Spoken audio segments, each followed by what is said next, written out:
A Gentleman for Lady Juniper. Cleaver Castle Romances, Book 6. Written by Sally Britton. Narrated by Jessica Elisa Boyd.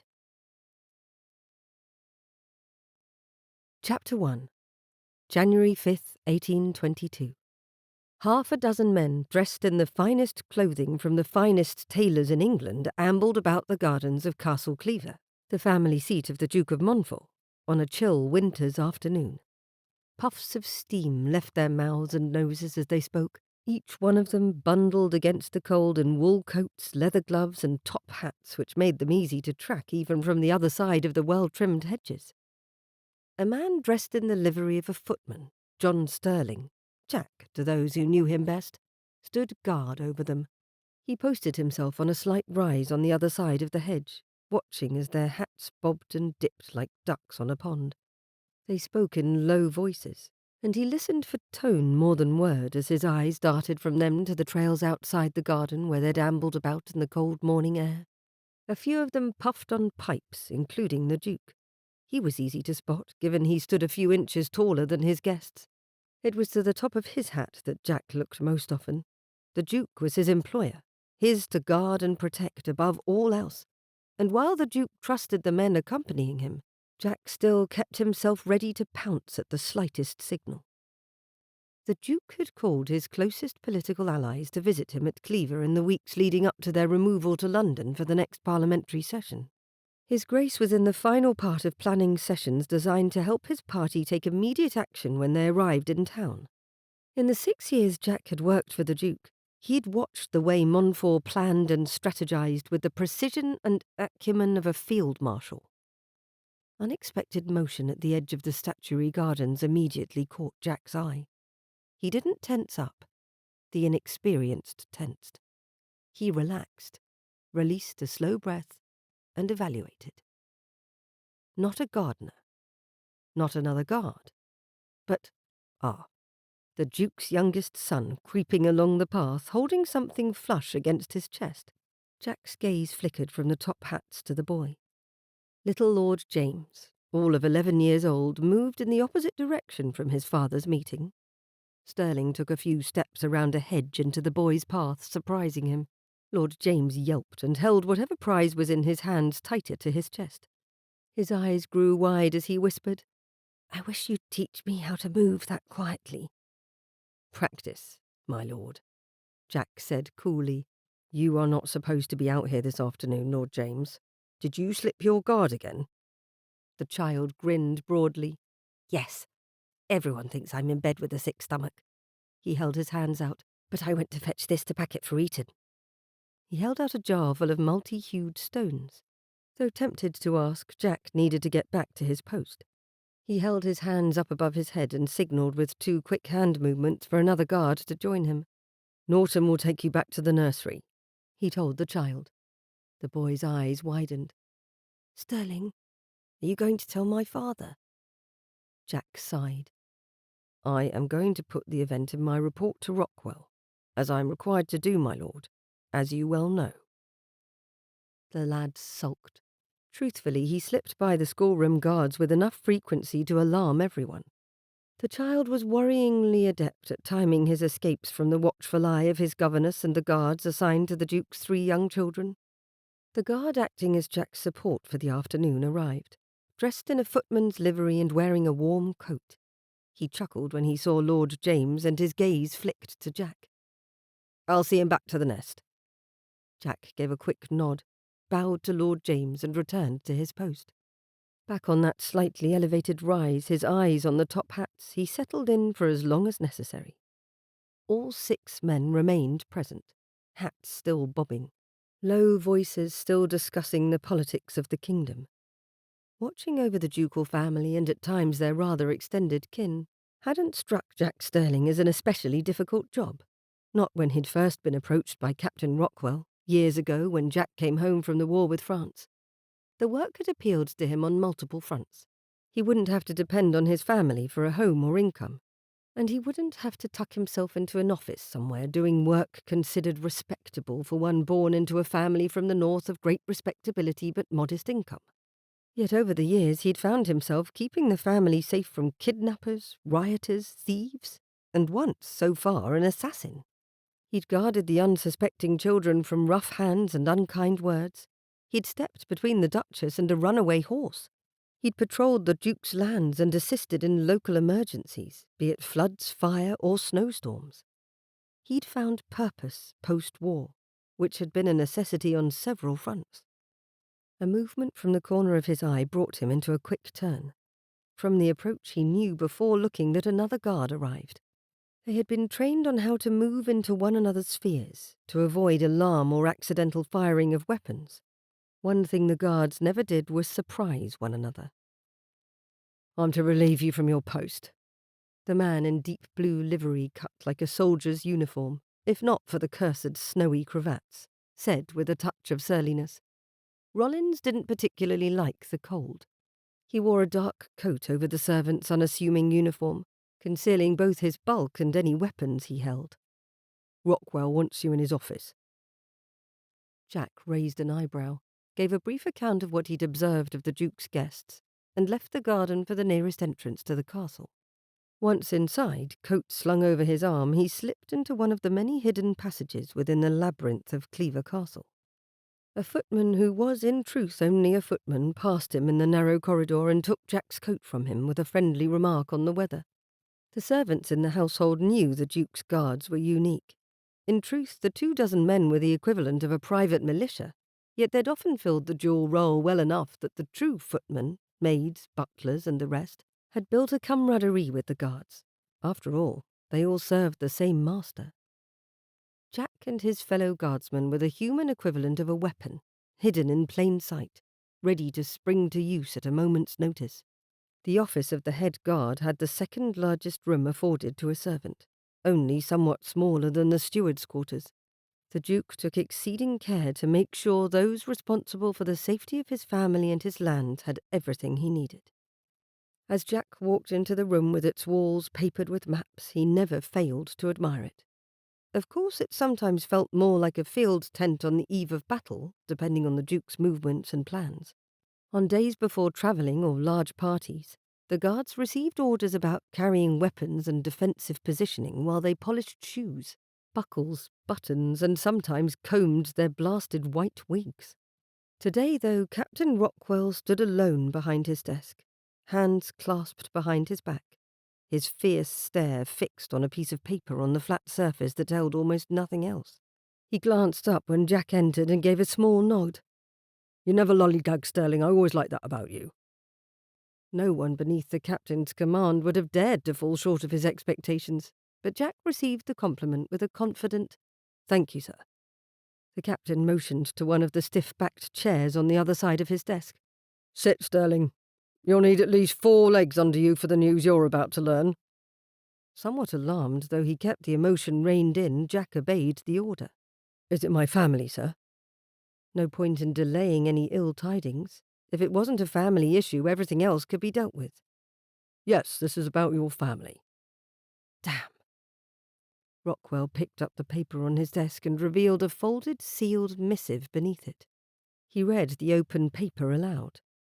"Dear Sir, I find myself compelled to request with immediate effect the release of my son John Sterling from his current service within the esteemed household of His Grace the Duke of Montfort.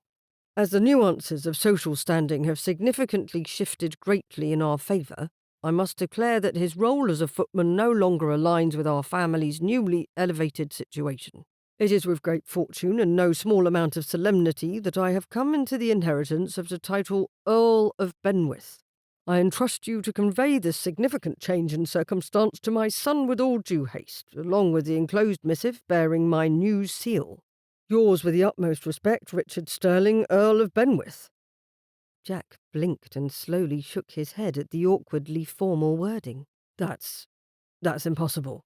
I've never even heard that my father was in line for such a thing, or known anything about who held the Benwith title before. This cannot be right." Rockwell handed Jack the sealed letter. "Best read your father's explanation before you declare it impossible, man." Jack's stomach twisted, and it was likely only his military training which kept him from breaking into a sweat. This wasn't right. It had to be a mistake, a jest, a ploy. He took the letter and broke it open, to find his father's handwriting in a more familiar, informal tone. "Jack, I know you'll not believe it, son, but the best of fortune has fallen upon us. Some far-flung cousin of mine died 4 months back, and they've only just traced the roots of the family tree to discover I'm the closest living male heir to someone who held the title 100 years ago. The tough who came to inform us said no one wanted the lands and title to default to the crown, so they went to all the bother of tracking me down to our ramshackle little cottage. When you get this letter, we'll be on our way to a house in London. We have a house in London. What a thing to say. I've written to all the family. Your brothers and sisters are coming. Your sisters are all ladies now. How well it sounds to call them such. Lady Mary, Lady Anne, Lady Emily. It is the very best of news. Why are not sons of earls called lords? Seems strange. Richard will have the honorary title of Viscount. I'm sorry there's nothing to offer the rest of you, but we need you here, lad. You can help us work all of this out. Come at once. Leave your servants' trappings behind. It is a new world and a new start for us. Yours ever, Father." Jack stared at the paper and read it over again. The nausea grew and his head span thick with a fog of disbelief. He held the letter out to Rockwell. "This sounds more like him." Rockwell accepted the paper and narrowed his eyes with concentration as he read. The less formal letter also came with less tidy writing.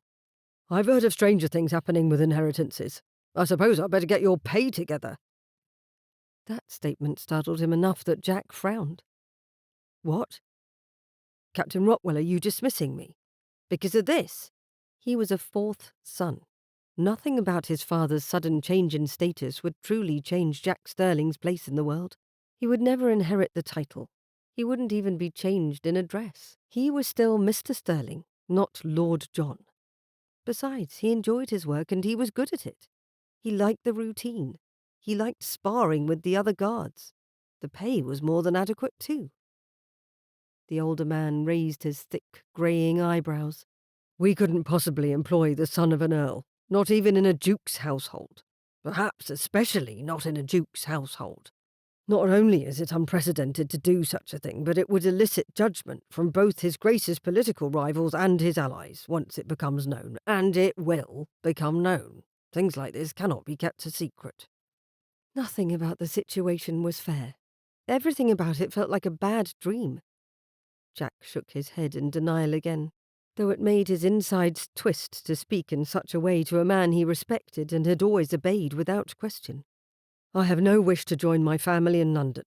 What would I do, lounge about drawing rooms and speak of the weather? I'm a soldier. My purpose is here, not in society having dull conversations." Rockwell's jaw became hard. "Not any more, son. Things have changed. Think of it as a battlefield promotion. Perhaps not what you want, but it is necessary." Battlefield promotions occurred when a commanding officer died in the thick of things and it fell to the man next in line to take charge no matter his rank. Unfortunately, Jack was familiar with the practice. He'd been young during the war with Napoleon, perhaps too young. Now, at 29, he faced a more complicated and less life-threatening form of promotion. A promotion in society. He cursed again under his breath. Military life didn't make a man's vocabulary gentler. Serving in the Duke's household had cleaned up his language and his uncouth habits to the point he'd lost most of his rough ways, but this situation merited several 4-letter words. He had no choice in the matter.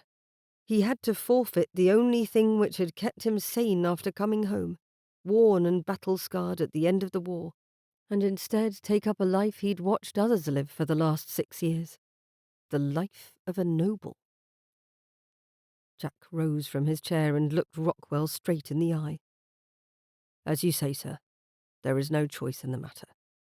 Before I go, I wish to express my heartfelt gratitude for all you have done for me, for all you have taught me, and for the opportunity to serve alongside you to protect the safety of an honourable man and his family." It was a succinct speech, one he may have made better if he'd had any time to prepare for such a moment. Rockwell's solemn gaze softened somewhat. "You are one of the best men I have trained and worked with, inside this duty and the military. It has been an honour, to know you, Sterling. I will order a carriage for you in the morning to take you as far as the first coaching inn. As of this moment forward, you are relieved of all duties. Say your goodbyes, son. Know that we will all miss you, sir." Jack winced at the acknowledgment, however slight, that he now outranked the man who had commanded him during his time in the ducal household. He did not voice his discomfort as he bowed, then left the office with a heavy heart and his father's letters, both of them, clutched in his hand. He hated this feeling, one he knew well from when he'd returned home from the army. He was untethered, a kite without string, a sword which no longer knew which direction to point. Purposeless. Sons of earls didn't do much with themselves unless they were heirs, did they? They merely managed estates or tried to marry well. He thought of his oldest brother Richard, named after their father. Richard, now an heir to an earldom, needed to be home. But the rest of them? They all had careers, and not exactly noble careers either. Realization struck him hard as a hammer to the head. He stopped walking abruptly and rubbed at his temple. No one in his family knew the first thing about being part of the gentry, let alone what it meant to be peers of the realm. He'd grown up in a cottage. His mother had one maid of all work and a cook, and his father had been the one to hitch up the horses to a plough to work the land. His older sisters had married tradesmen. None of them knew a thing about London either, except maybe Arthur, who'd worked at the London docks until he'd found himself a merchant ship that needed additional crew. Jack swore again, then bit his tongue. He'd never heard the Duke swear. Not ever. And though not at all close to the Duke's position, he made up his mind in that moment to model his behaviour after the noble he held in highest esteem. He looked around the corridor he stood in, down at the rug he'd walked across thousands of times, up at the elegant painted ceiling, around at the masterpieces hung in their gold-gilt frames. He'd miss all of it. He said his goodbye that evening in the servants' hall during dinner. His brothers-in-arms jested with him, called him a toff, a noble, along with a few less savoury words reserved for the upper classes. He laughed through it, their pats on the back, their congratulations. Those were more difficult to bear. But as he rose to go to bed, Rockwell caught him one more time. "His Grace wants to speak with you, sir," the old guard informed him. "Said to inform you before you turned in. He's in his study." Jack straightened immediately, tension shuddering through his shoulders. There was that "sir" again, from a man he always considered his superior in all things. It rankled. "I wish you had told me before, Captain. I have no wish to keep his Grace waiting." "Aye, I'm certain that's why he ordered me not to tell you until now." Rockwell's smile was brief but sincere. "He'd want you to enjoy your last evening, wouldn't he? Off you trot now, Mr. Sterling." Mr. instead of simply Sterling. How was he ever to bear it? It took all his self-discipline not to actually break into a trot. Walking as efficiently and quickly as he could through the halls would have to suffice. He wished he could change back into his footman's uniform, but he'd taken it off before dinner in favour of his own clothing. He passed one of the other men outside the library and study and nodded. The man gave him a grin. "Lucky devil, aren't you? He said to tell you to knock." Though tempted to respond to the remark, Jack went through the library without saying a word. The familiar scents of rich tobacco, books, and leather offered him paltry comfort. He came to the door disguised as shelves and knocked on the wooden frame. "Enter," came the Duke's voice. Jack entered the Duke's study, a room he'd stood in many times to brief his Grace about matters or to stand guard during delicate moments. He found the Duke inside, sitting before the hearth with a book in hand. The Duke stood when Jack walked in, a thing the man had never done before, and gave a shallow bow. "Mr. John Sterling, thank you for coming." Everything within Jack revolted at the idea of the Duke acknowledging him in this way, as the son of a peer rather than a soldier. He bowed more deeply. "Your Grace, you have been informed of my change in circumstances." "Indeed." His Grace gestured to the chair across the hearth from his own. "I must insist that you sit, for a moment at least." Jack immediately hated it. Sitting in the presence of a duke. Had his Grace asked rather than commanded, Jack would have politely refused. As it was, his movements were stiff, his legs like iron, his knees bending reluctantly.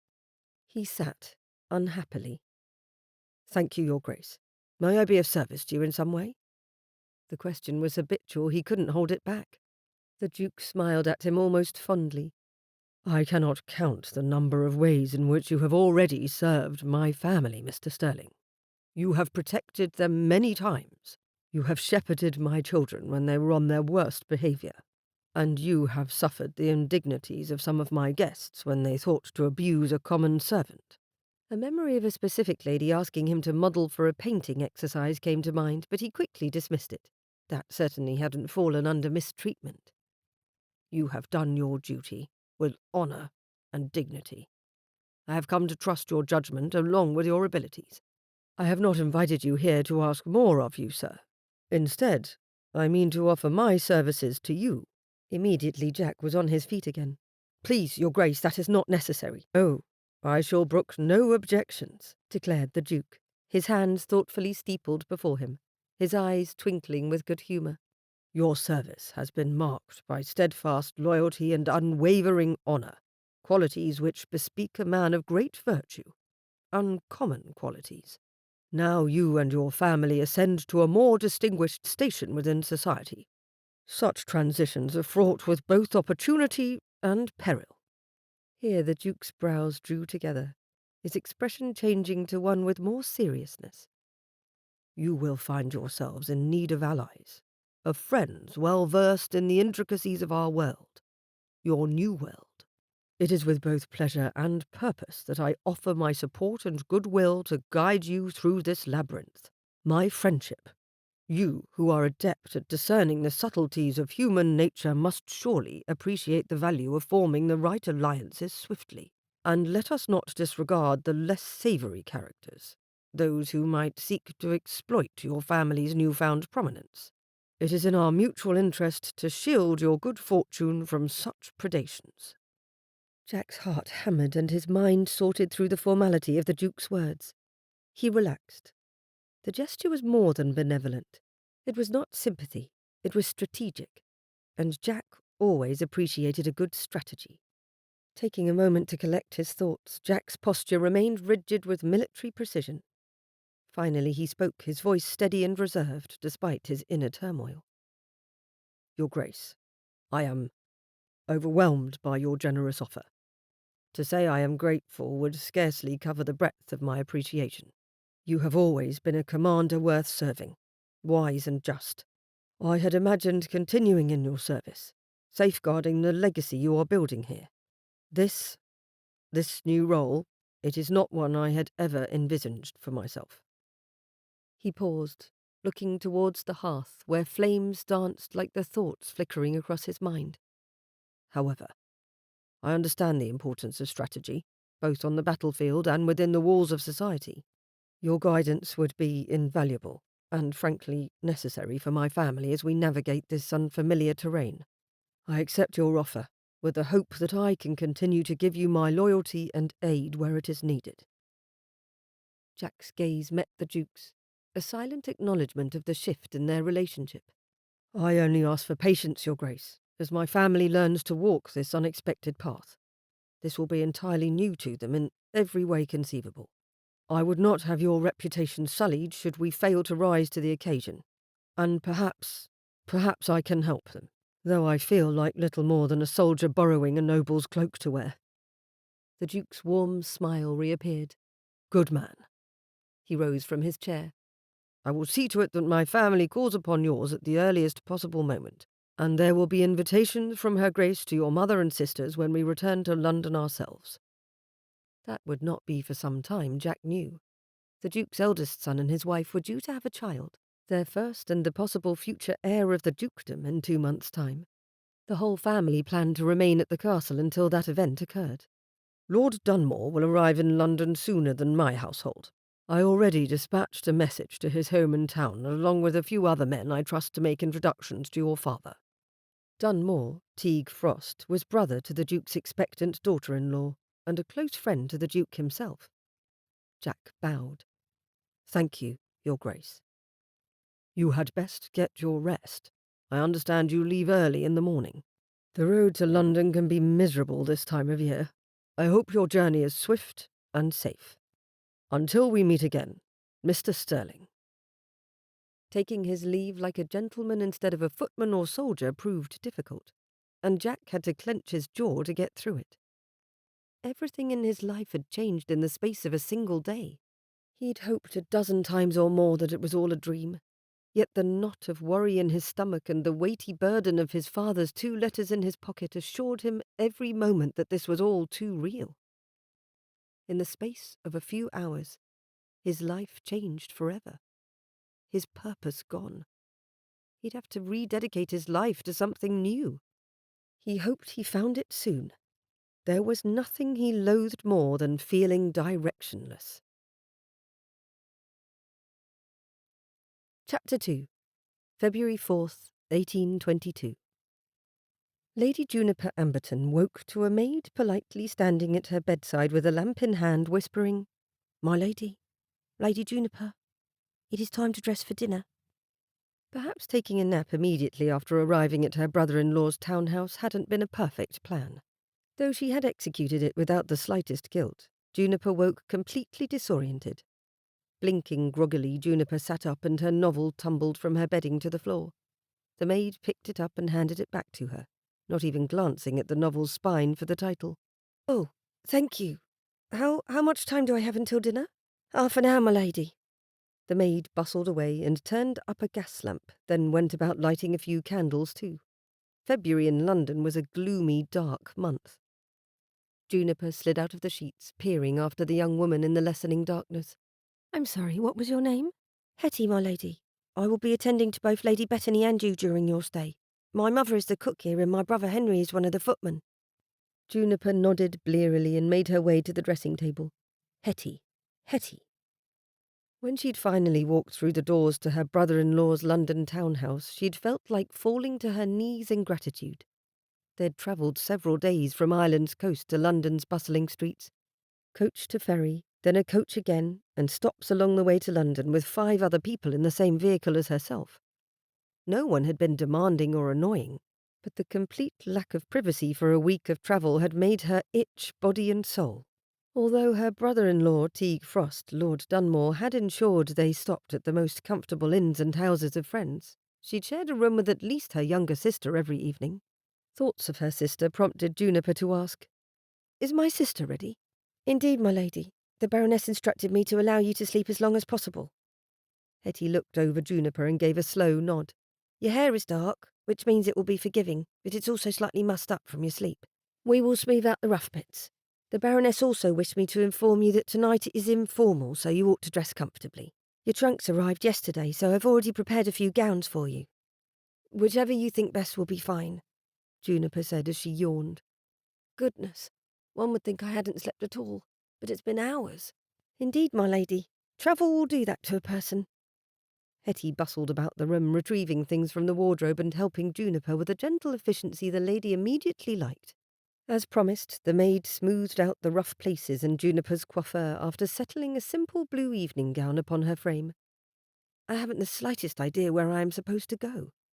Juniper met the maid's eyes in the looking-glass. "Lady Bethany is waiting, and I believe she has already had a tour of the house." Nodding, she completely submitted herself to the maid's ministrations. Hetty had her ready for dinner in quick order, and promised to be waiting when Juniper returned for the evening. As always, Juniper plucked a novel from her stack of favourite stories to carry with her. Her brother's wife, Fanny, had disapproved of such things, but Teague and Ivy never minded in the least. Bethany was indeed waiting right outside of Juniper's door, and wore her large smile and sparkling eyes beautifully. Fiona, the 11-year-old sister of the Baron, stood with her, dressed for bed, it appeared, with a robe over her nightgown. Bethany, the youngest of the 3 Amberton sisters, was speaking with animation to the girl. "Your tour was wonderful, Fee, but I absolutely insist on you giving me all the best secrets of the house later. You will know all the best corners and hidden places, I think, and the sneakiest routes to the pantry and garden." Fiona, a sprightly girl with a particularly impish view of the world, tossed her head of dark curls. "You needn't be sneaky in the slightest. Our cook here adores giving out sweets. I will introduce you first thing tomorrow, and once she knows your favourite treats, you will make certain to have them on hand." The girl beamed up at Juniper. You missed my first tour during your nap. Was your rest nice at least? It was lovely, yes. And it sounds as though I must be part of tomorrow's expedition if you will have me. Of course, Fiona said with wide eyes. You are both practically my sisters now. I will show you everything. She wrinkled her nose. I have to go to bed now. I really don't think it's fair. Our first dinner back ought to be a family dinner, not a grown-ups only dinner. Teague wanted Ivy to practice right away, Bethany said with a good-natured shrug. You know how the two of them are about each other. The three of them exchanged grins. The happy couple had been married since September, and their small acts of affection had become a normal sight. It seemed every time the two stood near one another, Teague found one reason or another to show his wife his adoration. Anyone watching could easily see his love for her, whether it was when he wrapped his arm around her waist or brushed a kiss to her temple. Juniper cleared her throat, a smile on her lips. I am certain we will have an informal family dinner soon, and you will join us then, if only to give you the practice you need, Fee. I know. Fiona rolled her eyes, then gave a curtsy. Good night then, sisters. Enjoy your evening. As Fiona left, Bethany turned her full attention to Juniper. Is this not a lovely house? Though I suppose you have only seen your room. And what did you think of Hetty? She is so quiet I felt almost like a ghost waited upon me. I rather like her. Juniper reached out to straighten the clasp of Bethany's necklace. She has a calming way about her. You two will get along then. Bethany glanced at the book in Juniper's hand. And which companion do you have with you this evening? That is a rather familiar purple cover. Juniper held the spine of the book toward her sister. The Bandit of Bleak Hollow was a favourite of hers. She owned every book written by the author, who had revealed his true name but a few years ago. Erasmus Gray was more popular now than he'd been even 5 years before, one of the few gentleman authors in the genre that Juniper liked. Bethany shivered. Why you insist on reading stories with bandits and ghosts I will never know? There must be pleasanter books. I like the anticipation of things going horribly wrong, Juniper said with a grin, and then turning out all right in the end. Her sister rolled her eyes before she took Juniper's arm and tugged her down the corridor. You would not like it if such was your lot in life. She started chatting away at once, telling Juniper all about the house, her favourite rooms, where she hoped they would spend their time, all about the music room, the garden, the kitchens, and more things that Juniper couldn't possibly remember until she saw it all for herself. Still, she didn't regret her nap. She had ages to get to know the house, but her mind had needed to re-establish some semblance of calm. Joining the others in the drawing room, the sisters realized they were the last to enter. Yet no one seemed in any great hurry to go through to the dining room. The Dowager Baroness sat near the fire speaking to her son, while their sister Ivy sorted through letters at a small writing desk. She looked up as they entered and grinned at them both. It seems I mistook the time for dinner. We're all early. Ivy appeared completely at ease over a mistake that once would have rattled her to the point of being over-apologetic. You both look livelier than when we all parted. I am completely refreshed, Bethany said as she stepped up to the hearth. Lady Dunmore, Fiona, gives the most enthusiastic tours. I felt I was on an adventure this afternoon. She has a delightful imagination, doesn't she? Lady Dunmore seemed particularly pleased. Oh, heavens! Ivy's quiet exclamation drew Juniper's attention away from their third sister's conversation. The Duchess's letter is full of surprises. Is something wrong? Juniper leaned closer. There isn't anything the matter with Eileen? Or the baby? No, nothing like that. They're still waiting for the babe to enter the world. Everything is fine there. Ivy hastily reassured Juniper. There is some wholly unexpected news, and it is surprising. Quite surprising. Ivy looked up at Juniper with wide eyes. When she spoke again, she raised her voice for everyone to hear. Her Grace writes to update us on Eileen's health, gives a list of events she hopes we will attend in her stead, and shares the most interesting turn of events. Do any of you remember that footman, Sterling? He was often assigned to look after the young ladies or the children at the castle. A well-mannered fellow. Warmth instantly flushed into Juniper's cheeks. With all eyes on Ivy, however, she doubted anyone noticed. At least she hoped not. Oh, yes. Bethany perked up brightly. We painted him. Remember, Juniper? She remembered Sterling quite well. She'd kept the watercolour portrait she'd done of him too, even though it wasn't her best work. Every time she looked at it, Juniper imagined she could hear his deep voice, sense the aura of protection that he bore, feel the security his mere presence offered.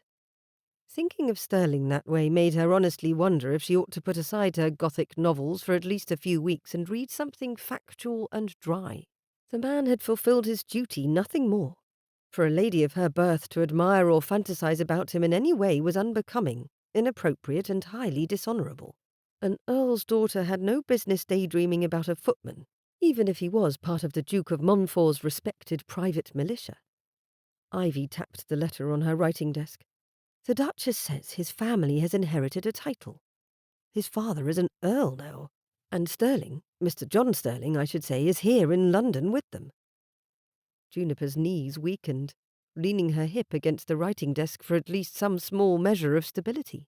Her mouth went dry and her heart hammered loudly in her ears. What? That couldn't possibly be true. She'd slipped into a daydream.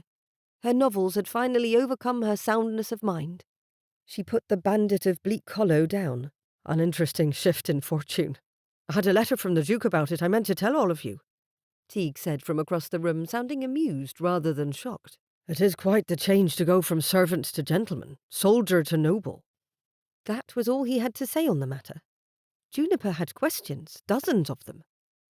She looked down at Ivy and her eyes darted to the letter. But despite the Duchess's neatness of hand, reading upside down was impossible with her thoughts swimming like deranged tadpoles. Quite. Ivy lifted the letter closer and read aloud. It is the wish of His Grace that our family and our closest friends make an effort to welcome Lord Benwaith, that's Sterling's father, and his family into their new position in society. How interesting. Do you think it's for the Guards' sake that their Graces wish for such a thing? He has risked his life for their safety on several occasions, Teague said, perhaps privy to more information than the rest of them due to his sister's role as wife to the Duke's heir. I liked him well enough. The Duke's letter mentioned the same desire. I see no trouble with following through on her Grace's suggestion. I will call on his father tomorrow, in fact. It'll take but a moment to learn the address from one of the clubs. Ivy waved the letter in the air. Oh, the Duchess included it in the letter. When you pay your call, you must invite the whole family to dinner, as soon as possible. Juniper found enough fortitude to speak at last. How kind of you, Ivy. That will be a lovely way to get to know them. The son of an earl. Sterling was now the son of an earl, and she the daughter and sister of one. They were now equals in rank, if nothing else. The tall, handsome, dark-haired, blue-eyed soldier who'd existed like a shadow on the edge of her awareness for an entire summer would enter her home as her social peer.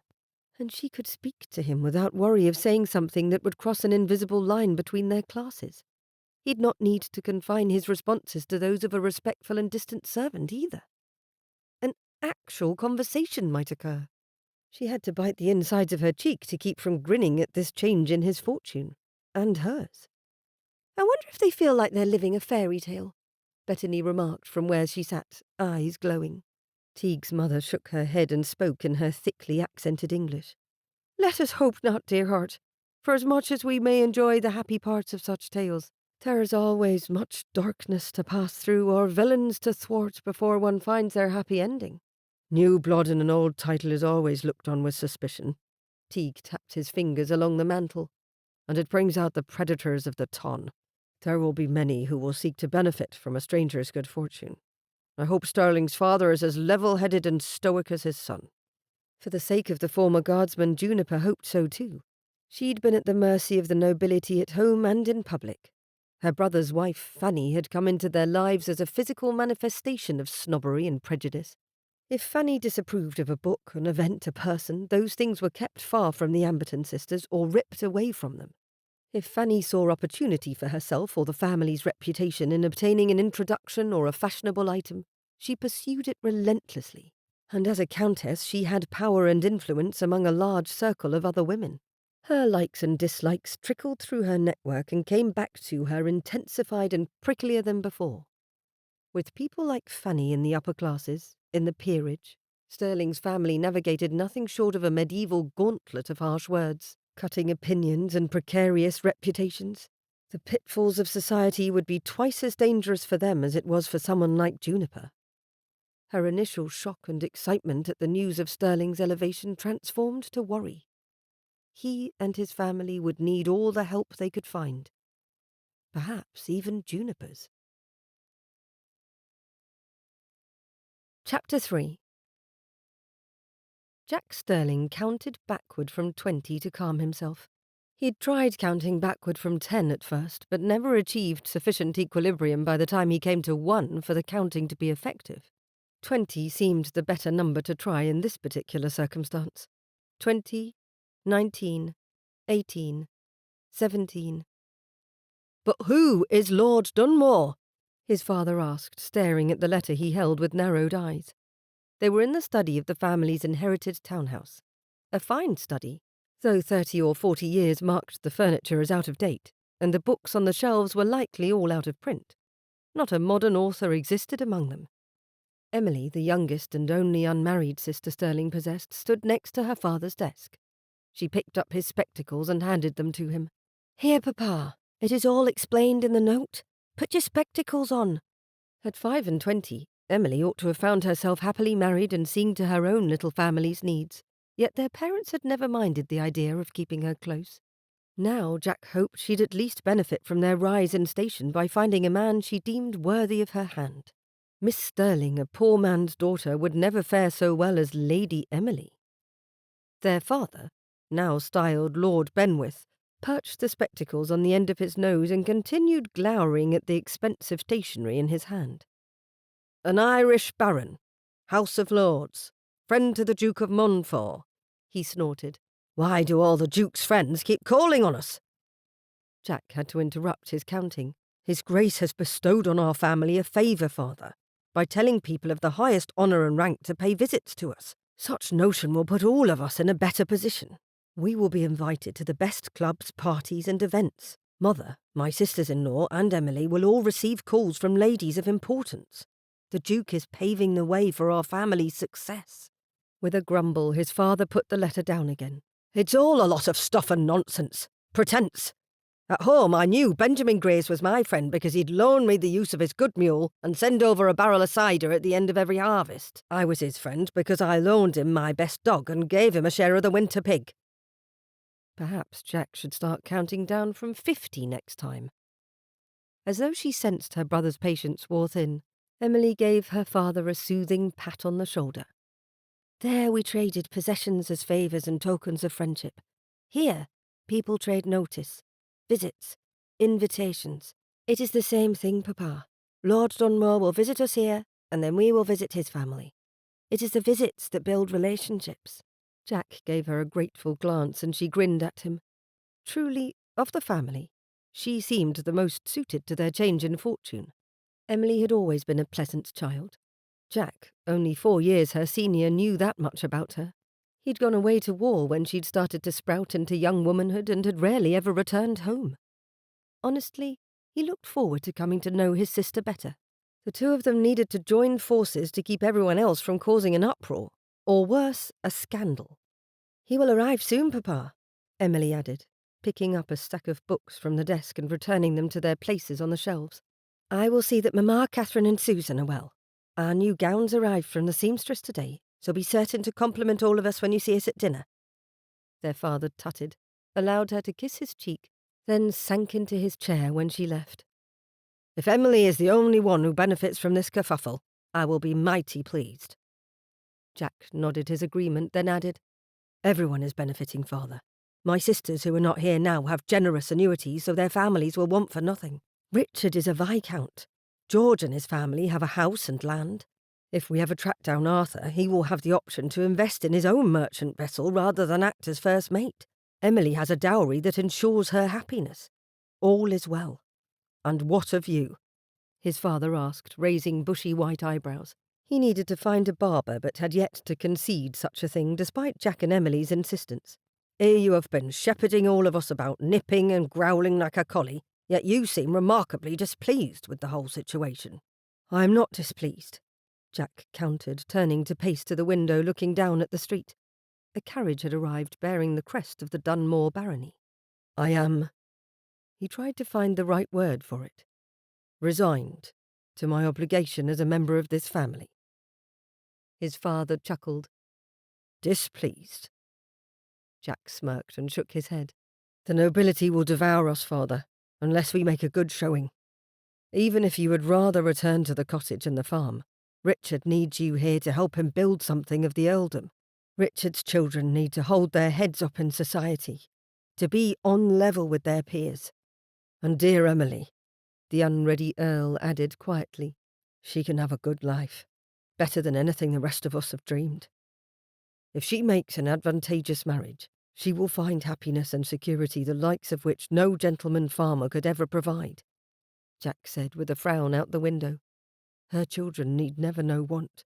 The world will be open for their exploration, their choice in what they do with their lives, unlike what my own children went through," his father said, voice quiet in the stillness of the room. Jack looked up at his father. "We've not turned out so terribly. My choice suited me as the others have suited them. Liked going off to war as a boy, did you?" his father asked, tone somewhat gruff.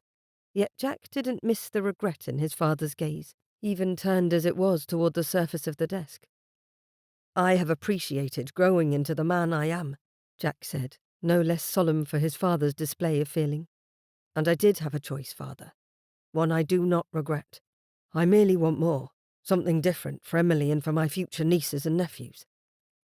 "As do I." His father heaved a sigh. "I suppose that means we keep putting our best foot forward."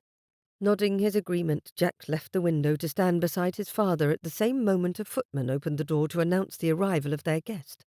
The family had agreed that Jack, with his close observation and understanding of the noble classes, would take lead in the unfamiliar matters wherever possible, leaving his father and brothers to learn more of their station and their duties from land and estate agents, lawyers, and those who managed the previous earl's vast wealth and holdings.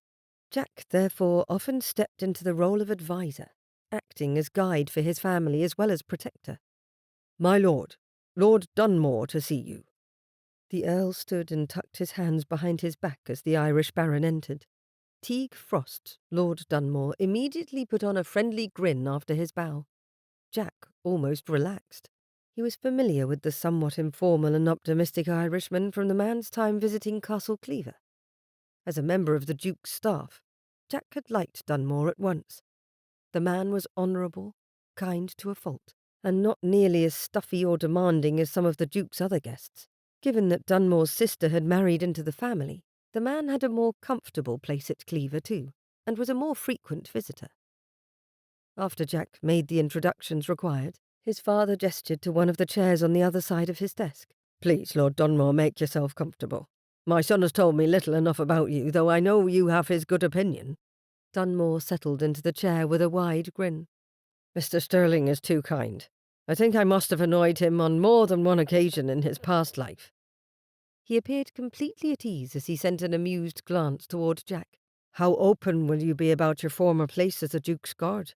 You will likely find yourself in polite company with many who you knew and served while in that capacity."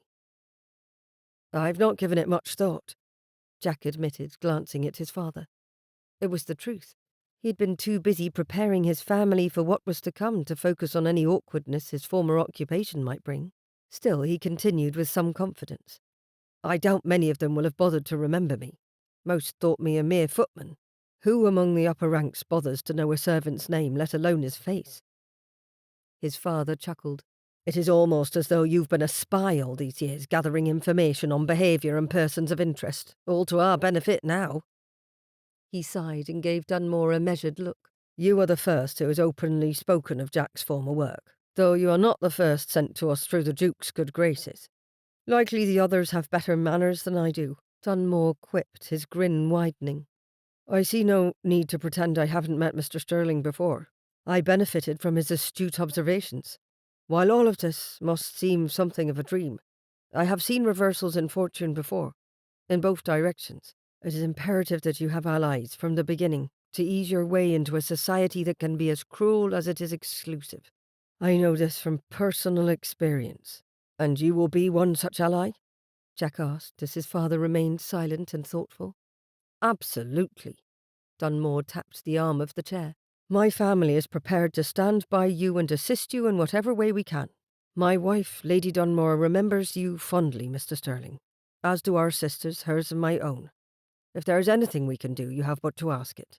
To begin with, Lady Dunmore and I request your family join ours for dinner. As soon as you can, in fact." Jack had watched over Lady Dunmore, formerly Lady Ivy, and her sisters, Ladies Juniper and Bettany, while they had stayed with the Duke. The sisters had been as fascinating as they were entertaining, and he'd come to rather like the three of them. That is, like them as much as a mere guardsman could, of course. Lord Benwith relaxed. "There are 8 of us that trot around together. I hope that will not put the Baroness out." "Not in the least. I look forward to meeting the rest of your family." He glanced from father to son. "Have either of you found a club to your liking yet? I imagine you've been invited to preview a few by now. I am a member of Brooks. I'm on my way there next. Would either of you or other gentlemen in the house wish to join me?" Jack glanced at his father, who visibly withered at the idea of leaving the house. Yet one shouldn't reject invitations by peers, even if they were as accommodating as Lord Dunmore. It fell to him to make the decision, and his military training assisted him to make it in an instant. "I wouldn't mind joining you, if you can do without me for a time, father." "I think we will manage not to burn the house down in your absence," his father said with a dry smile. They both knew Jack had put out several metaphorical fires in the weeks since he'd arrived from Cleaver. No one had prepared his family for living in a house which needed more than a dozen servants to keep it running. The housekeeper had quit in a rage the day before he arrived. The butler had threatened to do the same. The maids were confused by the vague instructions the new countess gave them, and the cook tried to spend double the allotted budget for the kitchens to pocket half the funds for himself, though not for long. Were all nobles cheated so swiftly by their servants? Excellent. Dunmore took his leave of Lord Benwith, and Jack followed him out of the house and into his waiting carriage. The moment the door of the conveyance closed behind him, Dunmore folded his arms and gave Jack a solemn look. The frank appraisal made Jack stiffen, his posture so straight his back did not touch the seat cushion behind him. "You look as though you wish to say something, Lord Dunmore." "Several somethings. I arrived last evening, and it only took a few pointed questions this morning to hear handfuls of rumours about your family. I am going to be blunt, Sterling, because I believe you are a man who appreciates plain speaking." He gave a slight shake of his head. "Your family needs help, and a lot of it, if they're going to survive this elevation, let alone this season." Nothing about the statement held cruelty, and the sheer honesty of it startled a laugh from the former guard. "I must agree. Did one of the women in your household truly try to hang laundry in the garden?" Dunmore winced in sympathy. "That must be a gross over-exaggeration. She hung a dress out from her window, which overlooked the garden." Jack hadn't seen it, but had been informed by a scandalized member of the staff. "Rinsed out a spot. Thought it would be faster to go about things that way than send it out to the laundress." He wanted to groan and drop his face in his hands, but he stayed upright and kept his face a mask of calm. "They are not used to this, nor am I, in all honesty, but we are doing our best." He'd hired a governess to act the part of lady's companion to his mother and social instructor to his sister and sisters-in-law. The woman had accepted the generous salary in return for her slightly unorthodox duties. He'd also found a housekeeper with 30 years of experience in a former military commander's home. He'd given the woman the control of a general on the battlefield, and she'd had the rest of the staff in hand in less than 2 days, to everyone's mutual relief. But there was still much to do, many mistakes that could be made. Lord Dunmore appeared thoughtful a moment, his fingers tapping on the seat beside him as the carriage made its way over cobbled streets. "I want to assist you, Mr. Sterling. You were there when my sister and Farley were in danger. You've watched over Fiona, kept her and Lord James from harming themselves with their less-than-safe flights of fancy. You are a good man. Even had the Duke of Montfort not suggested it, I would offer you my friendship. Let me help you." The offer pricked at Jack's pride, but his family needed people like Dunmore. The women in his family needed the friendship the ladies of Dunmore's house would supply. Despite being a younger son, he was the only one present. Jack held the weight of the household on his shoulders. The Baroness and her sisters understood better than most the importance of keeping up appearances, a thing he had heard them bemoan on more than one occasion when he served as little more than a protective shadow. "I accept your offer, your lordship. With gratitude. Jack bowed his head slightly. Then no more lording me. Dunmore is good enough, in company and out of it. Then I prefer Jack. He sighed. Though I find it easier to answer to Sterling than what I was christened with, I think those days are over. He would forever be Mr. Sterling now, and when in company with his brothers, Mr. John Sterling or Mr. John. I imagine years of service in the military and as a member of the Duke's rather unique household would make that the more familiar thing to answer to. Dunmore grinned and folded his arms, leaning back. We will get you through the ensuing battles of society, Jack Sterling. Eventually we will win your family the war too. Jack had every hope that this was the truth, even though he didn't think his troops, his family, ready yet for any kind of enemy engagement. With the allies the Duke of Montfort kept sending his way, it seemed less impossible than it had in the beginning. Juniper paced for the better part of the morning. She'd seen her brother-in-law off on his visit to Lord Benwith, and she'd tried to read in the morning room that faced east. She had a delicious Gothic novel in her hands, with a highwayman and a young lady who needed saving trapped by a wicked uncle in a dilapidated cottage, yet she'd been unable to focus. All she'd thought of, all morning long, was the former guardsman. What would Teague find when he met Sterling on more equal footing? Would the stoic guard have turned into a horrid rake, like the men of her favourite novels did when their fortunes turned? Or would he have softened and become a gentleman of sophistication overnight? She dared to say such a thing to Bethany, while her younger sister carefully mended a beadwork reticule. Bethany had snorted. "This is why I do not read your sort of novels. I would be up every night fearing an evil uncle come to take me away." "Life is not in the least like novels, of course." Juniper cut her sister a wry look. "As often as I have heard people say that real events and true stories inspire fictional tales, I doubt there are dozens of evil uncles holding hundreds of unfortunate and morally perfect orphans in crumbling towers throughout England."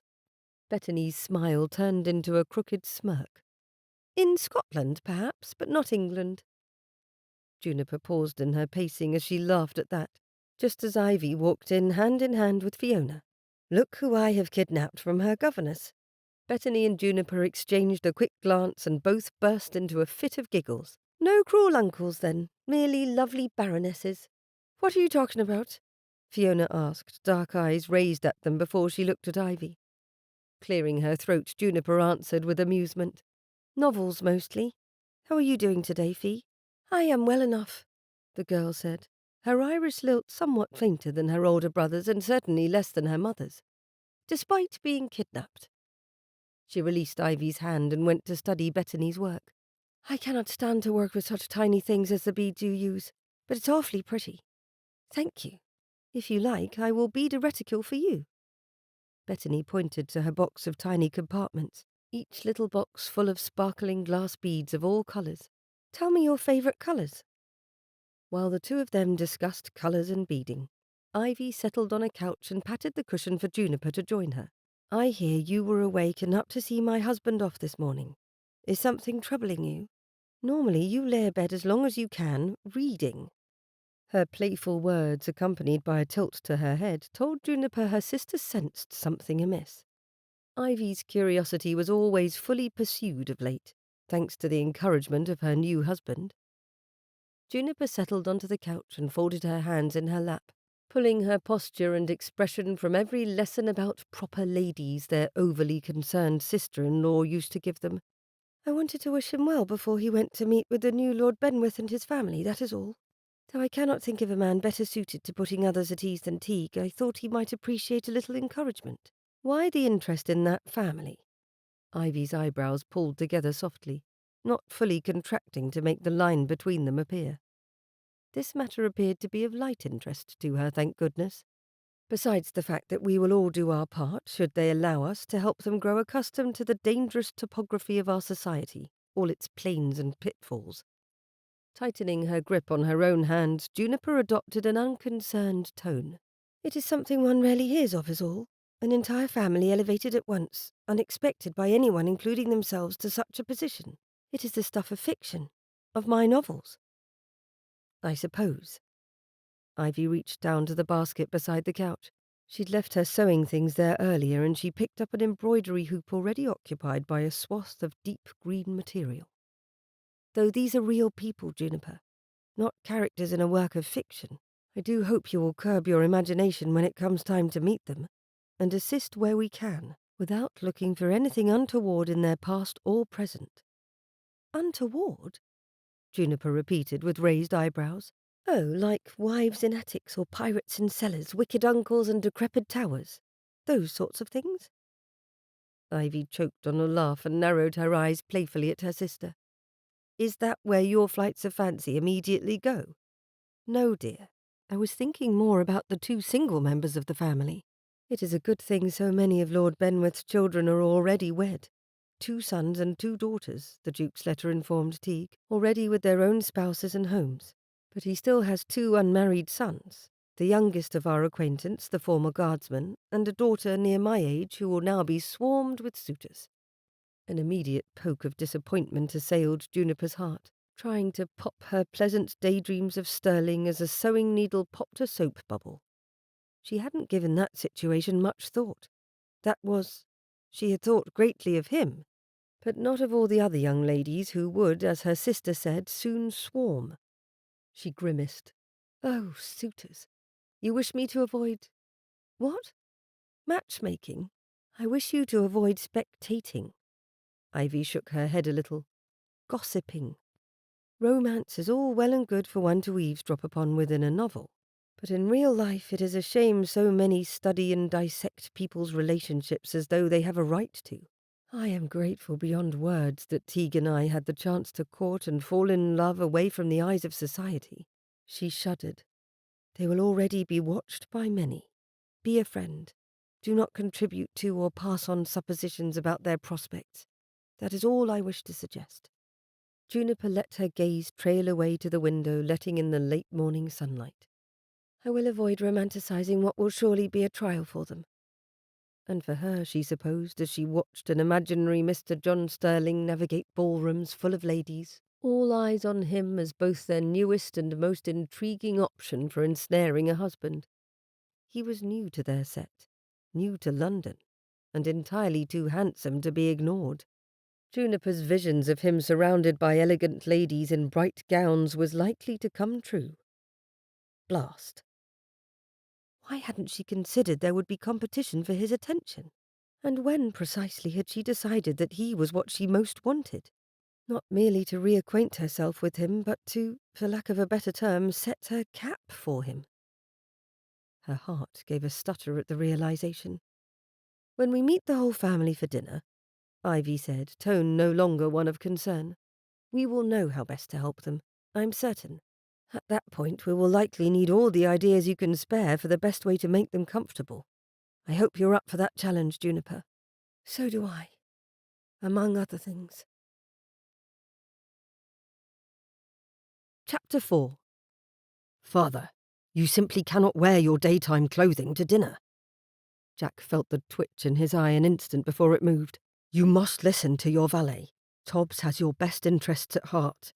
He knows what is and is not appropriate for every given situation. It's a waste of time changing clothes for every activity. His father, Lord Benwith, looked somewhat mutinous. Not to mention a waste of good cloth. That tailor we went to will be richer than the king himself with the coin we paid him. Jack gritted his teeth and looked to the rest of his family. All of them had gathered in the drawing-room so he could look them over before leaving for the dinner at Lord Dunmore's London house. His mother, his eldest brother's wife, his second eldest brother's wife, and his only unmarried sister Emily were well turned out in their frocks and fripperies. His 2 brothers appeared stiff and uncomfortable in their formal evening wear, but at least they looked the part of gentlemen. And then there was the new Earl himself. Someone please explain this to father, he said, his temples throbbing with an oncoming headache. I will check on the status of the carriages. There were too many of them to take one carriage, so he'd had to send word to a stable to hire out another for the evening. The Baron's family had no idea the chaos about to descend upon them, but Jack could hardly do anything to stop it. 8 adults with the barest understanding of London society's expectations about to dine with a baron. After a mere week with them in their newly inherited townhouse, Jack had pleaded with his father to take them all back to the country house. They were not ready for London, not ready for the haute tonne, not ready for any of it. Jack's mother had wept and declared that he was ashamed of his family. His father had turned purple with indignation. His older brothers present, Richard and George, had started teasing about their younger brother thinking they were dunces, and Emily had looked at everyone with the wide eyes of a frightened doe. And so Jack stormed down the steps of the house and stood before the carriages, barely seeing them. All their remonstrances together had meant they still remained in London, a full month later, little better than they had been before. All Jack had managed was to bring a governess into the house to act as a genteel tutor to his mother, sister, and sisters-in-law. Though his breath made puffs of steam appear in the air, he didn't feel the cold. His thoughts were too preoccupied to notice the weather, even if it made his skin prickle. The men could be idiots if they wished, but Jack wouldn't stand for the women in their family to go unprepared into the claws of society's matrons. They had reputations to lose now. How often had he seen even the Duke's family express concern over rumour and gossip? If a ducal family didn't have immunity to such things, his family was especially vulnerable. He'd witnessed the harshness of the matrons on several occasions, most recently when the very ladies he would see that evening had been subjected to the harsh dictates of their sister-in-law.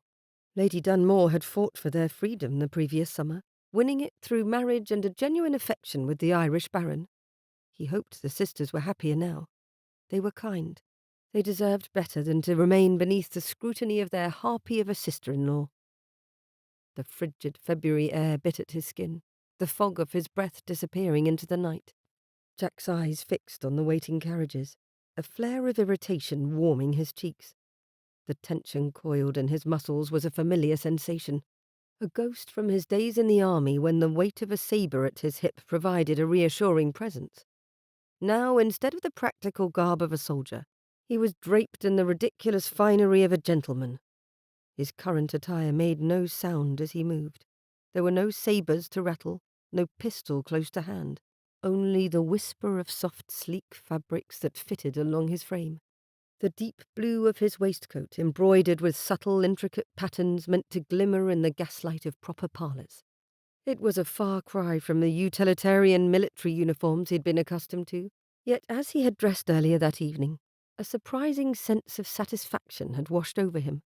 The clothes, crafted by a tailor who wielded a measuring tape with the precision of a cavalryman handling his blade, fitted him perfectly, enhancing both his form and his confidence. When he'd examined his reflection before leaving his room, a spark of unexpected pride flickered within him. The garments were a declaration that Jack Sterling belonged in his new role, that his family belonged in theirs. He cut a more than decent figure, a realization that, despite his initial reluctance, pleased him more than he would care to admit. The door opened and closed too rapidly to allow his entire family to exit the house. He didn't turn, instead counting down again from 20. 20, 19, 18, 17. His youngest sister's voice interrupted him. "He is trying, you know," she said softly, appearing at his elbow in her fur-lined cloak and fresh finery. "We all are. It has been a long day and all Papa wants is to smoke a pipe in front of a warm fire." "I know." Jack gritted his teeth around the admission. He has never been afraid of working a full day in his life until now, though, when it matters most to Mother, to Richard, to you.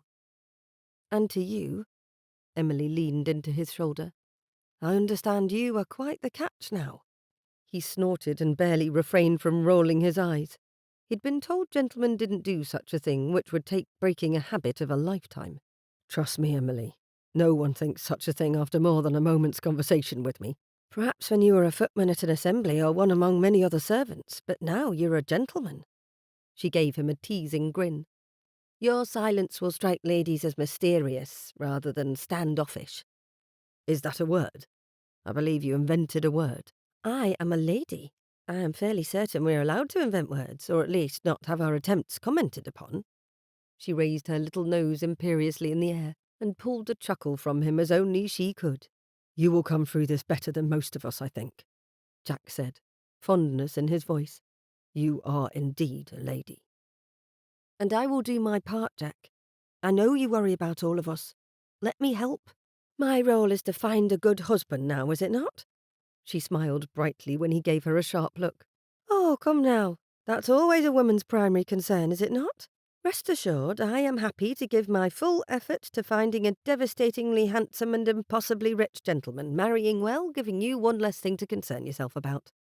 "Emily, yes, I hope you find an advantageous marriage, but there is much you do not know about this world, about the men within it." "I am certain you will help me learn," she said softly. "I want you to understand that I am willing and able to do my part, though. I promise." The door behind them opened before he could make his answer, and this time Jack looked over his shoulder to see his family coming out in a line down the steps, not in order of precedence, despite him advising they practice such a thing at every opportunity. At least his father had changed, thank goodness. Once they had settled into the carriages, their travel underway, Jack turned his mind to the rest of the evening. A formal dinner with Dunmore's family. Richard and his wife Catherine were of similar mind, as they both said at the same moment, "Tell us about the Baron," then looked at each other and laughed. Richard gave his wife's hand a squeeze, then they both turned expectant gazes to Sterling. For all his family's quirks and stubbornness, they were each of them good people. Jack wanted the best for Richard as the future Earl, for his nephews and nieces, for all of them. None of them had asked to be thrust from their comfortable, inconsequential lives in the country to the whirl of London life. With this reminder at the forefront of his thoughts, Jack answered their query with patience. "The Baron is a good man, honourable and fair. He is one of the least pretentious people I've ever met. I also think that, while he was born to his position, he will have the most understanding and sympathy for our family's need to adjust. As an Irish peer, he's had to fight for his place, for acceptance among the British elite, just as we must do." Catherine nodded along with all he said. "What of his wife? The Baroness? She's the daughter of an earl, I believe you said?" "Indeed. From what I observed of Lady Dunmore and her sisters, Lady Juniper and Lady Bethany, they are warm-hearted, friendly." One specific memory came to the forefront of Jack's thoughts, and he smiled. "They painted me once when I was a footman. They were not unkind, but asked sincerely if I would mind posing for them. An artistic exercise, they called it. Most of their rank would have made it a demand, an order for a servant to do their bidding. Yet they ensured I did not mind before they made their arrangements for the activity." Emily, sitting beside him, raised her eyebrows. "That still seems a mite high-handed to me. How could you have said no?" "They gave me every reasonable way to excuse myself." He remembered well how Lady Juniper had repeatedly expressed concern that they not interrupt his duties, and they did nothing to make me uncomfortable with my agreement. Truly, Lady Juniper's shy smile had been more than enough for him to acquiesce. "Uncomfortable?" Emily repeated, head tilted to the side. Richard was the one who answered, voice low. "It is not only the female servants taken unkind advantage of in wealthy households, my dear sister, and in ways we prefer not to think on or mention in decent company." Emily's soft "oh" made Jack wince for his sister's innocence. What made it worse was when she asked quietly, "But Jack, you were never—" He patted her hand. "The Duke's household was safe for all who worked there, Emily. On one occasion, I witnessed the Duke himself turn out a guest who dared express an inappropriate interest in a governess." Catherine cleared her throat. "It is safe to say, then, that all those who come to us through the Duke and Duchess of Montfort are well vetted and apt to be the good sort." "Quite safe to say so, yes," Jack agreed, some of the tension leaving the carriage with his lighter tone. "There are decent folk among the ton, and I will do my best to navigate us away from those who would take advantage or seek to do harm." "Father is right about you," Richard murmured with a crooked smile. "You are like a shepherd dog nipping at our heels, so we behave, growling at anyone who comes too near your precious flock. I only hope we do not prove as stupid as sheep." "Not all of us, anyway," Emily teased, grinning at her brothers. "Goodness, I hope this evening goes well." They spilled from the carriage shortly after that, hardly speaking another word. Everyone seemed nervous. It rose in the air along with their steamy breaths. It was the first time Jack had allowed the whole family to accept a dinner invitation. Oh, he'd gone with his father and brothers to a few smaller things, less formal with only men in attendance, picking and choosing carefully where he let the men in the family try their new skills. But this was the lady's first venture out into society. He would have to hope they would return home with their reputations intact. As they gave hats, cloaks and coats to the Dunmore servants, Jack again took in his family's appearance. His father had begrudgingly put on a fine evening suit of clothes. His mother wore a gown appropriate for a matron without it being overly gaudy as some older women might choose. His brothers looked well. His sisters-in-law stood close together in gowns of similar colour but different cuts, and Emily was the very picture of a wholesome unwed lady. Their entirely appropriate attire gave him a moment of hope. Not a long moment or a particularly satisfying one, but it flickered nevertheless. Perhaps if they dressed well enough, people would overlook other issues. They ordered themselves easily for entering the drawing-room where their hosts waited, and Jack held his breath. He escorted Emily into the room behind the others, as Lord Dunmore made introductions. Jack kept his eyes on his father and Richard most often while Dunmore introduced each member of his family all the way down to his 2 unmarried sisters-in-law. "And my wife's sisters, Lady Juniper and Lady Bethany Amberton." Jack's gaze flickered to them, hoping they would take an interest in Emily and befriend her, though his sister was of course a few years older than them both. His attention immediately returned to the older of the two with curiosity, seeing Lady Juniper's eyes focused on him. Staring, in fact, rather intently, until she realized he stared back. Then she lowered her eyes quickly to the carpet, her expression neutral. Lady Juniper looked as well as when he'd last seen her the morning after her sister's wedding. He'd been on duty when she'd climbed into the Dunmore coach to accompany her sister to Ireland, her eyes aglow with excitement at her coming adventure. She'd even made eye contact with him through the window of the carriage, smiled brightly and waved. Her happiness had rippled out like water, and he'd nearly forgotten himself and smiled at her. That she avoided his gaze now seemed odd. A momentary concern pinched his heart. Did she not like seeing a former servant as one of their guests for the evening?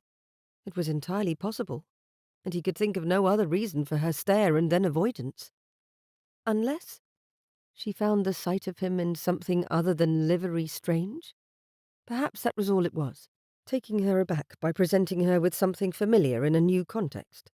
He'd choose to think that rather than the former possibility, so when she looked up again he tipped his head forward in acknowledgement. "Yes, I am an unexpected sight, but I hope not necessarily unpleasant." He would do his best to set her at ease if the occasion allowed for it. He was, after all, a gentleman. Everything in Juniper's mind came to an abrupt halt, a clatter and a crash of a stop, the moment Mr. John Sterling met her gaze and returned her stare without so much as a flicker of interest, recognition, or even a pleasant smile. Her initial shock twisted into disappointment. He didn't care in the least about seeing her again. He appeared as stoic and solemn as a gentleman of means as he had when he'd stood at attention as guard and footman both. She diverted her gaze to compose herself before she blushed with her realization, but when she looked again to see him still staring, her mouth went dry. Then he nodded, the movement slight and slow. It had somehow set off a whole flock of geese in her stomach. Miniature geese, to be certain, but given the cacophony of wings beating and wild thrumming inside her, it could only be geese that caused such a thing. Thank heavens for Bethany, who took Juniper's arm and brought her across the carpet to speak to Sterling's sister, a lovely, delicate-looking creature named Emily. "It is such a pleasure to meet you at last, Lady Emily," Bethany said, taking the lead as she so often did in social gatherings. "The moment I learned of you, I wished to know everything about you. I hope you will forgive my forwardness, but I have so many questions for you." Juniper peeped up at Sterling, Mr. John Sterling, as he stood protectively beside his sister. She experienced a difficult time adjusting to calling him his correct name even in her own mind, as it seemed both inefficient and strange. Goodness, but he'd somehow grown handsomer. The suit he wore was incredibly well made, and the deep blue of his waistcoat drew out the dark blue of his eyes. His jaw was still clean-shaven. His dark hair, though, looked different, the cut sharper, still short and military-like, but elegant. Admiring the man's hair was ridiculous. She hastily gave her full attention to his sister, speaking to her. "I hope you will forgive our eagerness to come to know you, Lady Emily. Being an earl's daughter is not without its challenges, and we are happy to share anything we have learned with you if it will make your path easier to tread. You are too kind. I confess I wanted to meet you the instant I learned of you both. Lady Emily's eyes darted between Juniper and Bethany. My brother told me a delightful tale about modelling for you when he was a footman with the Duke. Is there any chance one of your paintings was brought to London? I'd love to see it. She cast an impish smile up at Mr. Sterling, whose reaction was a mere raise of his eyebrows. The word Juniper focused on, though, was footman. Perhaps his family did not discuss his true purpose in the Duke's household when they were in mixed company, an acceptable practice and a detail Juniper tucked away. Bethany answered the question before Juniper could. Oh, yes. My sister kept hers. Mine was lost in the shuffle from one house to another, but Juniper's painting is in her portfolio. She keeps several things on hand no matter where we go. We will have to fetch it after dinner. Is that all right, Juniper? Blushing and not entirely certain she wished to have her work on display, Juniper gave a brief shake of her head. I cannot be certain I know where it is at present. Perhaps another time. It certainly isn't all that critical to view, though. My skills aren't enough to make it worthy of study or appreciation. The painting's subject appeared as neutral and uninterested as ever. His eyebrows had even fallen back to their normal position. Another moment passed before he seemed to realize the ladies looked to him and expected him to say something. Mr. Sterling cleared his throat. I assure you, Lady Juniper, my sister wants only to find a new reason to torment me. Beyond that, she will have nothing critical to say of the piece. Did the man have any idea at all how charming he sounded? The man had a voice her books would describe in all manner of creative and ultimately impossible ways. Rough, solid, deep, level, dark. It wasn't quite fair that a real man sounded like that and then refused to give answers longer than a sentence or two. She wanted a monologue, preferably a passionate one which grew in volume until he declared something impossible, such as his wish to court her, or that he would do anything for a single smile. She would even settle for something less dependent on her as its subject. Oh dear, perhaps she had been reading too many novels of late. Ivy drifted near, serene as ever. Ladies, I have come to explain the order of precedence for the evening. As we kept the party to our two families, we do not have even numbers of ladies and gentlemen, and the variety of ranks among us will feel rather strange. She glanced up at Mr. Sterling. I have already explained to the other gentlemen in your family how we will best practice one of the stricter rules of society's evening events. Tonight, as host, my husband escorts the highest-ranking woman present into the room. She nodded to each lady as she named her. This is Lady Benwith, your mother, as a countess. Then your father escorts the next highest-ranking lady who is not his blood relative, your sister-in-law, the Viscountess. She went on to explain that her mother-in-law, the Dowager Baroness, as an Irish noblewoman, ranked below everyone but those without a title present, because the titled Irish went lower in the order of precedence than the English. It isn't ideal, as a more even party is easier, but it is still within appropriate bounds. Lady Emily's eyebrows climbed higher with each word. It is so much to remember. How will we ever manage in an even larger party? Oh, it gets so much worse once you have to know who is the grandson or granddaughter of someone important. Their names won't match, so it can get complicated. With a calming touch on Emily's wrist, Ivy reassured her. But never fear, my dear. The more complex the party, the more likely you are to have the hostess or master of ceremonies come whisper in your ear to whom you ought to look for as your escort. Then she tipped her head toward Mr. Sterling. Your brother likely knows as well as any who goes before who. Juniper glanced up at him from the corner of her eye. It seemed no matter how she fought to keep from staring, her attention drew back to him again and again. Unfortunately, he hadn't met her gaze again. Presently, he was devoting all his focus to Ivy. Why had Juniper let herself imagine that when he saw her again he'd not be able to take his eyes from her? That leaves your sisters unescorted, Lady Emily protested a moment later, looking to Bethany and Juniper. That doesn't seem fair. Indeed, that is why for most parties there are careful arrangements made to ensure there are as many male guests as female, Ivy said with a smile. My sisters will manage on their own. We are only going across the corridor. This is why there are entire volumes of books dedicated to delineating who is descended from which noble house, Bethany remarked with a little smirk. We have several in the library of this house. You're welcome to borrow them if you would find them helpful. I have ordered several for our collection, Mr. Sterling rumbled beside them. Thank you for your thoughtful offer, Lady Bethany. Why hadn't Juniper thought to make that offer? And why did she feel so incredibly foolish about everything this evening?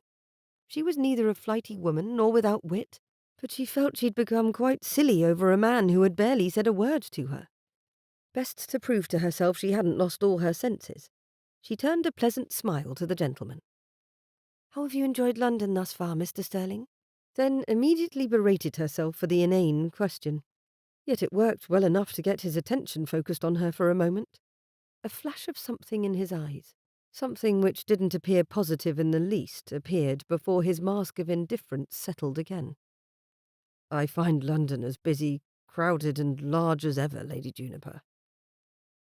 The pause that followed his words made her want to turn and flee. He didn't like London. He didn't seem to appreciate her attempt at polite conversation either. Why couldn't she have said something clever? "My brother is like my father in that he prefers the country, but he will never admit as much." Lady Emily gave her brother a glance that read as something between warning and amusement. "For some reason, Jack seems to see a threat behind every street lamp and ruffians in every shadowed alleyway." Watching as closely as she was, Juniper noticed the slight brightening of the man's eyes when his sister said the more familiar version of his given name. Not Mr. Sterling or John. Jack. It suited him. The allusion to him seeing danger everywhere, however, made her again question whether his sister knew of his work as a guard. Surely they knew. "I'd prefer something between the two," Bethany said, speaking of London and country life. "Give me as small as Fear, a village with enough people to make for good company, and I am content. My sister is happy so long as she has access to a well-stocked library, but London, I find it fascinating only in the smallest of helpings." A bell rang, calling everyone to order for dinner. As they all carefully took their places in line, Juniper and Bethany standing side by side behind Jack Sterling and his sister, Juniper tried to recover her sense of self. Her younger sister leaned in closer to whisper, "Are you all right? You look as though you're fighting away a headache. Your expression is pinched." "If only that were the problem," she whispered back. No, I am well." Even if nothing had gone the way she had dreamed it would, at least she had an entire season in London to gain Mr. Sterling's friendship. He presented an interesting challenge. What would it take to make him take notice of her? Precisely what she would do when she had it, she wasn't entirely certain. She only knew she wanted it. Wanted him to look at her with something other than his dutiful expression of stoic responsibility. Dinner went well. All the conversation remained polite, on topics of food or fashion. Juniper sat between the older brothers and directly across from Lady Emily. That didn't stop her from sneaking several looks at Jack, Mr. John Sterling, across and down the table from her. He sat with perfect posture, hardly speaking except to murmur direction to his mother or answer whatever it was Bethany said to him. Why had Bethany been placed beside him? It made Juniper somewhat envious of her sister, but she kept up her own cheerful conversation with the gentlemen at either side of her, who were passably pleasant. When at last the meal ended, the ladies stood and went across the corridor to the drawing-room. The Baroness, Dowager Baroness and Countess all sat together along with the future Countess of Benwith. Those four ladies immediately spoke of upcoming events and who had invitations to what, the better to align their social calendars. It looked exhausting. "Your sister is kind, going to so much trouble to assist my family," Lady Emily said to Juniper as the two of them settled at a table with cards. Mrs. George Sterling, whose given name was Susan, joined them and nodded her agreement. "We are most grateful that so many of the Duke of Mumford's friends are eager to help, so it does strike me as somewhat curious." Juniper picked up a deck of cards and shuffled them, looking about for Bethany. Her younger sister had slipped away without a word. Hopefully she would return soon and make a fourth for their game. "Why does it strike you as curious?" she asked as she cut the deck. "His Grace is a remarkable man. I think he rather likes helping the people he cares for." "That's just it, isn't it?" Mrs. George Sterling said with a raise of her eyebrows. "Jack was merely a footman to his Grace. I certainly appreciate the kindness, of course. I am merely surprised that a man with such power would go to any lengths to help a former servant's family. Even though my father-in-law is now an earl, he cannot hope to have much influence any time soon." Lady Emily put a hand on her sister-in-law's arm. "Forgive us, Lady Juniper.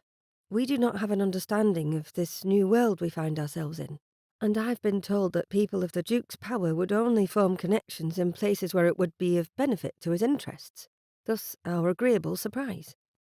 They truly had no idea that their brother had served as a guard in the Duke's household then, that he had even saved the Duke's family from injury or worse in his time with them.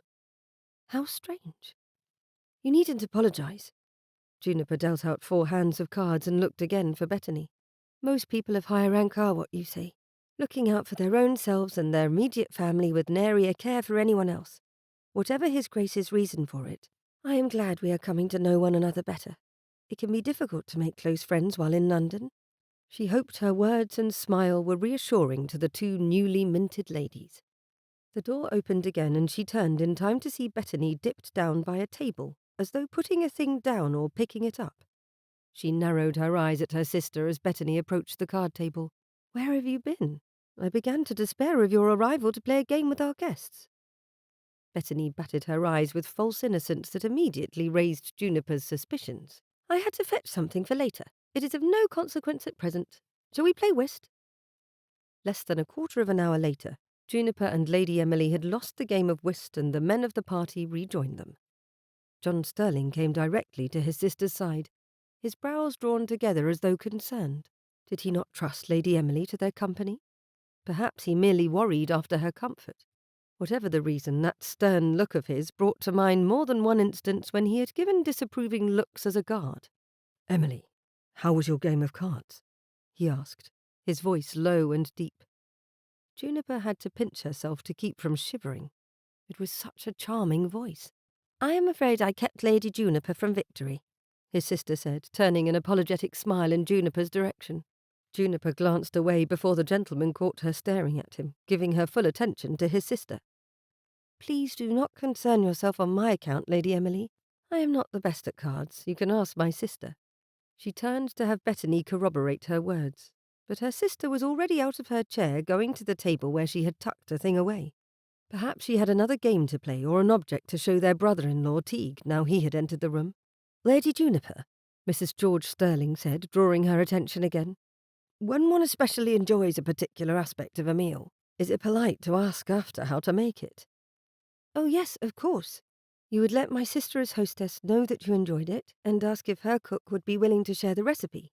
If the cook is willing, as you know some recipes are guarded like national secrets, our cook will send it along to yours." The other woman frowned somewhat. "I will never see it then." "Likely not, unless you ask after seeing it, which you are certainly permitted to do once the recipe arrives at your home," Juniper reassured her hastily. "Though no one will ever expect you to cook it yourself, of course, or to know all the details about how it is made. My sister-in-law is a most excellent cook," Lady Emily said. "I can attest to her skills in the kitchen. It seems a shame that ladies do not cook if they wish to do so. Some ladies likely do," Juniper said, glancing briefly at Mr. Sterling again.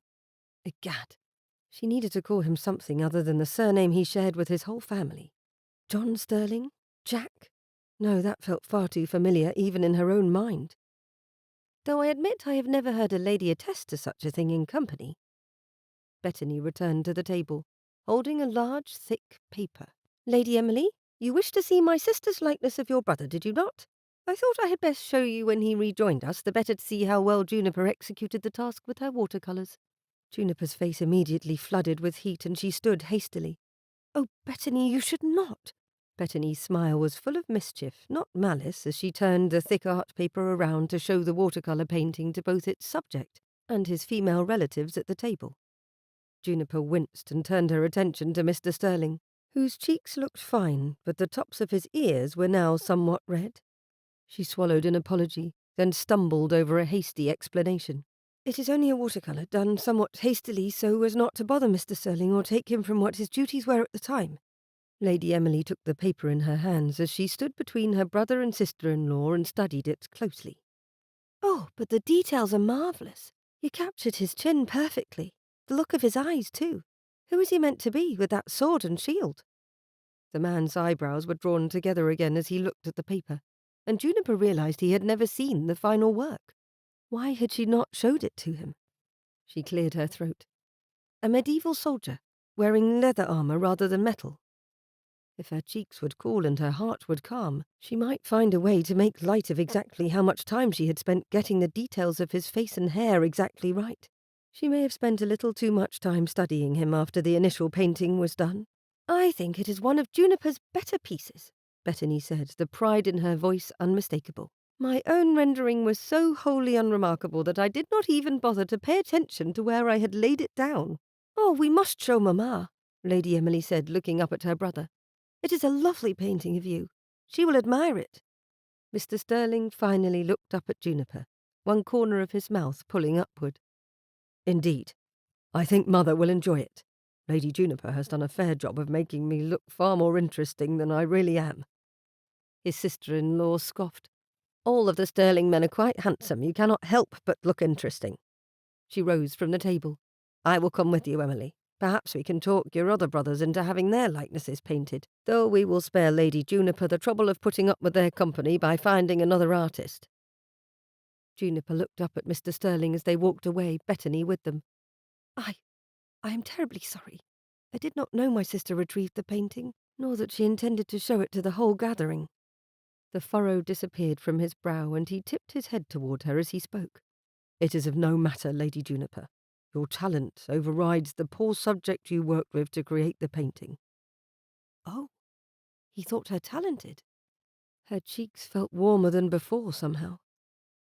Jack, his eldest brother said loudly, I didn't know you went to battle with sword and shield. The jest made Mr. Sterling sigh. Excuse me, please. He nodded to her, then joined his family members studying the painting. Teague wandered to the table where Juniper stood, frozen in place by mortification and compliment alike. Her brother-in-law folded his arms behind him. Shouldn't the artist be with her painting, to explain the thoughts behind her work? She shook her head, watching as the Earl held the painting and looked from it to his son, then said something in a low voice which made everyone laugh. I think it is less about the painting and more about a family teasing one another, she said quietly. I cannot understand why Bettany had to fetch it. I think it was wise of her. Teague grinned when she turned a frown in his direction. Truly, they have been doing their best all evening to behave properly. There has been an unnatural stiffness to every word, look, and motion, but now see they're more relaxed. I think, too, it gives them yet another link to our family through your familiarity with one they love, as innocent as it may be.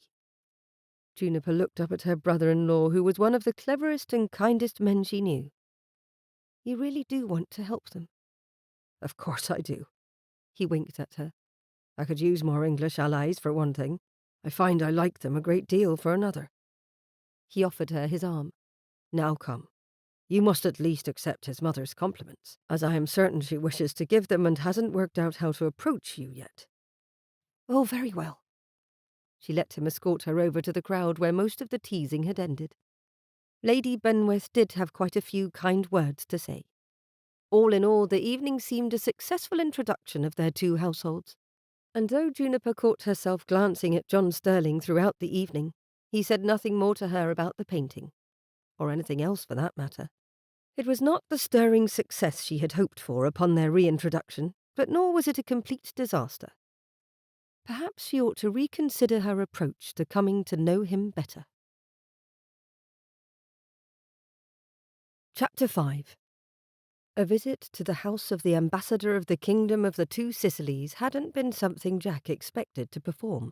Yet there he was in the drawing-room with his sisters-in-law and Emily, sitting in a chair with a plate of biscuits in one hand and a cup of tea in the other, utterly bewildered as to how one was supposed to eat a biscuit whilst retaining a hold of the cup of tea. He was only here because the Countess's note to the ladies of his household had mentioned the Conte wanted to speak to him about a particular matter. The Conte had yet to join them. He was apparently in meetings that morning. Before her marriage, Emma Arlen had been ward to the Duke of Montfort and remained the dearest friend of his eldest daughter, which explained how his sisters had obtained the invitation in the first place, even if that didn't clarify why the couple had included Jack. I understand you had dinner with Lord and Lady Dunmore's family last week, Lady Attella said, with a wide smile behind the rim of her cup. They are lovely people. I am planning to host them here soon. Jack shifted in his seat the moment that evening's memory rose in his mind. A successful evening, even if he had been mercilessly teased for being the subject of a young lady's painting, in a somewhat heroic pose that his brothers thought ill-suited to him. When he had posed for Lady Juniper and her sister all those months ago, Jack never dreamed his family would one day see the painting. Even if he had, he would have agreed to stand as model for them. He had liked all three Amberton sisters even then. "Oh, we truly enjoyed our time with them," his eldest brother's wife, Catherine, said, seeming to feel more confidence when speaking of the mutual acquaintances. "We hope to return their generosity soon." As Viscountess of Tenby, after all, she was a mere touch below the Contessa in rank. "The balance must always be kept," Lady Attella said with a shrewd raise of her eyebrows. "But know this, Lady Tenby, you are among friends when you are with us. My husband and I have agreed to do all we can to ease your way into London's elite circles. If ever you need any help planning parties or dinners or returning invitations or anything, please do not hesitate to call on me. I absolutely delight in arranging social events. It is one of my favourite things about being married to an ambassador." Jack nearly smiled at that. He'd known the Contessa for years, even if it had been a formal and distant knowledge. He'd joined the household before she'd come out into society along with the Duke's eldest daughter, and she'd always been lively in spirit. Her enthusiastic offer didn't surprise him in the slightest. "I have a question then, your ladyship," Emily said with a little raise of her hand, as though reluctant to draw attention to herself. "As an unmarried lady, I know entertainments I organise must be smaller and given with the permission of my mother. But am I permitted to do more than invite other women to tea or on an errand? As long as you're not planning parties, of course.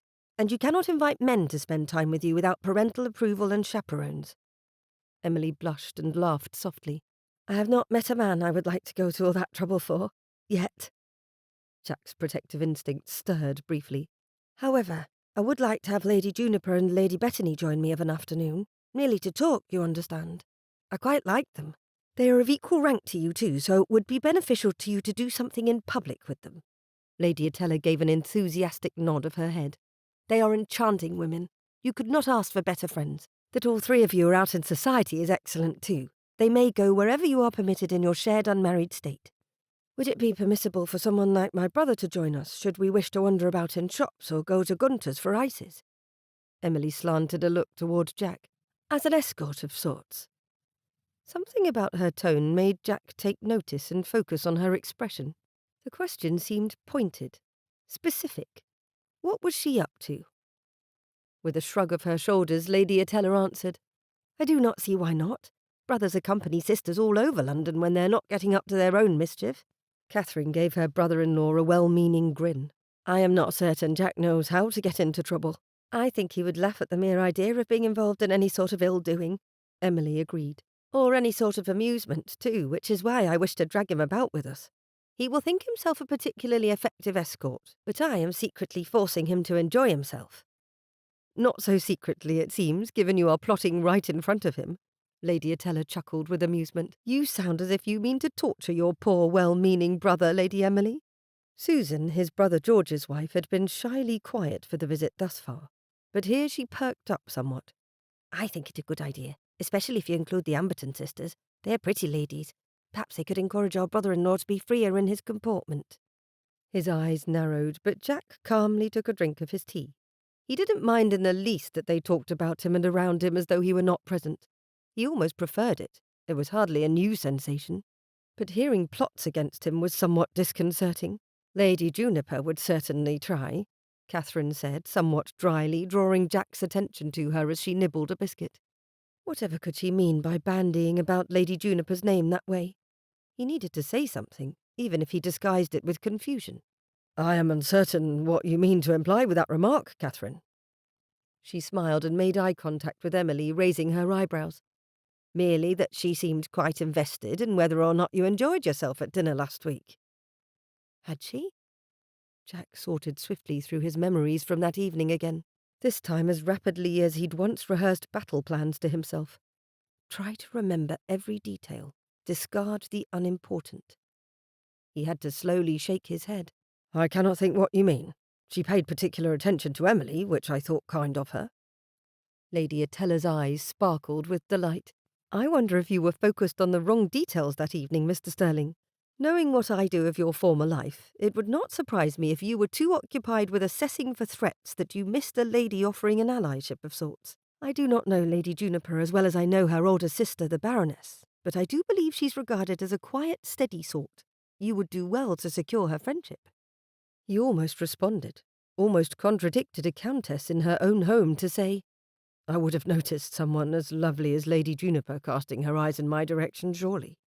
Yet he'd spent most of the previous summer in her presence, assigned to watch over the Amberton women during their stay at Cleaver, and had actively reminded himself on a daily basis that he couldn't stare at her all day.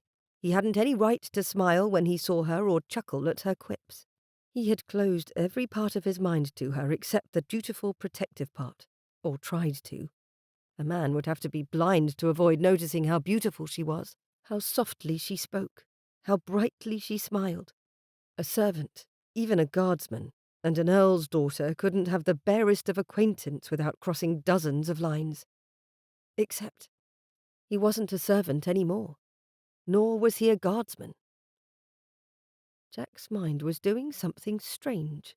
It was shifting, his thoughts realigned, settling rather firmly in the knowledge that Lady Juniper and himself were now equals.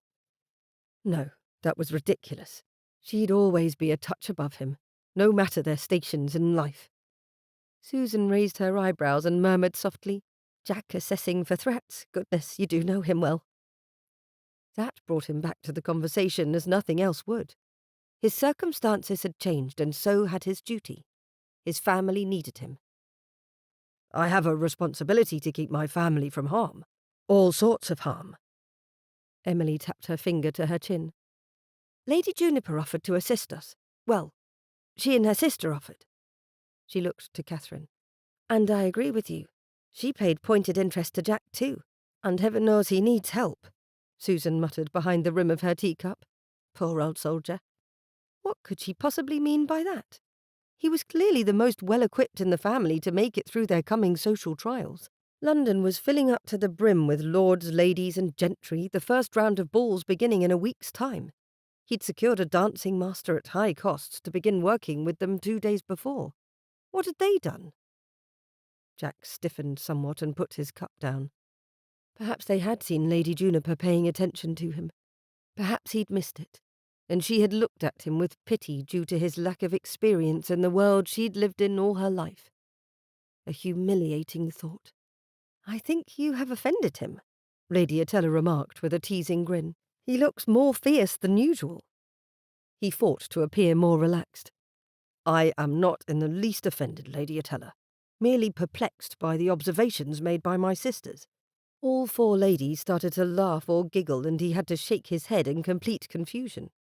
Fortunately for him, the door opened and in walked Lord Attella, the ambassador. He greeted them all politely, his wife warmly, and then motioned to Jack. "Ah, Mr. Sterling. Again it is good to see you. I am grateful you have come. Ladies, I must steal this gentleman away. I have wished to discuss matters of embassy security with someone as knowledgeable as Mr. Sterling for months now." Jack winced and looked at the ladies from his household, and all of them raised their eyebrows at him. As far as they knew, he had been nothing more than an upper footman in a duke's house, his military career long in the past. He cleared his throat. "This old soldier is happy to be of assistance in whatever way I can, Lord Attella."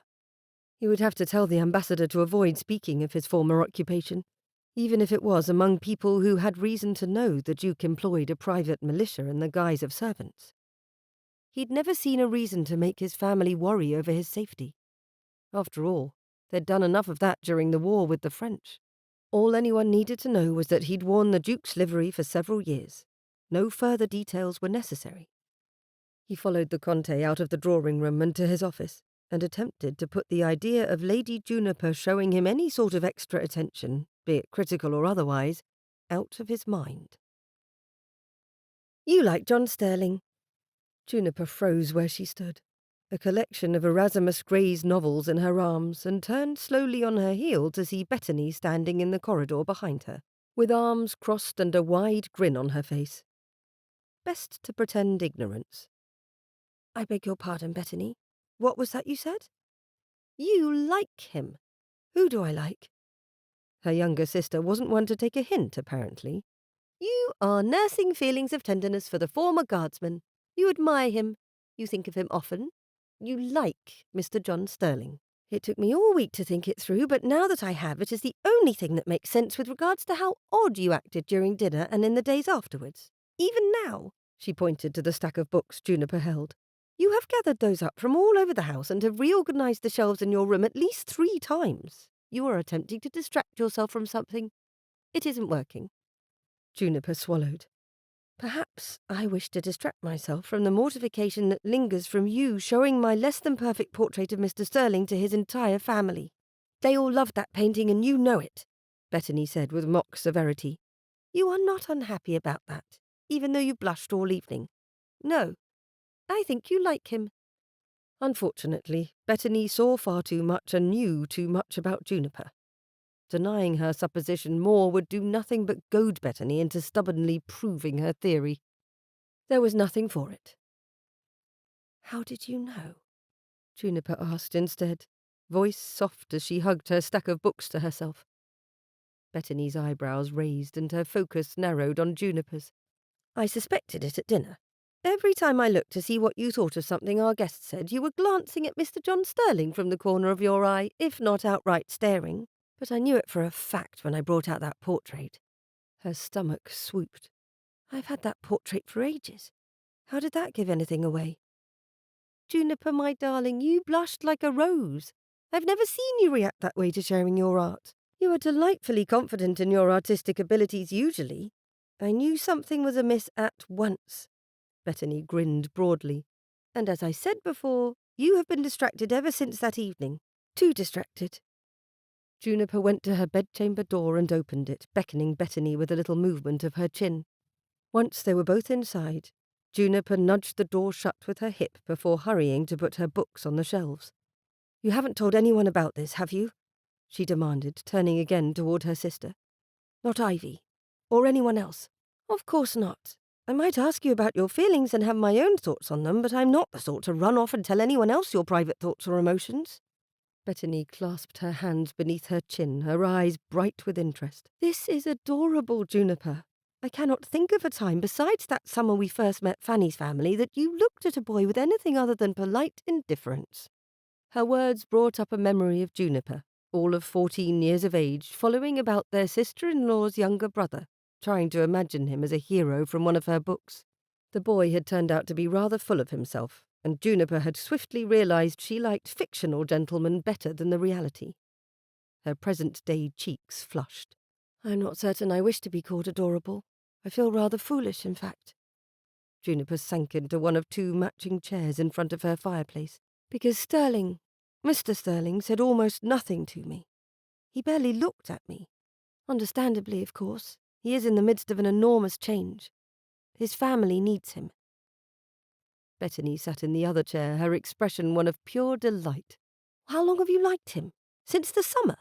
Or only after his family rose in rank?" It would have been inappropriate to look at a servant with any sort of feeling beyond general human decency. Juniper hadn't ever allowed herself to look at servants, at employees in the household she'd lived in or visited, with any degree of personal interest. The indecency of the suggestion made her frown, even if she had rather liked watching the former guardsman as he moved about the castle or stood stoically in place until called upon. "And you had better not ever entertain such a thing, Bettany Amberton." "Never." Bettany put a hand to her chest. "I am well aware of the imbalance between ourselves and those who are in service." Juniper sighed, her gaze drifting momentarily towards the neatly arranged novels before meeting her sister's eyes. "A lady of our position must never entertain such thoughts towards a servant. It is not merely frowned upon. It is a breach of decorum which could lead to scandal, ruining the lives of all involved." Bettany nodded solemnly, her earlier excitement dimming in the face of the reminder. "I know. The lines between us and those who serve us are not just lines of employment, but of entire worlds apart. To cross them—" She paused, searching for the right words. "To cross them is to risk everything. Our reputation, our social standing, even our family's name." Juniper's expression grew stern, reflecting the seriousness of their conversation. "Exactly. And it's not just about us. A moment's folly could ruin lives." "I follow all the rules, Juniper, you know I do," Bettany murmured. "We're not speaking of the things that have ruled us since birth. We are speaking of something entirely different." Her earlier levity didn't return, though a more reflective expression appeared on her face, her smile slight and her eyes thoughtful. "Is this why you're struggling, Juniper? It's a lot to carry, knowing you could feel something for someone who was once a servant.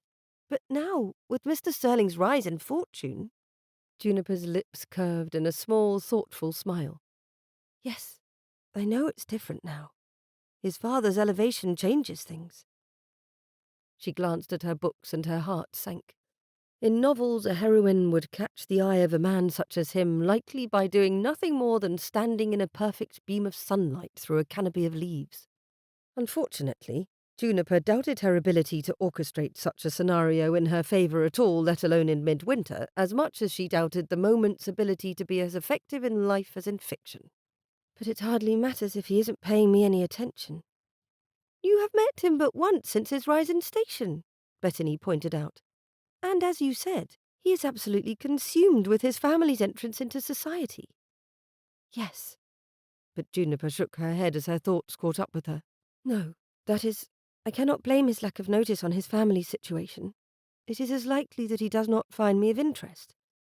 Perhaps he remembers too well what it was like to follow us about, making certain we stayed out of trouble. Perhaps I remind him of a time he'd rather forget in service to another." "That is a great deal of supposition." Bettany pointed to the books on Juniper's shelves. "What would your heroines do if confronted with such a thing?" "Oh, them." Juniper wrinkled her nose and sank deeper into her chair. "They have never had such a practical problem. None of them, in any of those books. It's all treasure maps and mad uncles and thunderstorms." For the first time, her books had failed her. In truth, the heroines of her favourite stories tended to swoon when things became interesting, or get kidnapped. She didn't foresee herself having either of those issues in the near future. "I'm afraid I'm left to my own devices when it comes to my interest in a gentleman. Any gentleman. But we are discussing a particular gentleman." The glitter of mischief in Bettany's eyes made it quite clear that she would not allow the subject to drop until she had solved the problem Juniper faced. "We should go and visit the Sterlings. Today." She rose from the chair. "Get dressed, properly, I mean. At once." "Wait, what?" Juniper remained sitting, mind whirling. "Why are we going to visit? And without knowing if it is their at-home day? It hardly matters. We already promised we would help the Sterling ladies to acclimate to London society. We can begin today. Come, I can be ready in a quarter of an hour." Startled by her sister's enthusiasm, Juniper had barely risen from her seat before Bettany opened the door. "No, Bettany, wait. We cannot barge into their home uninvited merely because you want to tease me about a gentleman."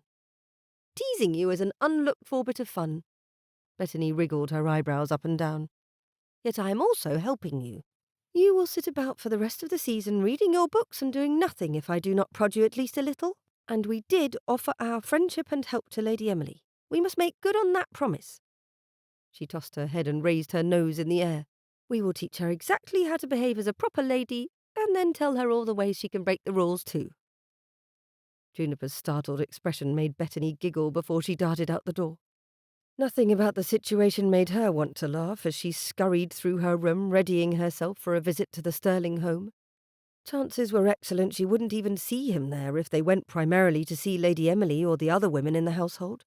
Yes, she was unlikely to see him, and they had promised to help Lady Emily. "Right," Juniper murmured to herself as she put her bonnet on her head, looking in her mirror. "I likely will not even see him, which is good. I need to focus on the sister."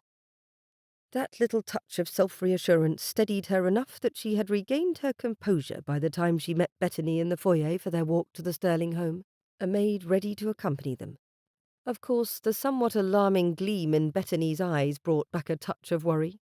Though the older of the two, Juniper knew Bettany's ability to promote a touch of chaos and possessed a healthy respect for her sister's abilities in that regard. Oh dear.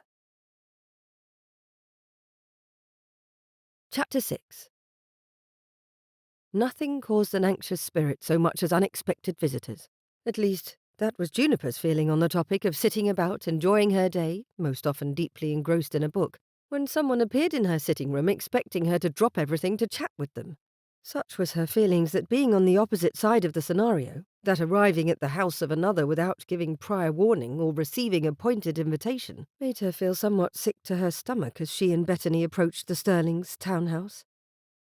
"We ought to come back tomorrow," she said, slowing her steps as they neared the door. after we send a note. Turning up without even sending a note is rather rude. It isn't when we are all friends, Bettany insisted, and we are going to be good friends before long. Lady Emily is charming, and we both wished to see her. Think on that, if considering the other reason for our visit twists you in knots. A good piece of advice, that. Juniper pulled in a deep breath and held it as she knocked on the door with the large brass ring. The door opened instantly, a fresh-faced footman standing at the ready. "We have come to pay a call on Lady Emily." Bettany gestured to Juniper to hand him one of her cards. They both had them, thanks to their brother-in-law, but generally agreed to use Juniper's as the elder sister when they went visiting together. "Will you let us know if she is home?" The footman stepped aside to allow them to wait in the foyer, as was proper given their obvious status as ladies. He disappeared quickly, and Juniper finally released a relieved sigh. "How did I let you talk me into this? The same way I talk you into everything. You know I am right." Bettany's subtle lift of her chin made her opinion of herself clear. "As often as you and Ivy think you are protecting me, I am in truth driving the two of you to action." Rather than respond to that pointed remark, Juniper let her eyes take in the foyer and what little she could see beyond it. The floors were marble, the columns here and there painted bright white, and the walls a bright blue that made her think of summer skies. The house was elegant, in an older though still fashionable neighbourhood. It couldn't say much about the occupants, though, given how short a time they'd had possession of the house. It made her wonder what their home looked like, the place where Sterling came from. How different had his life been prior to the family's change in status? The footman returned at the top of the stairs, and he was not alone. "Lady Juniper and Lady Bettany." A deep voice greeted them, and Juniper's heart gave an inconvenient little kick to her ribs. John Sterling came down the steps toward them. "You are both most welcome." Today he wore tan trousers, a dark blue coat, and a silver blue waistcoat. Tall boots, too, as though he meant to go riding. The cut of his clothing was excellent, setting off his broad shoulders and otherwise slim build quite well. Juniper nearly forgot how to speak, but words were not necessary as she remembered to sink into a polite curtsy. She ought to have taken the lead as the older of the two sisters. Bettany, most unlike herself, didn't say a word, which meant Mr. Sterling remained still, looking at them with his usual solemn expression. Juniper couldn't find her tongue until he finally raised his eyebrows. "Words, Juniper, words." "We came to see your sister," she finally blurted, her chest tightening. "Lady Emily, is she at home to visitors? I know it may not be her morning to take formal visits, but we hoped she would not mind if we came, to see her, as friends." She plastered on what she hoped was an amiable smile. He studied her closely, his gaze assessing. Then his lips tilted the barest amount upward. "Emily will be pleased to see you both. I was sent ahead to give her time to make herself presentable." He gestured to the stairs. "Please, follow me." Juniper glanced at Bettany and immediately regretted it. Her sister wore a wide grin, and her eyebrows had arched nearly to the brim of her bonnet. There was nothing subtle in Bettany's expression, the younger woman far too delighted in that moment. After narrowing her eyes in warning, Juniper followed Mr. Sterling up the steps. "I hope we're not interrupting anything important," she said, trying to cover the somewhat awkward silence. It seemed a change in station truly hadn't made Mr. Sterling any more talkative than he'd been before. Perhaps that was merely habit, though, given that he hadn't much opportunity for open conversation yet. "Not at all," he said, tone formal. "She was assisting with the children in the nursery and merely wished to change." He paused on the landing and turned, making Juniper and Bettany hesitate. His brow was drawn down. "Given our conversation at dinner the other evening, you both know that my family is still adjusting to our position. In truth, Emily would have come straight down to see you both, and I doubt you would have minded the state of her gown. She had paste and paper stuck to it, along with a few splatters of paint. It was an older gown from before." His shoulders were stiff as he explained, his hands curled into fists at his side. He sounded rather protective of Emily, even as he described her state of attire as less than ideal for even an informal visit. As it seemed he expected her to say something, Juniper glanced briefly at Bettany before speaking. "You are right, Mr. Sterling. We would not have minded." "But it is best to practice the expected behaviour as often as possible," he said, not sounding defensive. Not exactly, anyway. Juniper eyed him with raised eyebrows. Were you the one who told her to change? She asked, tilting her head to the side, taking his measure. Yes. His jaw tightened. She was not pleased. His response tugged a smile from her. I imagine not. My impression of your sister is that she is a determined, independent-minded lady. A woman like that does not enjoy being told what to do, even by a well-meaning brother. His eyebrows drew together. Should I have done differently? Juniper wanted to place a reassuring hand on his arm, a gesture wholly inappropriate given the nature of their acquaintance. To prevent the temptation, she clasped her hands in front of her. As you knew it was us, a gentle suggestion would have been all she needed, most likely. I'll be certain to speak with her, though.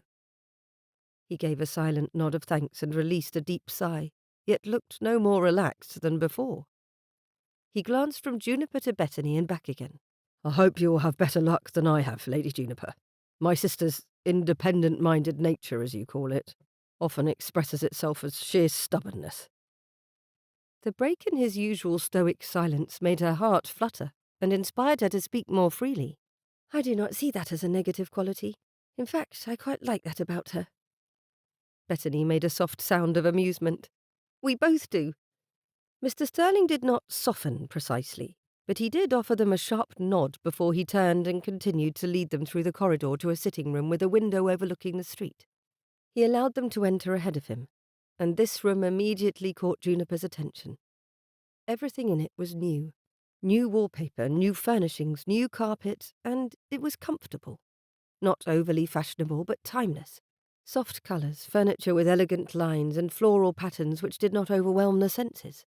This is lovely, she said, looking about with interest. Did your mother decorate this room? She looked up at him, and her heart skipped a beat when she realised he stood directly behind her. Indeed. Mr. Sterling gave another of his brief nods, his gaze flickering briefly around the room. Hope surged through Juniper as she surveyed the decor. Had it been filled with garish, expensive yet tasteless decorations, she would have been concerned about the family's prospects. The sensibilities of a matriarch often dictated a family's place within the intricate hierarchies of London society, and one's decor was a statement of intent. Thankfully, Lady Benwaith's preference for subtle, timeless pieces suggested a discerning eye, which would serve them all well in their social endeavours. The whole of it is most welcoming. Bethany stood at the window looking about with interest. Lady Benwaith has excellent taste. His expression lightened, his eyes on hers. It is one of the first in this house she made her own. The slight crack in Mr. Sterling's usual stoic mask prompted Juniper to speak, hoping to see more. Beyond what it says of her taste, I quite like it. I think anyone who visits will feel at ease here. It's comforting, reminiscent of a home meant to be lived in, not merely displayed. Mr. Sterling's expression softened, and a hint of a gentler emotion flickered across his face. It reminds me of the cottage where I grew up. It is nothing as grand as this, of course, but my mother always had a way of making even those smaller rooms feel inviting. She believes a home should embrace those who enter, not intimidate them. Juniper stepped toward him, intrigued. A cottage? She asked, curiosity dancing along her thoughts. That must have been a lovely place to live if it felt like this. It was humble, Mr. Sterling acknowledged, his gaze drifting as if he could see through the walls of the townhouse to the simpler, presumably smaller home of his childhood. Nestled on the edge of a meadow, with ivy creeping up the walls and wildflowers always pushing their way through the garden paths. There wasn't much room, especially for a family of our size, but it was ours and it was home. Juniper could well imagine the looks of such a place thanks to the heartfelt way that he spoke of it. She had grown up in a large house which had been rather devoid of life after her father's death. Her sisters kept it from feeling too empty, yet it had never really felt like home again once William and Fanny moved in. It sounds charming. I imagine it was a wonderful place to grow up. She took in his stance, the way his hands had relaxed as he spoke. It was difficult to drag her eyes away. For me it was, he confirmed, a trace of a smile playing at the corners of his lips as he returned his attention to her. It's those aspects of our past that I hope guide how we as a family approach this new chapter in our lives. If we strive to maintain that sense of home, perhaps we will not lose ourselves entirely to this new way of things. That's a beautiful way to think of it.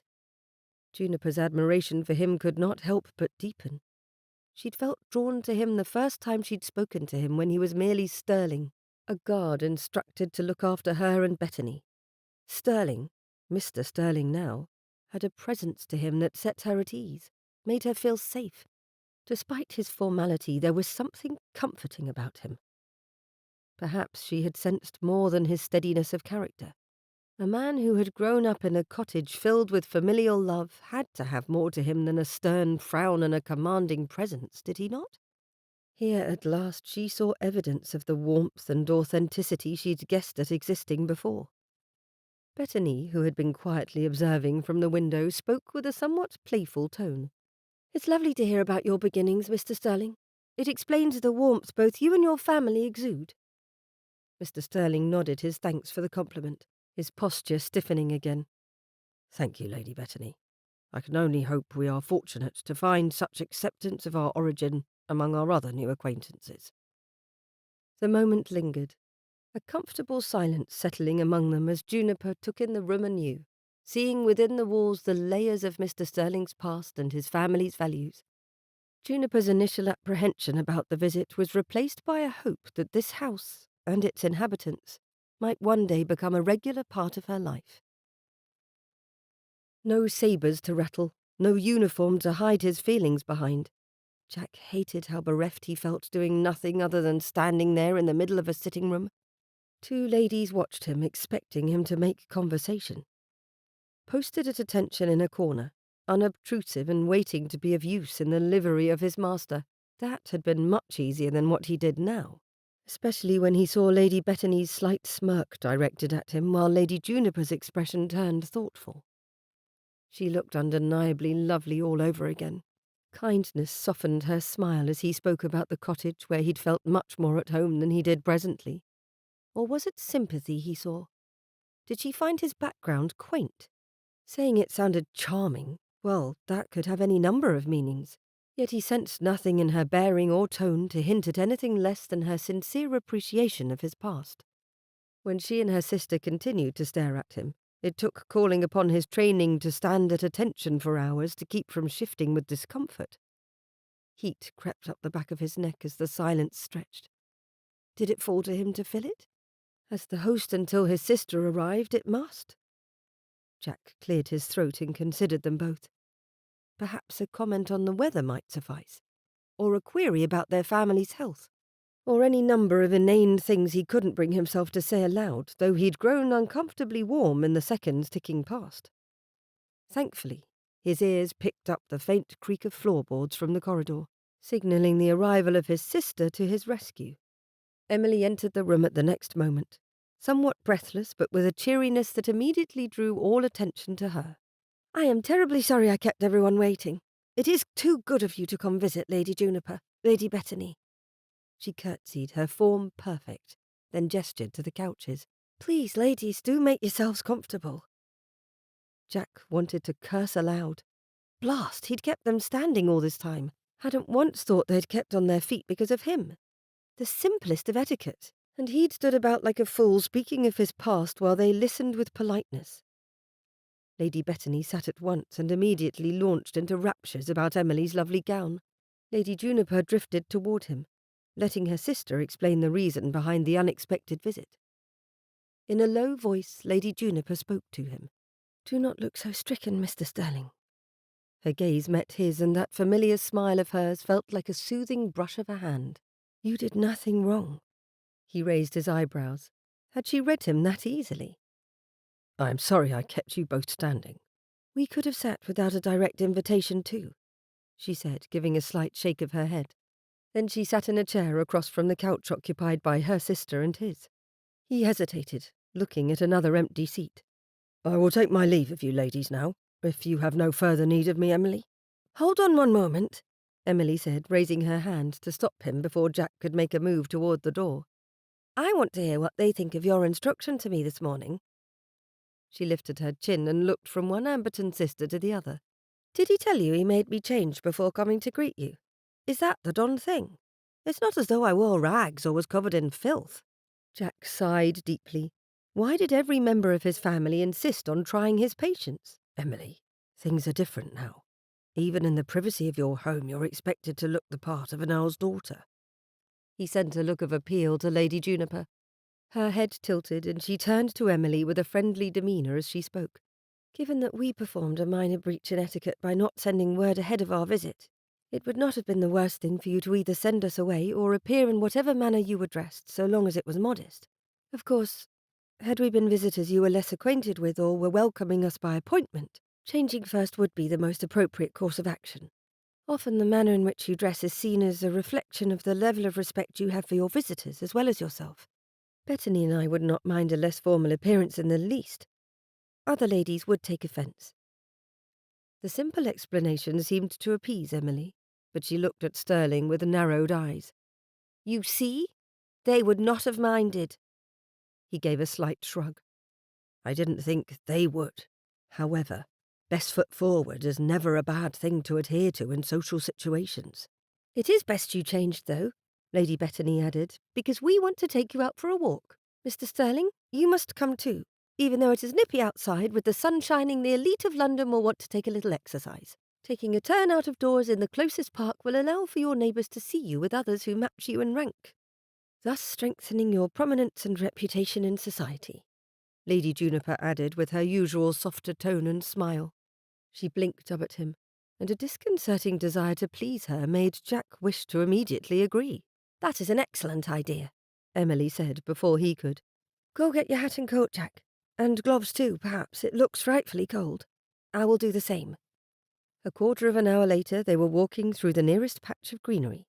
He'd tried to walk behind all three ladies, the better to keep an eye on them, but Lady Bettany had looped her arm with Emily's and walked ahead, leaving Lady Juniper a few paces behind on the narrow path. As he was, in fact, a gentleman, Jack moved to keep pace next to the singular woman. His gaze swept from one side of the park to the other, noting the number of couples present, how many gentlemen, where carriages parked along the edges of the road, which children appeared to be with which nursemaids or governesses. "Do you ever get tired of it?" Lady Juniper's soft inquiry pulled his attention back to her. "Tired? Of what?"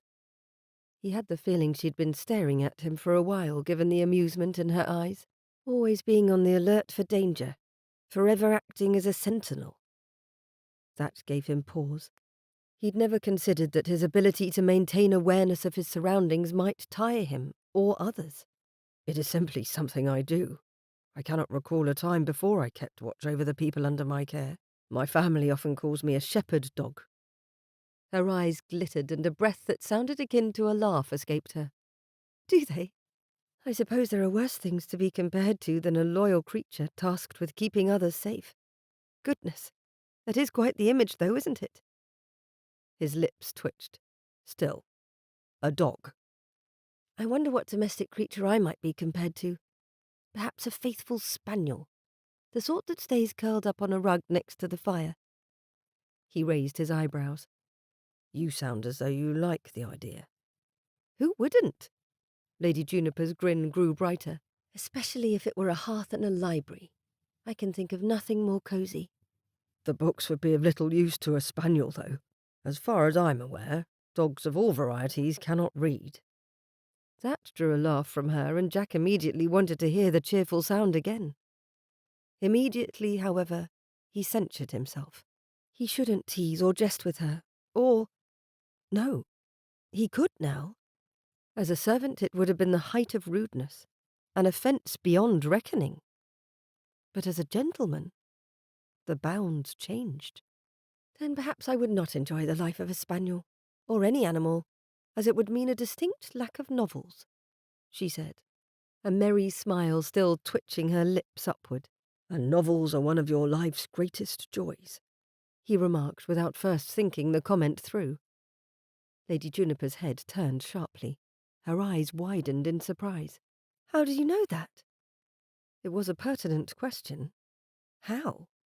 He had paid attention to her during her stay at the Duke's castle the previous summer. He had followed her about, of course, but then the guards talked about all the guests too. They spoke of where they spent their time, how they behaved, and so on. From both his own observations and the words of others, Jack knew that Lady Juniper Amberton enjoyed reading as much as her elder sister, though what they read differed widely. Lady Juniper went about the castle with Gothic novels tucked beneath her arm. The former Lady Ivy had borrowed titles more related to intellectual pursuits than entertainment. He cleared his throat. An observation made in the past and a touch of assumption. Nothing more. Rather than seem offended, Lady Juniper appeared amused, perhaps even pleased by this piece of information. Indeed, the shepherded dog sees everything, it would seem. Not everything, he said, trying to reassure her, but I try to notice the things that count. And what I read last summer counted? It had, to him, though it likely shouldn't have been a thing he noticed.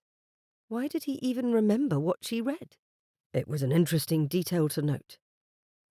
Lady Juniper adjusted the reticule on her wrist, glancing away from him. She looked ahead where Bethany and Emily walked, speaking animatedly with their hands. They pointed at plants and nodded toward people walking along the other side of the path. I imagine your attention to detail will be invaluable to your family. They seem more annoyed by it than anything else, he said, then winced. I apologize. I should not have said that. She glanced at him from the corner of her eyes. I will not repeat what you say. In truth, it was not difficult to guess at such a thing, given how your sister reacted to your guidance on the matter of her gown. If they do see you as their shepherd's dog, they must have felt you nipping at their heels a time or two since your arrival in London. Jack tried to keep his expression steady and let his gaze sweep across the park again. They have accused me of that very thing, on multiple occasions. Perhaps a gentler approach is warranted. That brought his attention to her. Perhaps. I find it difficult to envision anything other than what I have attempted. I tell them the truth of things, of exactly what they need to know to succeed. With the succinctness and tone of a military commander, I would venture to guess. He liked her smile that seemed made of half amusement and half smugness. A good guess. He did not mind rewarding it in the slightest with a grin of his own. Your family are neither sheep nor soldiers, Mr. Sterling. Are they not? Jack feigned surprise, raising his eyebrows at her, watching for another smirk, hoping for another laugh. Instead, the lady merely shook her head and sighed as though exasperated by him. They are ladies and gentlemen. They are your family. As I said, a gentle word will likely help far more than a commanding one, especially if it is as I imagine, that everyone is overwhelmed. The changes they have been through, this new way of living, likely overcomes the senses. I know that when I face a complex array of thoughts and emotions, someone barking orders at me would make matters worse, not better. I do not bark, Jack protested quietly, though he turned her words over in his thoughts. I need to be heard over everything else taking their attention, Lady Juniper. Do you? Or do you need to be the calmest voice in a sea of confusion? She turned more fully toward him as she asked that question, and his steps slowed. Goodness. He had not considered that tactic even once. Instead, he had let his frustration dictate his tone, and his sense of urgency. I will think on your advice, Lady Juniper. I hope it proves helpful, Mr. Sterling. I speak from my own experience as one who needed guidance and support, and was instead commanded and governed. It was not a pleasant experience. He could remember her sister-in-law's sharp tongue all too well. He had caught many of the woman's diatribes and censures against the Amberton ladies. Being compared to her, even indirectly, smote his pride. He winced. Guidance instead of governance is a good way to think on it, he said at last, the admission still difficult to make.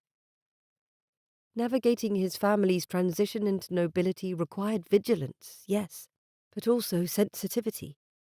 Lady Juniper hinted at using a subtler strength, one which could instruct and inform without overwhelming.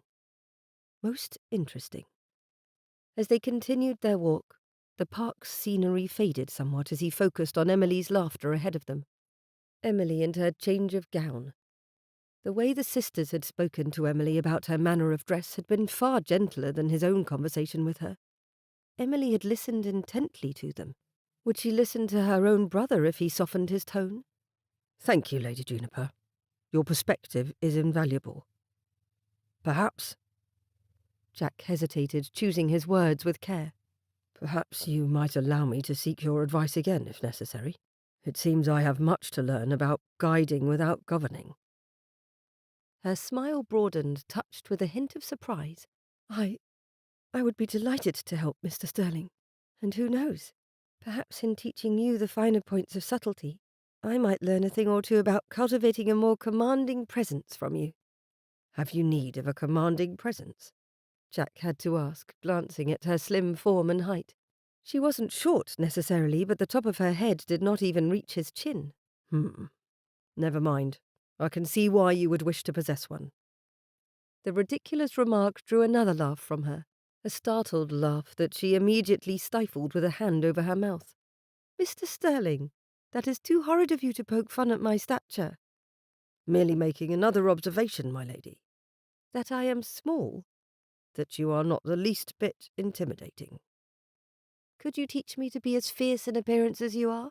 That is a tall order, Lady Juniper, for a short woman, and you haven't my natural forbidding expression. Short woman? I believe I am of average height, sir. Still, not forbidding, though. Ought I to scowl more? She drew her eyebrows down sharply and stuck out her bottom lip. Would that make up for the lack of stature? My lady, that is a pout, not a scowl. Jack laughed softly, and her cheeks turned a soft pink, a rather pretty shade on her, and a thing he should not take such delight in seeing.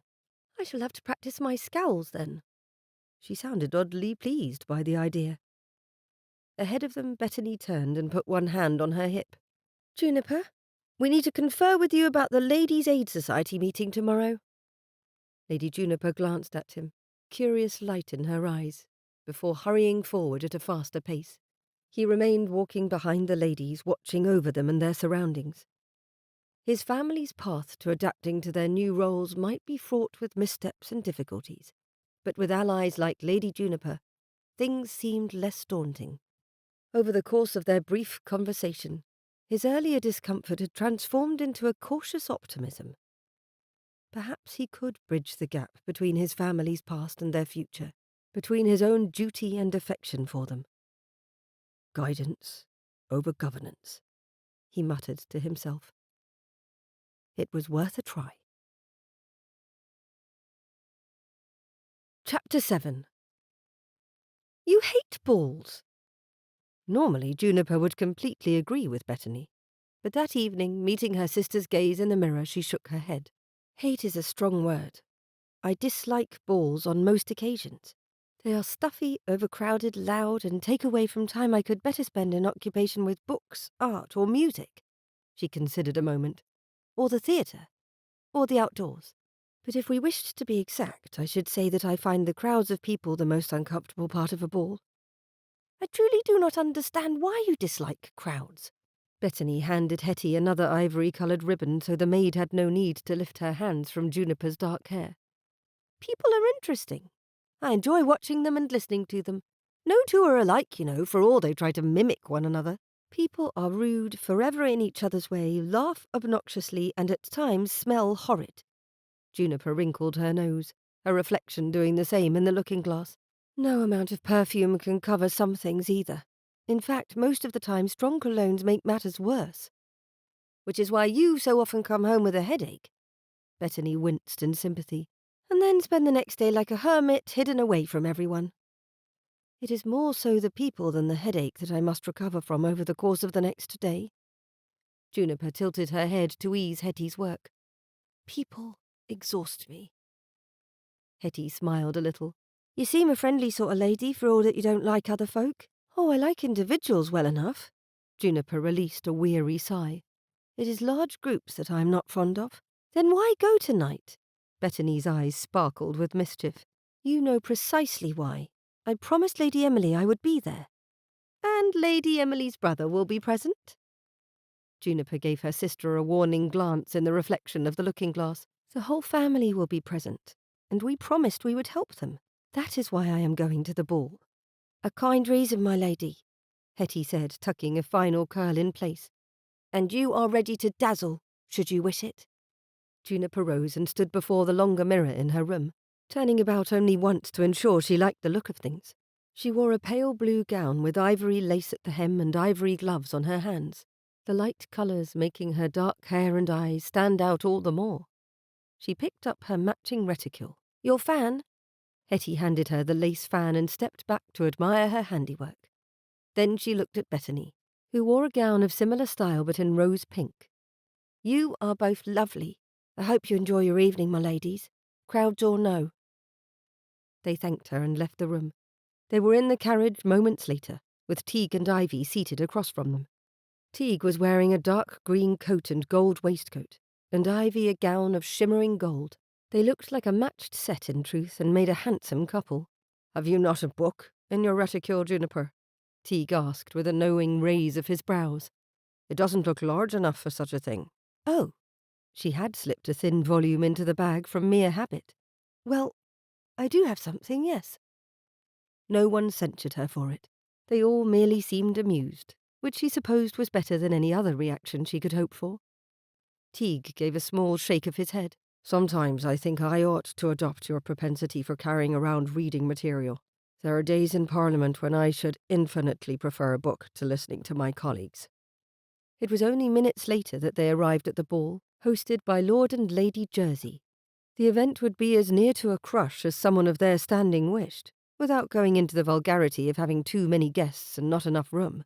Of course, given their wealth and size of their house in town, Juniper seriously doubted the Jerseys would have any trouble should they wish to invite every titled person in Britain. It was an excellent event for the Sterling family to attend. There would be so many people present it was most unlikely anyone would notice any minor social faux pas. Juniper had high hopes for Lady Emily to make a good impression this evening. She and Bethany would see to it.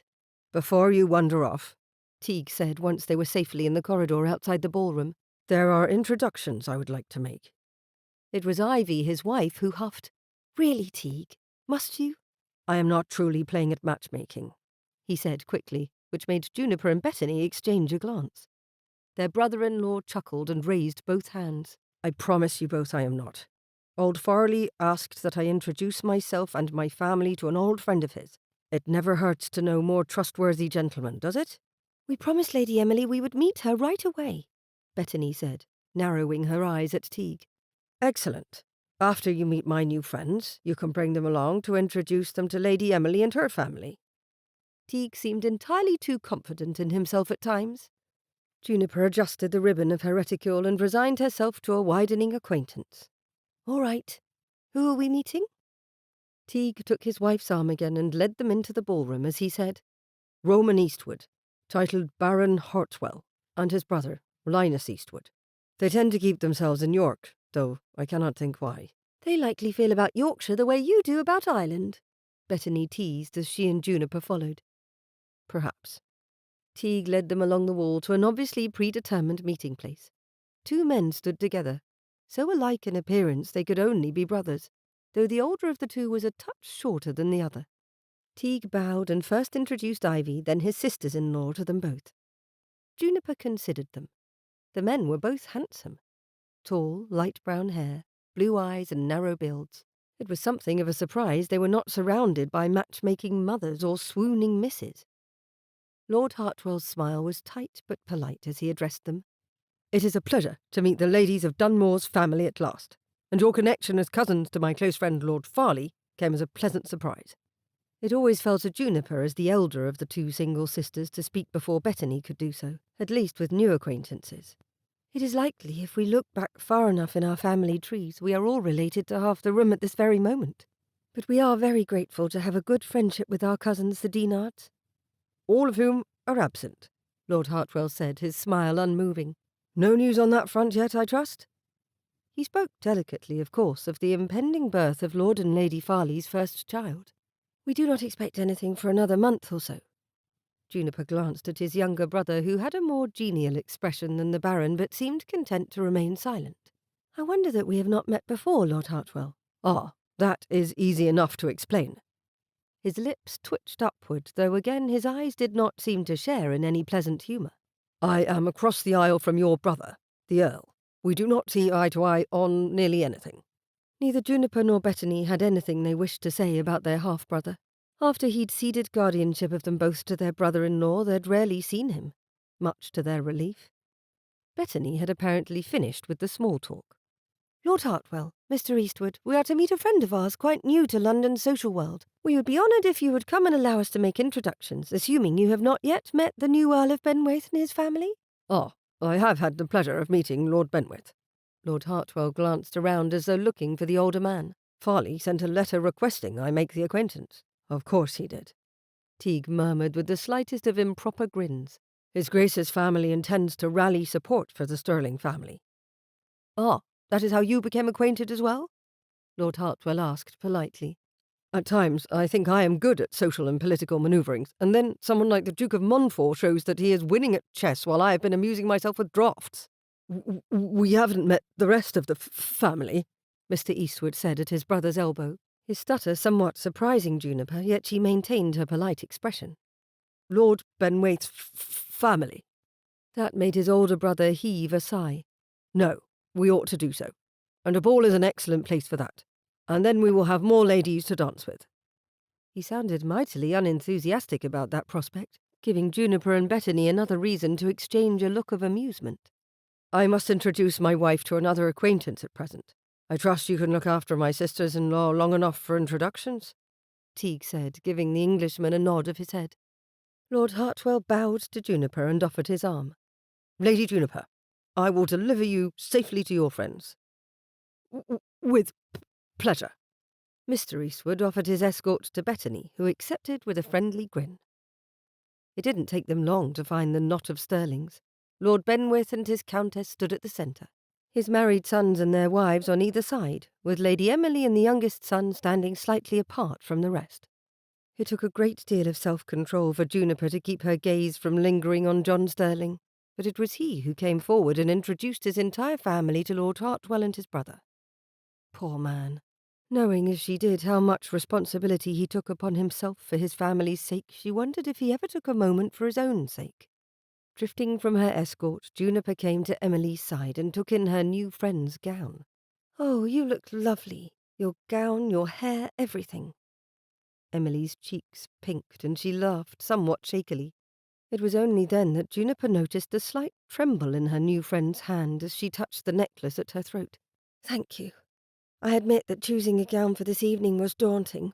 Lady Jersey, as a patroness of Almack's, is someone I've been informed I ought to impress. Oh, Almack's, Bettany muttered, nose wrinkled as she stood on Emily's other side. It isn't at all as important as some would have you think. Certainly not as enjoyable. You can tell that none of the eligible men want to be there, but they have been dragged by their mammas. The refreshments are hardly worthwhile. There are far better places to meet people. Mr. Eastwood remained close enough to turn to them, overhearing their conversation. His bright blue eyes sparkled with humour. I have never heard a lady disparage Almack's. Bettany appeared unrepentant, but Emily looked down as though she was the one caught speaking of the institution's lack of interest, her cheeks flushing, which made Juniper bite her lip with sympathy. She had often found herself feeling accountable for Bettany's more candid opinions by mere association. Mr. Eastwood bowed to them. Lady Bettany, might I have the pleasure of the next dance? Of course, Bettany said, sounding as delighted as she always did to accept a partner. She accepted his hand and he led her into place, preparing to step into the next formation of couples. After a moment of quiet, Emily leaned towards Juniper. Mr. Eastwood is rather handsome. The word made her eyes dart inexorably to where the former guardsman stood, conversing with Lord Hartwell. It was difficult to think on other men at a moment when she was quite aware of him, and somewhat mournful that Mr. Stirling had yet to speak to her directly. As though her thoughts were spoken aloud, however, he turned toward her with his usual stoic expression. Lady Juniper, would you care to dance with me? Yes. The words slipped from her at such speed that she immediately berated herself for letting her eagerness show. Yet he did not even react except to offer his hand to guide her to the floor. She was only vaguely aware of Lord Hartwell asking Emily the same question, for which he received a pleased acceptance. Mr. Stirling leaned closer to her as he led her through the crowd. Thank you for setting Emily at ease. My sister is rather nervous this evening. I haven't done much as of yet, Juniper protested. Merely having a friend smile and converse naturally makes all the difference. Mr. Sterling's expression changed the barest amount, his eyes lightening somewhat as he looked down at her. Many times this evening she has expressed relief that you and your sister would be present. It is a pleasure to be considered her friend. Juniper meant it quite honestly. The fact the pair were siblings was a charming bonus. I hope my sister is not the only one to claim such a thing. The words, murmured close to her ear as they came to the edge of the crowd, surprised her with their boldness. It was bold, wasn't it, for him to say such a thing? But then he only meant he wished to be her friend too, did he not? Juniper's mind tumbled about, shocked and questioning whether it ought to be shocked, while she looked at his profile with eyes she knew had opened far too wide for politeness. They took their places across from one another in the row of dancers. Mr. Sterling looked down the column to where his sister stood, then back to where he had left his family. With a satisfied nod to himself, as though pleased all members of his flock were present and accounted for, he then turned his full attention to Juniper, those deep blue eyes of his immediately making her heart skip forward in her chest. She needed to say something when he stepped near. She had to. It was part of dancing together. Yet his last words to her left Juniper struggling to put a thought together. Thus a rather truthful thing rather than an interesting one slipped out. Ballrooms are far too crowded for my liking. His head tilted ever so slightly to one side. Are they? I've never been fond of them either, though I imagine our reasons for our shared feeling differ. A glance around them made her wonder what precisely he could dislike. My reasons are the noise, the scents, the exhaustion that comes from speaking to dozens of people in one evening. What are yours? He waited until they joined hands again to murmur, The difficulty of keeping one's eye on a charge to keep watch. Ah, yes, that would have proven a challenge for his former employment. She looked to where Bethany partnered Mr. Eastwood. Keeping an eye on only her younger sister in rooms full to bursting often proved challenging. I think I can understand that, Mr. Sterling. Your sympathy to my plight is appreciated. That teased a smile from her, and when their eyes met she saw a glimmer of amusement in his. I would offer my assistance, though I am but a humble library spaniel. An actual smile escaped him. Getting him to smile was as rewarding as it had been at the park. The man had a smile that pulled an answering warmth into her chest every time she caught a glimpse of it. Lady Juniper, I will always accept any gesture of kindness you see fit to extend to me or my kin. Did she imagine the softness in his gaze as he spoke? His words did not sound as though he jested. Not in the least. No, he certainly meant them. We should take Lady Emily on an outing, she blurted, her cheeks blazing with heat again. Day after tomorrow. His eyebrows rose and he passed her through another movement of the dance, parting them for several beats of the music. When they came together at last, his hand took hers. What have you in mind? It was still frightfully cold out most days. A long walk had the disadvantage of increasing the likelihood of a cold, and red noses all round. Her mind sorted through appropriate activities quickly, thinking through the places she had visited in the past. The Tower of London. That brought a sharp look from him. The Tower? Lots of people go, she said, then had to wait to speak more. Dash it all, why were there so few dances that would let them keep still long enough to have a full conversation? If ever she spoke to someone who arranged such things, she would request it specifically. What will we do at the Tower? He asked. Visit the animal enclosures? No, the Line of Kings, she said. You have never been? He would only have visited if the Duke's family had gone and taken him as a guard. It wasn't inconceivable to think he had lacked the opportunity to go inside the old castle fortress. Not everyone enjoyed such things. It sounds intriguing. He was at her side again. I will ask my sister and secure us transportation. Juniper had done the unthinkable. At least her sister-in-law Fanny would have been mightily displeased with Juniper's achievement. In mere moments she managed to secure an outing with the man she most wanted to spend time with, issuing an informal invitation under the guise of spending time with his sister. It was scandalous. She couldn't help feeling triumphant. I am certain we will have a marvellous time. I will tell her of the scheme myself, she promised. Mr. Sterling took her in with a smile. First we must make it through this evening in one piece. I am certain we will manage. She looked to where Lady Emily danced with Lord Hartwell. They appeared pleasant enough. Neither of them frowned, at least. Has your sister had many callers yet? He blinked at the change in subject, then shook his head. Not yet, but perhaps tomorrow. His brow furrowed. I should not be dancing overmuch. That sent a stab of disappointment into her otherwise warm bubble of enjoyment. Really? Why? Then I will have to make calls, and I would prefer to be at home while she receives hers. Given his protective nature, it made perfect sense. Send flowers instead, she suggested. Flowers are an acceptable substitute for the gentleman's company, should he merely wish to thank a lady for giving him the time of a dance. You ought to know that. His gaze met hers. I had momentarily forgotten. Still, I have no desire to spend my night dancing with strangers who are only interested in the novelty of a family raised up from nothing. I doubt that would be the only reason for their interest, Juniper said in a dry tone, then pressed her fingers over her mouth and missed a step in the dance. Heavens! What was wrong with her? If things like this continued happening, he certainly would not trust her to help his sister in the least way. Instead of appearing scandalized or uncomfortable or any other horrible thing she felt must follow her utterance, John Sterling laughed.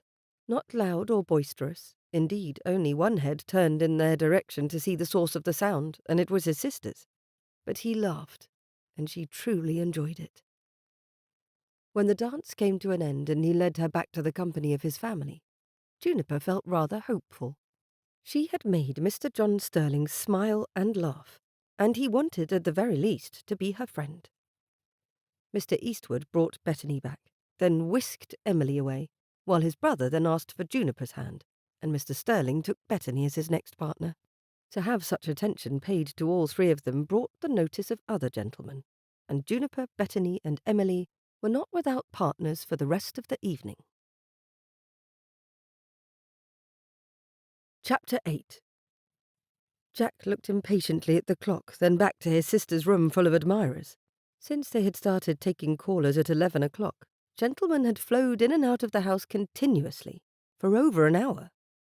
He knew Emily had danced a great many times, but he hadn't realized half the men of the ton had stood up with her or wanted to stand up with her, and when they couldn't, decided to pay their respects the following day. Flowers covered the tables in the sitting room where Emily held court, trying her best to show genteel courtesy to everyone who called upon her. His mother and sisters-in-law sat in the room with her, but were somewhat less than helpful. No one knew quite what to do. It fell therefore to Jack to watch his sister's reaction to each gentleman, and if she seemed less than comfortable with their attention, he found reason to step in and extricate her, or thank them for coming and show them the door. At one point his sister whispered to him, "Can we not send for Juniper and Bettany? They would know how to help." He had thought of that himself, but had also quickly realized it would be of no use. They will have their own sitting room full of men, I imagine. Emily grimaced, and then put her polite smile on once more and returned to her next guest. Not for the first time, Jack's mind wandered to Juniper. Lady Juniper. Was she truly flooded with callers too? How many gentlemen had visited her that morning, and how many had sent flowers as he had done? So it was of course for the best that he remained home with Emily, for the best that he not pay a specific call to the Amberton sisters. His mind unendingly flitted across London streets to their home. One of Emily's more persistent callers, a Mr. Waldegrave, had brought her a stunningly large bouquet of red roses, a somewhat presumptuous offering considering he barely knew her. Mr. Waldegrave had danced with her toward the end of the evening, after introducing himself to their father. He lingered in the sitting-room past the quarter hour most of the men had allowed themselves, and Jack's irritation prickled. Footman brought 2 more flower deliveries into the room, and Jack took the opportunity to step between Mr. Waldegrave and his sister. "Emily, these 2 seem especially grand. What do the cards say?" He cut the gentleman at his elbow a quick glance. "Mr. Waldegrave, I must thank you for coming to see my sister. It has been a pleasure." He spoke calmly, but with the unmistakable air of someone bidding farewell. Mr. Waldegrave drew himself up, but was not quite eye level with Jack, the man not striking him as someone particularly comfortable with conflict. His eyes flickered from Jack to Emily, then he bowed. "The pleasure was all mine. I look forward to seeing you again soon, Lady Emily." Emily, who held the many cards from the flowers in her hands, gave him a somewhat distracted curtsy. "Indeed, Mr. Waldegrave. Thank you, and thank you for the flowers." He had not even made it out of the room before Emily sighed with what sounded like disappointment. "They're from Lord Hartwell and Mr. Eastwood." "Nice of them to send something," Jack said, watching until the door closed on the irritating gentleman. "Mr. Waldegrave was not my favourite of your callers today, Emily." "Nor one of mine." She shook her head, and her expression at last relaxed. "This is overwhelming. Must this always be the way after a ball? Every gentleman I danced with or spoke to coming to call. It feels excessive." "Lady Dunmore assured me it was likely," their mother said with a sigh, fanning herself. "Dear me, our kitchen staff will be worked to pieces, making an unending supply of tea and cakes and sandwiches for everyone who visits." "That is their purpose, Mother," Jack reassured her, "and they are well compensated for it, never you fear." "What would we do without you, Jack?" his mother asked softly. That was the question. The whole household and everyone in it would fall apart. He looked forward to the day Richard found himself comfortable enough in his role as heir and viscount to stand as leader. Their father had no intention of doing more than the minimum of fitting into their new life, claiming he was too old to pretend he belonged in a room full of fancy nobles. Jack looked over the flowers Emily had received with interest. One was full of a variety of bright flowers looking rather expensive. The other was not nearly so large, and the flowers were a mix of more common blooms such as daisies and chrysanthemums. It was the simpler bouquet that his sister held in her arms. "Eastwood sent the smaller of the two arrangements." Emily glanced up. "Yes. How did you know?" She looked at the flowers. "Do you think it means something?" "All flowers mean something," Susan, their brother George's wife, said from her place near the fire. "And after speaking with Lord Hartwell last evening about his mother's passion for gardening, I would wager a guess both he and his brother are somewhat versed in at least the common meanings behind each bloom. Bring them here." Catherine shook her head. "Men rarely pay attention to such things as the meanings of flowers. Examine at the jumble around us and you can know that at once." "Let her have her fun, dear," Jack's mother said genially. "The large bouquet first, Susan. Simple. Pink roses are for grace, wisteria for welcome, and laurel wishes you success." Susan pointed to the smaller gathering of flowers. "Those are what interest me. Daisies are innocence, white carnations are sweet and lovely, and the greenery—" She put her nose in the flowers and laughed. "Oh, it's peppermint. Useful, but is it meaningful?" the new Viscountess asked, eyebrows arched. "Of course, it indicates warmth of feeling. This is from which brother, Emily?" Susan handed the flowers back with a teasing grin. Jack watched his sister with interest as she took the flowers carefully, a light pink stealing into her cheeks. "Interesting." "Mr. Eastwood," she said. "Oh, the man with the stutter." Catherine shook her head. "He only danced with you once. Was it difficult to make conversation with him?" Cradling the flowers close, Emily shook her head. "I did not find it so." That had Jack raising his eyebrows. His sister's soft smile unmistakably hinted at her own warm feelings about the Baron's younger brother. He would need to keep an eye on that. He liked what he knew of Hartwell and Mr. Eastwood, but it was precious little. He could not permit. With a wave of her hand, Susan dismissed Catherine's remark. "If he can speak with flowers, has he need of greater eloquence?" Then she pointed at Jack. "Did you take my advice on what sort of flowers to send to your dancing partners?" All the women in the room looked at him, Susan with expectancy and the other three with curiosity. Jack's stomach twisted as he kept his voice calm. "I did. Small bouquets of violets, sweet peas, and white clover." Now they all looked at Susan. "All innocent and respectable ways of saying thank you," she said, lifting an eyebrow. "What about the one you said was special?" His mother, his sister, and both sisters-in-law stared at him. "Jack," his mother said, a slow smile appearing on her gentle face. "A special bouquet? For a special woman?" She had a look in her eyes that he had seen many a mother wear before, usually when they were introducing their children to the Duke's children in hopes of a match. His mother hadn't shown much interest in the idea of him marrying before, when he would visit home on rare occasions. Of course, he hadn't entertained the idea himself, given that his work for the Duke had consumed all his time and energies. He hadn't even thought he would ever have the luxury of marriage, not until he retired from service. He felt his ears grow warm. Not that he was thinking of such things now, either. He cleared his throat. I merely wished to show my appreciation to Lady Juniper for her kindness and friendship, to us all. That was the only reason I thought to send her something other than what I gave to the rest of my dancing partners. What was in the bouquet, Susan? Emily asked with a wide smile. Tell us, please. Before Jack could say a word, Susan answered, Primrose, forget-me-not, and lily of the valley. Affection, remembrance, and happiness, in that order. She tapped her chin thoughtfully. Of course, my interpretation of such flowers would normally be that the one sending that medley is indicating that he holds the person receiving them in high esteem, with the first stirrings of something other than friendship. Oh, Jack, his sister said, expression bright with excitement. Do you really like Lady Juniper? Of course he does. Look at his blush. Catherine folded her arms and laughed. Jack is smitten. His mother, to his alarm, appeared ready to cry. Oh, she is such a lovely girl. Enough, Jack said, raising both hands and trying to sound stern. He heard the amusement in his tone, though, and he had to shake his head somewhat ruefully. I have not said anything to make any of you believe such things. Lady Juniper is a fine person, and she is proving a good friend to Emily as well as to me. That is all. Why? Susan asked, standing up and putting her hands on her hips. Why not more than that, Jack? She gestured to the other women. We all saw the painting she made of you. We all saw how the two of you interacted, first at dinner and then at Lady Jersey's ball. When she and her sister paid their visit to me, Juniper spent a long time speaking directly to Jack, especially whilst on our walk. As Emily made her pronouncement, Jack sent her a playful glare. Traitor. She stuck her tongue out at him. It's the truth.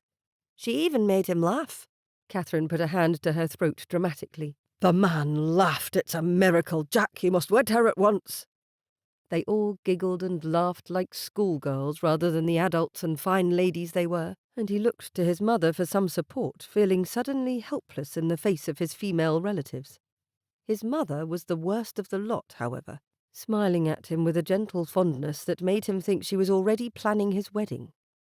This is nonsense, Jack said, trying to return to a more even tone even as his lungs tightened. I have absolutely no thoughts toward more than cordial friendship with Lady Juniper. But why? Susan asked again. There were reasons, several of them. A primary reason being that he had spent most of the last summer following her about a castle dressed in the garb of a servant, watching over her and her sisters. He had spent hours of his day ignoring or trying to ignore the fact that she was a beautiful woman because she had been so far above him in rank and dignity. He had resisted the urge to smile every time he saw her make a book appear seemingly from nowhere to snatch moments reading while no one else saw. He had forced himself not to laugh when she and her sisters teased and jested with one another. Then he had spent months dismissing her from his mind after she went to Ireland upon her eldest sister's marriage. Juniper's kindness at present did not surprise him, but the question remained.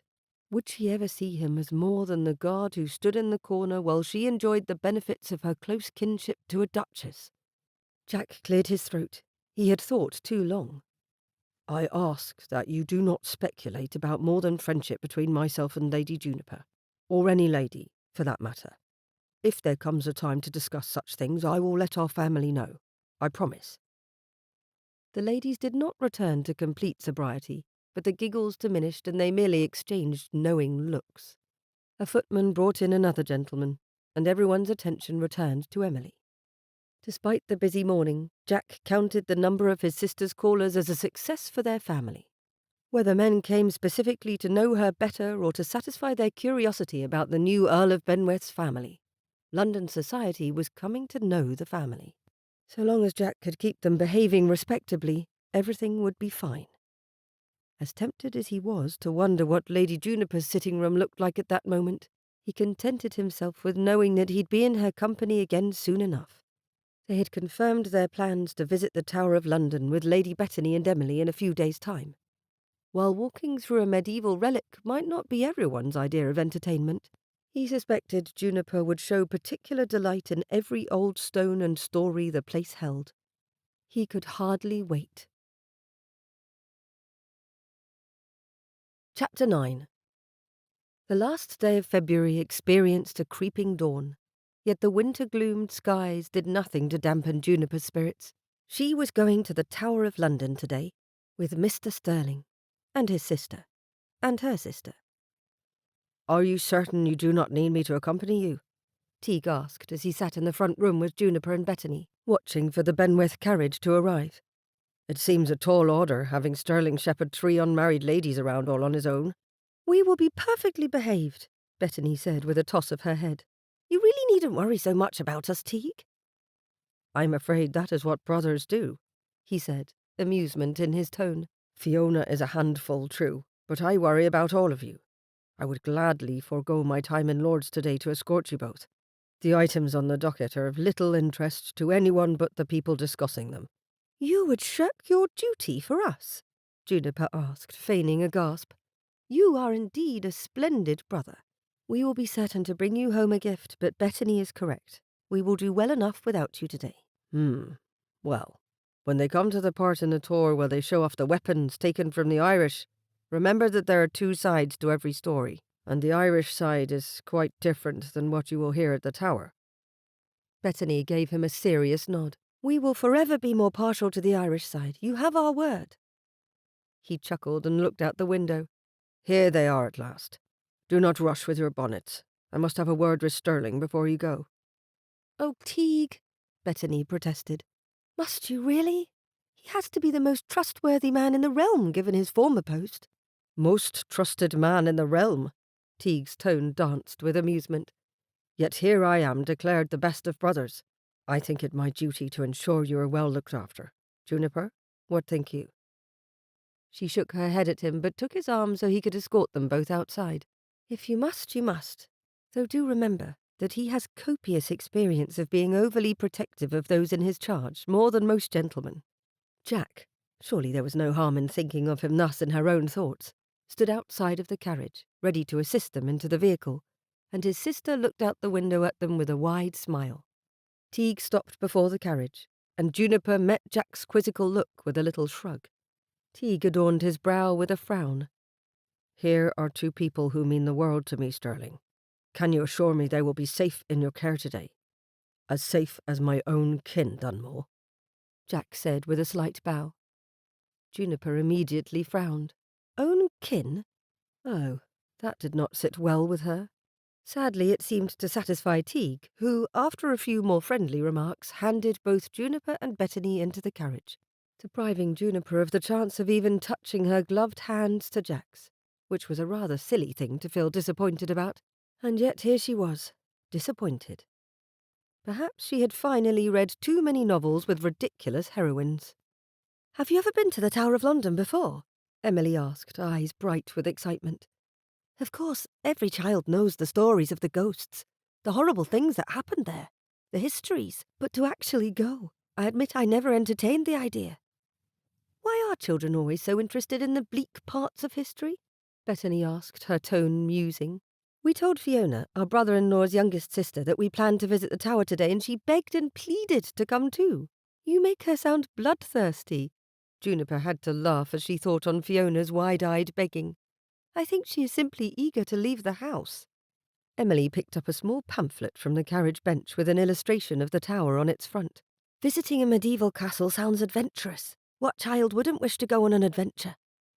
Mr. Sterling chuckled. "Miss Fiona Dunmore's opinions on castles are well known to any who have spent a few moments in her company. She has visited many in Ireland and Scotland, and she will happily tell you how superior both are to those on English soil." Juniper looked at him in some surprise. "You remember that about Fiona?" Was there anything this man hadn't noticed in his days as an employee of the Duke? Repetition of her opinions within my hearing ensured I would never forget them. Though he did not smile, there was a pleasantness to his expression that made her relax. Miss Dunmore was always an entertaining guest at Castle Cleaver. "Oh, do not let's talk too much about that," Emily said with a shake of her head. "I cannot think it is a good thing to bring up your time in service so often. Of course Juniper and Bethany do not mind, but what if I should slip and say something in company? People will surely look down on us."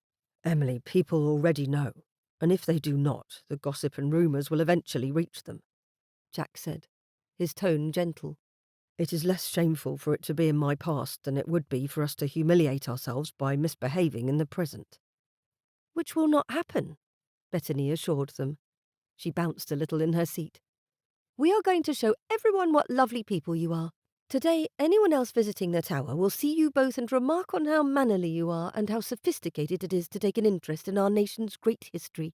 Staring at the executioner's axe which took the life of Anne Boleyn is sophisticated? Jack asked, plucking the pamphlet from his sister and opening to the page dedicated to that particular entry in the booklet. He cleared his throat and read aloud.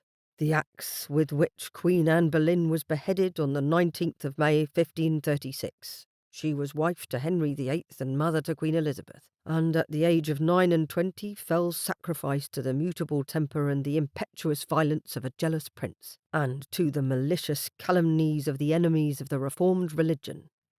He turned the page. And then, after another several sentences about her protestations of her innocence, it says, the Earl of Essex was afterwards beheaded with the same axe. Yes, absolute sophistication. Biting her lip to keep from laughing, Juniper turned her attention to the strings of her reticule. Emily gaped at her brother. Jack, are you teasing us? You never tease. Behind her hand, Bethany snickered. I am merely saying that our touring a place that puts such things on display hardly seems something which should be universally approved of, by the same people who insist on entering a dining room in a specific rigid order. I understand the need for it all, of course, but there are moments when even I tire of the shallow show. He handed her the pamphlet again. My apologies, ladies. I am looking forward to our outing. I simply find certain aspects of it more telling of human nature than actual history. I suppose there is something of that childhood interest in such things in all of us, Juniper ventured with a little smile. He didn't truly seem upset, and his pointing out the ridiculousness of it all charmed her. Fiona loves ghost stories and tales of Irish fairies. I am quite partial to Gothic novels with their mysteries and shadows. All of England knows the stories of the worst moments in our history, and we retell the tales in our warm houses tucked up next to our hearths with arguably far too much gusto and relish. Jack met her gaze with the slightest upturn of his lips. As I said, human nature. You both strike me as somewhat morbid today, Bethany ventured. Emily, we must ignore them. Let them be grim if they wish. But I choose to focus on the enjoyment of seeing Queen Elizabeth's suit of armour. Oh, and we ought to look at the regalia. Oh, the crown jewels. Emily opened her pamphlet. I do wish to see everything, especially given how recently it was used for our king's coronation. I read all about it in the newspapers last year. It did not take long to arrive at the Tower of London, the name now given to everything within its sturdy outer walls. The castle itself was at the centre, but there was a veritable little village within, consisting of offices, homes, a church, and barracks. As they left the carriage and approached the tower entrance on foot, Emily looked upward at the structure. Jack, would the tower be of any use if London were attacked today? None whatsoever, he said immediately. It would not hold out even an hour, is my guess. Our modern cannons would tear through the stone. Its walls could be scaled easily. He shook his head. Though I am certain it was formidable on the day it was completed. William the Conqueror knew what he was doing, building towers and fortresses along the coast and in principal cities like London. Juniper shuddered when they passed through the portcullis, and it was on the other side that they were greeted by a yeoman of the guard, wearing the same uniform they had in the time of Henry VIII. I feel suddenly as though we have stepped back in time, Emily murmured to Juniper. What funny clothing. Welcome, the yeoman said, his bearing soldier straight and stiff. If you have come to view the tower, I will happily provide you with a tour of the grounds. It is an honour to be chosen for this position, Jack murmured to the ladies, bending down near Juniper's ear. One must be a decorated officer to even be considered. Soon they were collected, along with a few other ladies and gentlemen who stood near the gated entrance, and shown about the tower grounds. The yeoman seemed to take his job quite seriously, and as it had been several years since Juniper's last visit, she paid intense attention to all he said. He spoke of the history, showed them where it was believed Anne Boleyn and others were executed, spoke of the church, the guards, and Traitor's Gate. There are 12 acres of land that comprise the inside of the tower, and the circuit wall is more than 3,000 feet in length, he continued. All who live on site are the officers and servants of the public and their families. He marched them along a small rise and pointed at the ravens hopping along the grass. "Who here knows the legend of the Tower Ravens?" A woman on the arm of her husband delicately raised a gloved hand, and the yeoman bowed slightly to her as she offered, "Isn't it said that London Tower, and with it the crown, will fall if the ravens ever leave the tower?" "Indeed. We know that ravens have been bred and kept at the tower since the time of Charles II. Imagine, if you will, the number of historical events that have occurred here with ravens in attendance." He cleared his throat. "From the deaths of queens and traitors to the best moments of our nation." There were murmurs of interest, then the tour continued on. The woman who had spoken of the legend, walking before Juniper and Emily at the moment, said quietly to her husband, "I do think ravens rather supernatural creatures, as it was one such bird that brought me to you." The gentleman chuckled and gave her a look of such fondness that Juniper nearly sighed aloud. When he spoke, though his voice was soft, she heard every word. "I am forever grateful to that bird and everything else that followed, my dear." Emily's head jerked towards the man.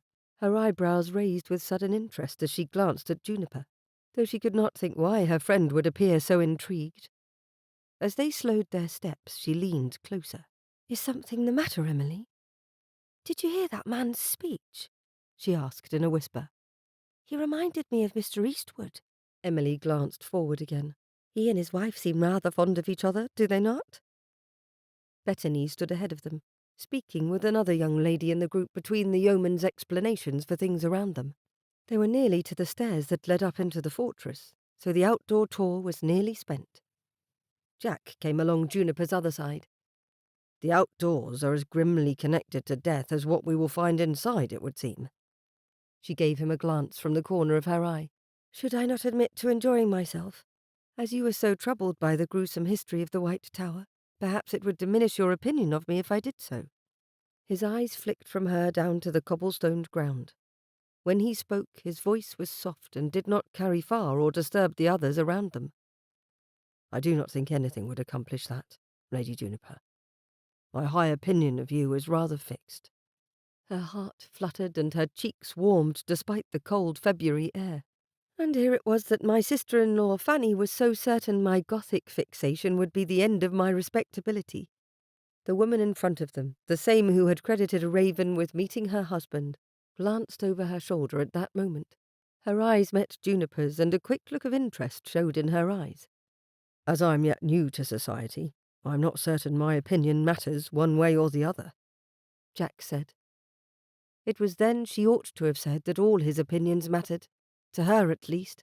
But the yeoman urged them to climb the stairs in front of them, offering his services as a guide inside the tower too, if they were desired. But their group was given leave when they entered the fortress to wander about in the public areas as they wished.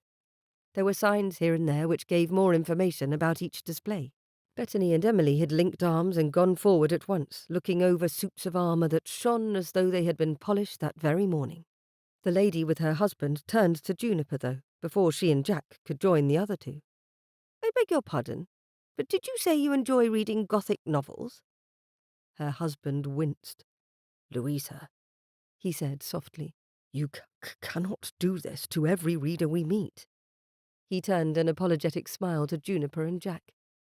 His wife did not seem to give him any heed, aside from her smile growing wider.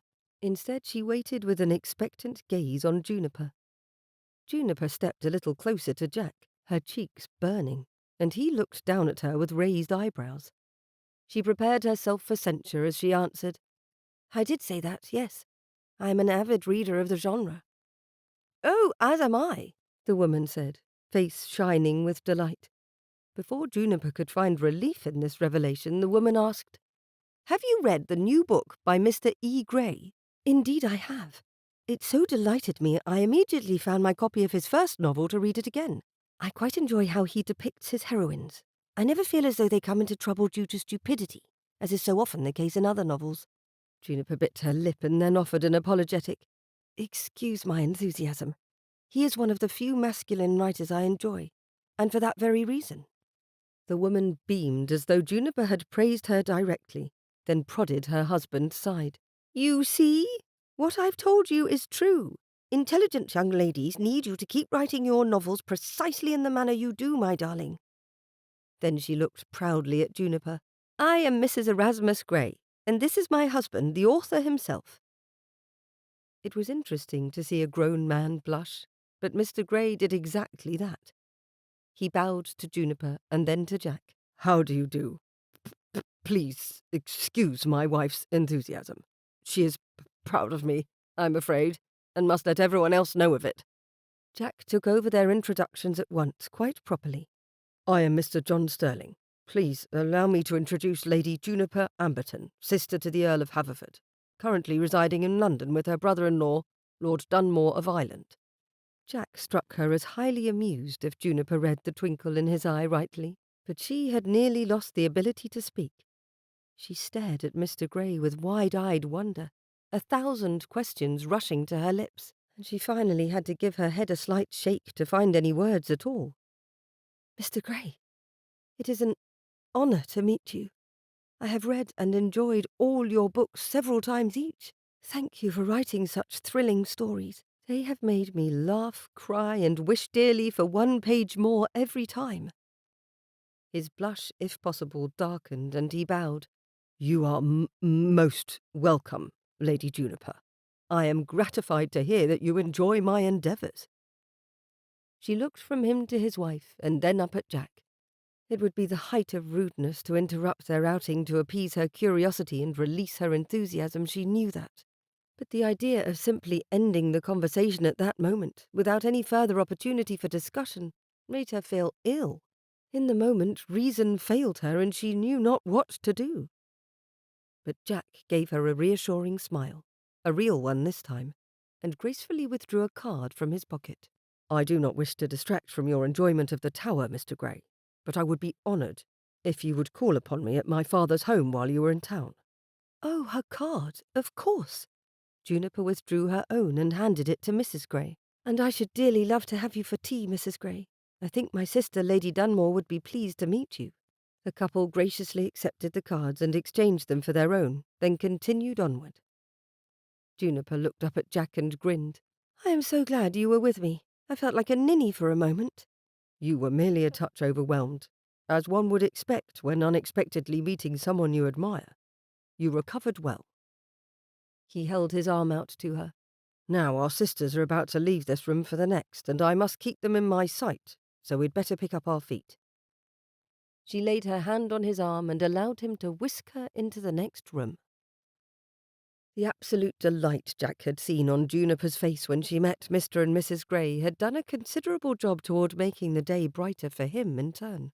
Her genuine compliments, delivered with enthusiasm, had made him wish to read the books by the gentleman, if only to better understand a thing that pleased her. Truly, a foolish notion, and an impulse that his sisters-in-law would declare to be absolute proof of his interest in her. Something which, he admitted to himself as he observed her studying a suit of armour said to belong to Queen Elizabeth, he couldn't well deny to himself any longer. Lady Juniper Amberton, a lady born and bred, had captured his curiosity the moment he'd first heard her speaking with her sisters at Cleaver. She'd eagerly called the castle itself a perfect homage to Gothic architecture, and wondered aloud if the Duchess had hidden secret passageways throughout to better assist in that endeavour. Curiosity had turned to admiration, and now admiration turned from interest to something more. Affection. An affection he had to tamp down upon severely, as he had absolutely no business in having any such feelings toward a lady befriending his sister, as a favour to his former employer who undoubtedly saw him still in the role of servant.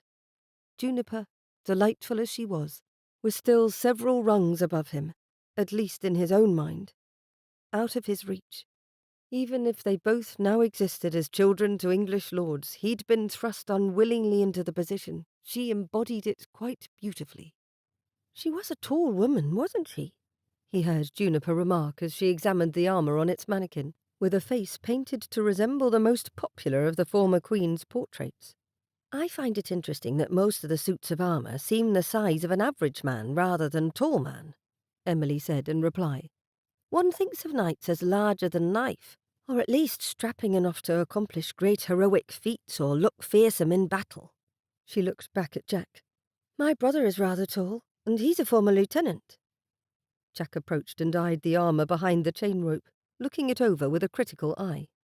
Her Majesty certainly wasn't meant to fight in this, merely make an appearance to rally her troops, encouraging them to rout Spain, Juniper said with a quick nod, which the weather ended up doing on England's behalf. "Ah, here you are," a voice said, far too loud in the quiet rooms of historical armour. Jack and the ladies turned, wondering who was being addressed thus, and his eyes landed on the man quickly approaching their party as his heart sank. Mr. Waldegrave. How had that ridiculous man found them at the tower? Emily made a somewhat choked sound as she whispered to Juniper. One of my callers yesterday. Do you know him? Not in the slightest. That spoke further against the man's favour.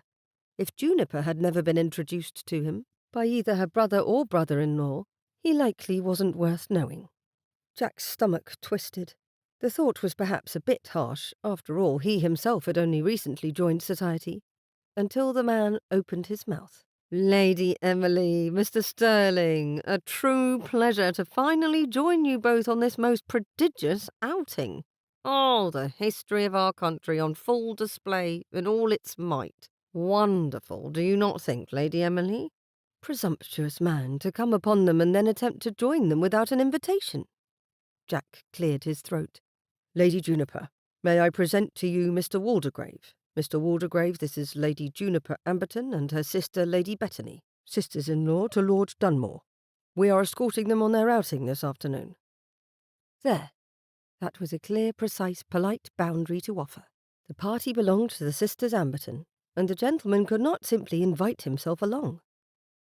Except after making brief bows to them, the fool ignored the sisters completely and turned his sights fully on Emily again.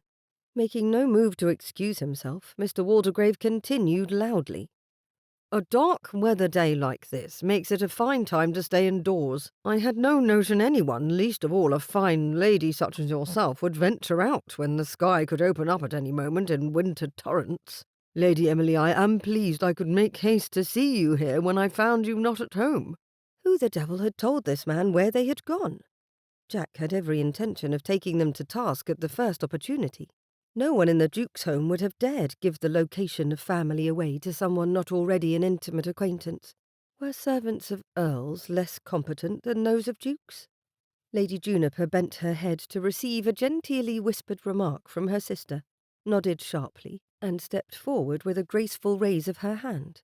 Oh, Mr. Waldegrave, have you visited the tower before? You sound like you are well informed of its history. He blinked at her as his chest puffed out. Oh, indeed. I have not been here since boyhood, but every man in England knows all about the tower and its magnificent history. Have you not a pamphlet? He held his hand out, and Bettany slid her thin booklet into his hand, stepping slightly in front of Emily as she did so. Ah, yes, here we are. He opened it, and began to read loudly about Elizabeth, adding none of his own thoughts or conversation, merely posturing with one hand raised as though he delivered a sermon rather than read aloud from a common guidebook. Jack took his sister's arm and led her a few steps away, blocking her from Waldegrave's sight. You look decidedly uncomfortable. Shall I dismiss him? Wouldn't that be terribly rude? Her cheeks were red and her eyes lowered as she looked around at the other people milling about the room, several of them sending confused glances toward Waldegrave. We cannot give offence. He has important relatives, and he's mentioned them several times. You have important friends, and it was rude of him to show himself here uninvited. Who do you think told him? Whoever it is will be sacked. Jack, you cannot. She gaped at him. Correct the behaviour, but do not punish anyone for it. You needn't be a tyrant. He glowered at her as a voice he recognised whispered, Guidance, not governance. What exactly was it like to work for the Duke? Was he prone to throwing out good servants for small mistakes? This would not be a small mistake in his household, he said, voice lowered. It is a matter of security, and your safety. Emily winced. I sincerely doubt whoever told Mr. Waldegrave where we were thought it would lead to any harm. She lifted her chin. I can put up with him for a short time. We're nearly finished in the tower anyway. After we see the regalia, we can leave him behind and go home." Annoyed by both Waldegrave and his sister's determination to let the man follow them about, Jack ensured to offer her his arm to keep the other man from doing so. He was therefore forced to grit his teeth when Juniper politely accepted Waldegrave's escort through the rest of the line of kings. The idiot kept reading aloud from the pamphlet every time they came upon a new display, and both Amberton sisters continued to listen to him as though fascinated by the words they had every ability to read for themselves. Every time he looked over his shoulder for Emily, either Bettany or Juniper would claim his attention by asking him another question. They acted as though they had distracted annoying suitors before, and such was their success that they had Mr. Waldegrave walking 10 feet ahead of Jack and Emily, on their way across the courtyard to where the regalia was displayed in a dark room called the Jewel Office.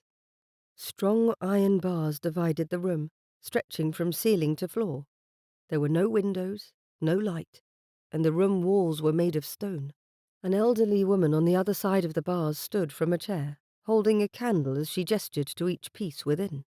The display was splendid. The jewels set in gold, the crowns, diadems, sceptres, and such glittering in the soft light.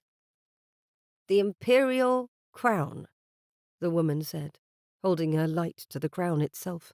"It has been used for more than 700 years, adorning the heads of the kings and queens of England upon their coronations." The crown consisted of a purple velvet cap, lined with ermine, richly adorned with pearls, emeralds, sapphires, rubies, and diamonds. It was a dazzling sight. "To think so many of our kings and queens have worn those fine jewels," Mr. Waldegrave said loudly as they stepped again into the grey light of day. "It makes one rather proud to be English, does it not?" Lady Juniper casually took her hand from his arm. "Of course, excepting when one considers how horrid some of the things that happened here were. Did you not have a yeoman's tour? You simply must, Mr. Waldegrave. Look there, one is just beginning. Surely someone as interested in English history as yourself would not pass up such an opportunity." Though Jack sensed that Juniper laid a trap for Mr. Waldegrave, the other gentleman seemed to have no idea the precariousness of his situation and blithely took her bait. "Oh, of course, absolutely. One simply must take in the tour by the yeoman. I had no notion of foregoing the pleasure today. In fact, I am quite looking forward to it," Waldegrave insisted with a grin. Lady Bettany put her hands behind her back and looked upward at the sky, and Jack caught a twitch at her lips. His sister had caught on too, and lent her voice to the efforts. "It is such a good thing, I think, when a gentleman shows interest in intellectual pursuits, expanding his knowledge of history and our culture. Truly an admirable thing." Emily's modest smile was as much directed to Juniper as to Waldegrave, but the pompous man puffed up like a peacock on display. "I would not dream of missing such a thing. Indeed, one must seize the moment at hand. This tour is exactly what we need, I think, to further shore up our minds for the day's events." Jack had to cover his laugh by turning it into a cough, putting his gloved fist to his mouth and turning away slightly. "And we would not dream of depriving you of that pleasure," Lady Juniper said as she took a step away. "I hope you enjoy yourself immensely. Until we meet again, Mr. Waldegrave." She curtsied, and Bettany did the same beside her. Watching the man come to understand Juniper's manoeuvring gave Jack more pleasure than it ought to have, and indeed it was the same sensation he had felt on the battlefield, when a particularly clever plan came to fruition and routed the enemy. First Waldegrave appeared confused, then surprised, and finally irritated. You are not to take the tour yourselves, Lady Emily?" he asked, looking at all of them. "We enjoyed the tour of the grounds before we entered the tower," Juniper said in a most controlled voice that sounded far too innocent to Jack's ears. "You will enjoy it, Mr. Waldegrave," Bettany said, linking arms with Juniper. "I am certain it will provide much to think upon. Good day." With the sisters having taken their leave, all Jack and Emily had to do was bow and follow them. A few steps ahead of them, Bettany's shoulders were shaking terribly. He heard Juniper whisper to her sister, "Do not laugh until we are over the bridge." He snorted, and Juniper cast him a disapproving look over her shoulder. Or she tried to. Her own eyes twinkled far too merrily for him to take the correction seriously. When they finally crossed the little bridge that had once stretched over a moat, Jack allowed himself a chuckle. Bethany burst into giggles, Emily heaved a huge sigh of relief, and Juniper shook her head at all of them, then had to cover her mouth when she snorted aloud. It was an adorable little sound. Jack cleared his throat as he led them to the waiting carriage. "Ladies, I believe this particular battle victory calls for a celebration. Is it too cold to get ices at Gunter's?" "It is never too cold for ices," Bethany said decidedly, and the other two swiftly agreed. As Jack settled himself in the carriage directly across from Juniper, he met her gaze, trying to show his full approval and gratitude with no more than a smile in his eyes. Given the slight pinkening of her cheek and the way she nodded at him, once with deliberate slowness, he was quite certain she understood him. It was an exceedingly good feeling to be understood by one as lovely as she. Chapter 10. Rain pattered at the window where Jack stood looking out on the street below. He counted the number of carriages out on the day, noted someone in the house across the street looking out the window, and wondered briefly if anyone other than him thought having a drainpipe so near the window could tempt particularly adept burglars.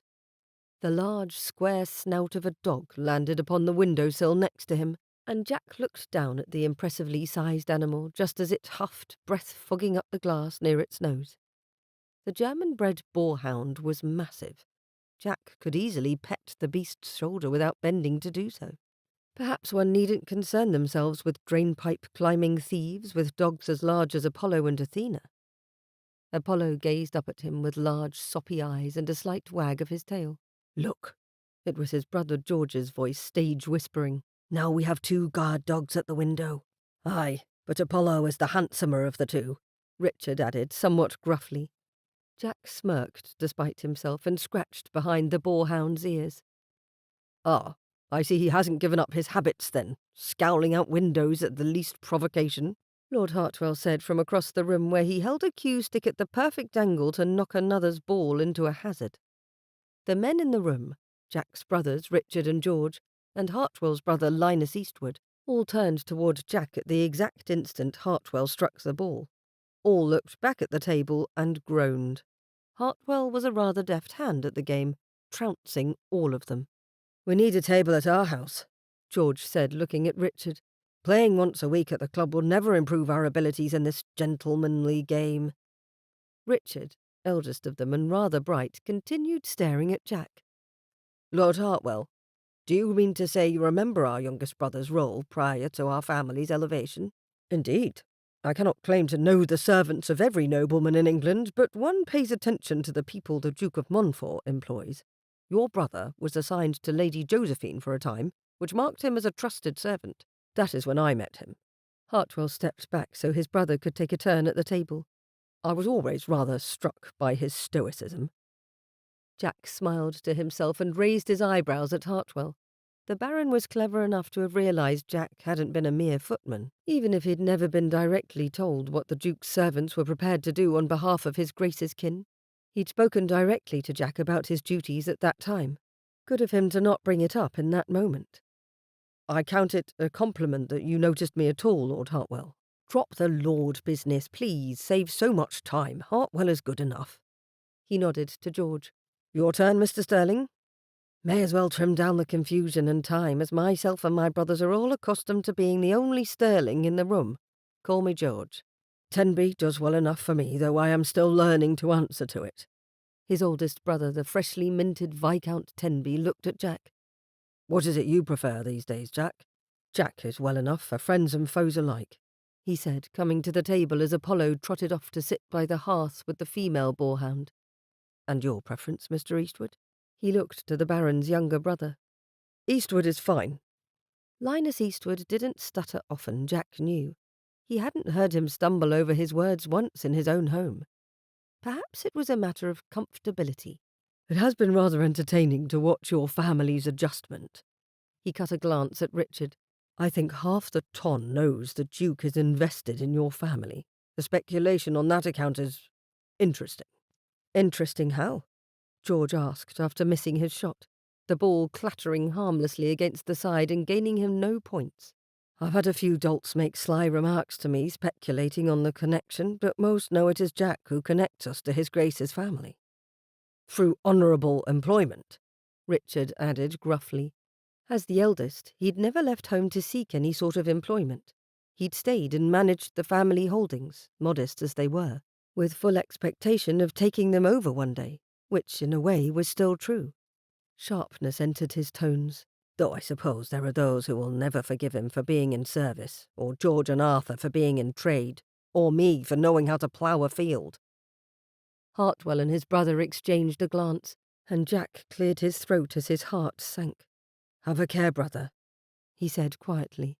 "We are in friendly company." The Baron folded his arms, cue still in one hand. "We cannot help from whence we came, and those who matter will not judge for it. You are to be commended for doing so well that the gossips have little they can say to amuse themselves at your expense."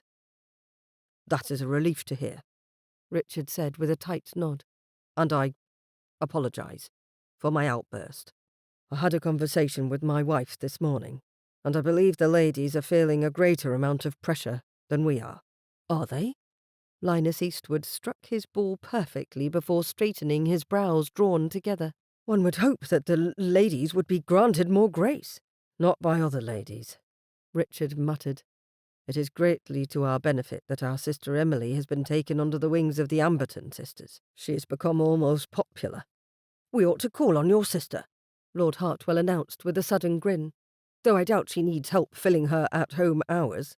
She is the very picture of an English lady, in form and grace. She does your family credit." While the Baron spoke, Jack kept his gaze on Linus, sensing a sudden tension in the younger man's bearing. He twisted the cue in his hands, looking down at the floor.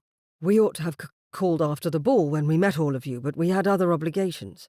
The flowers you both sent gave all the ladies in the house great pleasure," Jack volunteered, still watching Linus, whose ears had reddened somewhat.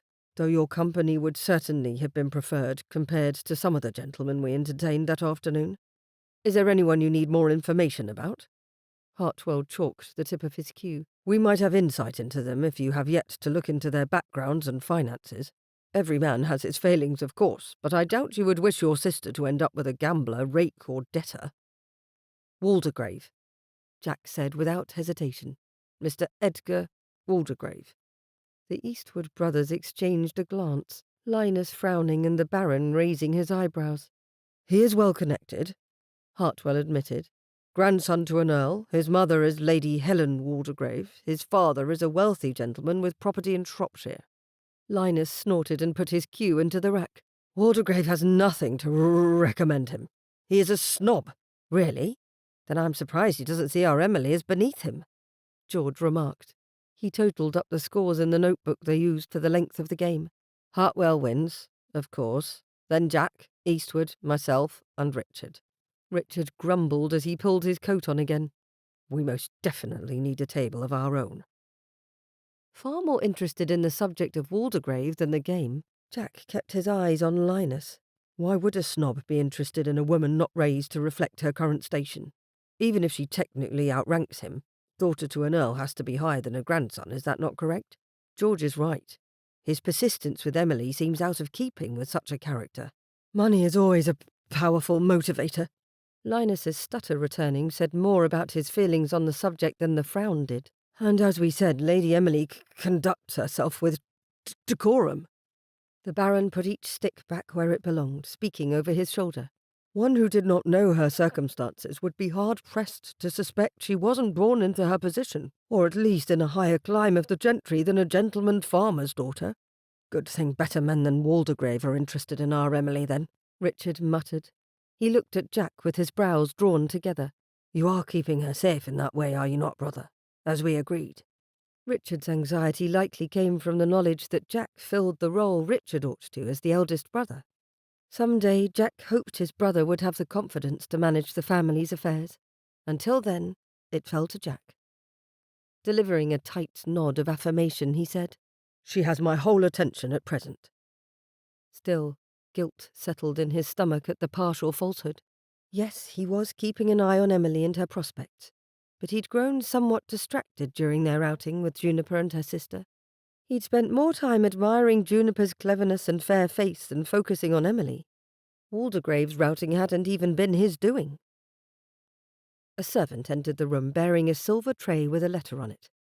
"My lord, this letter has just come from York via special messenger. As it is from the Baroness, I thought it best to bring it to you at once." Lord Hartwell took the paper and broke the seal at once, and his brother stiffened and stared at him with concern. The brothers lived in York most of the year, only coming to London for the most crucial parts of the parliamentary season. It had become something of a joke for the men of Lords, from what Jack understood, that if they saw Roman Eastward Lord Hartwell on the streets of London, that one knew important votes were on the docket. Whatever was in the letter wasn't a laughing matter, evidently.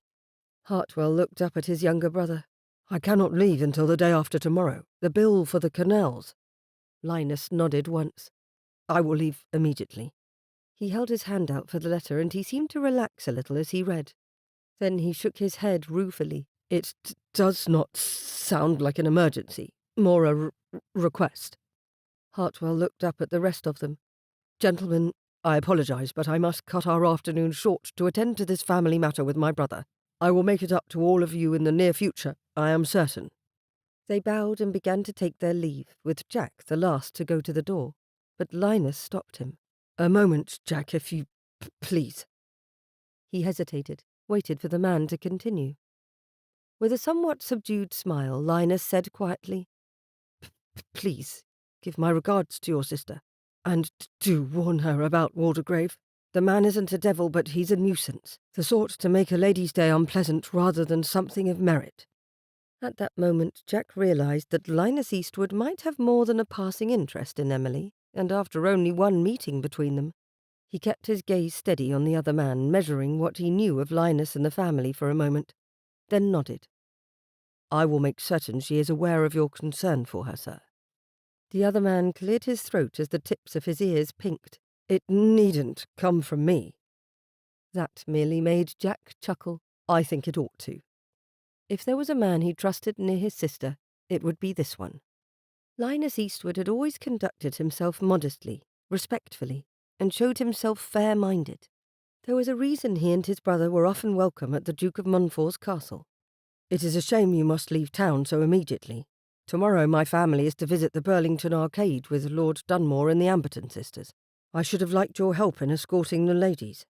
A pained expression briefly touched the man's features. Then he smiled somewhat ruefully. "I hope there will be another time when I may assist you in such a noble endeavour. Until then, give my best to all of them." Linus bowed slightly. Jack returned the gesture, then followed after his brothers, both of whom teased him about moving too slowly for their liking. He endured their jests with no more than a slight roll of his eyes as he climbed into the family carriage. Chapter 11. "Absolutely under no circumstances may you enter the bookshop." Juniper looked from the Hatchard's window display of beautiful leather tomes to her younger sister. "I'm quite certain I do not understand your vehemence on the matter," which was a falsehood. She knew precisely why Bettany appeared somewhat cross. The last time Juniper had stepped into the bookshop with Bettany in tow, they had lingered for nearly 2 hours, or at least she had lingered and her sister had loitered. Their oldest sister and her husband came closer, Ivy on Teague's arm, and it was she who said with an air of indulgence, "If there is something in particular you want, you may go in and find it, Juniper." "She will find a dozen things she particularly wants," Bettany moaned. "And you only give her permission so you may wander in behind her and collect at least as many new books for yourself." "Absolute slander." Ivy's aghast protest, complete with her hand going to her heart, did absolutely nothing to make Bettany's frown relent. "I will have you know that the last time I visited Hatchard's I departed with but 3 books ordered.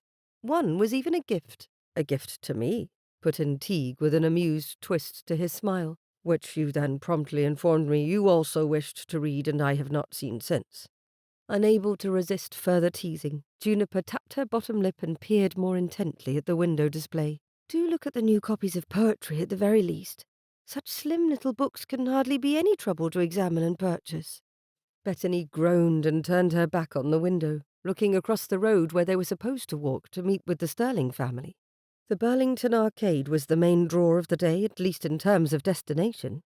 As none of her favourite authors had a new work available, and Juniper had a twist of excitement in her own belly that refused to loosen, she really had no interest in going into the bookshop, or at least much less interest than normal. She turned slightly, looking at the window of the next shop over. Fortnum and Mason, an established part of Piccadilly and London's social culture. "I wish the weather were finer," she said to no one in particular. "I should like to get a hamper from Fortnum's for a picnic." A deep voice spoke from behind her, soft amusement in the undertones of the familiar gentleman. "I will have to remember that, when we no longer require winter coats to step out of doors." Juniper looked up, catching the reflection of herself in the window briefly before her eyes darted upward to find Jack's reflection too. She turned around, finding him alarmingly close. How had she missed his approach? He ought to have his entire flock of family with him. And where had her sisters gone? Movement on the other side of the glass made her look again, and she saw both Bethany and Ivy inside Hatchard's. She shook her head at their betrayal and turned her attention to Jack. "Good afternoon, Mr. Sterling." "Good afternoon to you, Lady Juniper, though I think it had better be Jack today," he said, bowing slightly. "My brothers are in tow, and we ought not confuse them." "You know better than that," she chided, her heart skipping a beat. He'd given her leave to use a familiar name, which was even better than using his given name. "If anything, I must call you Mr. John Sterling." "But why use 5 syllables when a single one will do?" he asked, his brown eyes glittering down at her. "Did I startle you?" "You must know you did. I saw my reflection leap at least 2 feet in the air." "Not at all. It was barely an inch." He nodded to the window. "Does your family often abandon you outside your favourite haunts?" "Favourite?" She looked back at him again. "Because it is a bookshop, you think it must be my favourite?" "Isn't it?" "Truthfully, at times. But Hatchard's doesn't always carry as wide a supply of my favourite genre as I wish it would." Perhaps their reader considers himself above the Gothic." Every large bookshop had a reader, someone designated to choose the titles which would form part of the inventory. Jack's eyebrows tilted upward. "Speaking of which, Mr. Gray visited my family yesterday. My father invited both the Grays to come to dinner day after next." "Overmorrow," she said, tucking her hands deeper into her muff. Juniper bit her lip. "Forgive me. My brother-in-law taught us the word, and I have adored using it ever since." "An apt word." His lips quirked upward, and Juniper rather wished he'd let himself fully smile again. She did so adore his smile. "Very well. The Greys are to dine with us overmorrow, and I should like to extend the invitation to your family too.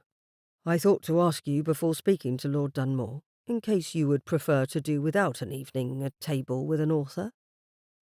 Her lips parted as she gasped, less surprised by the threat than the playfulness behind it.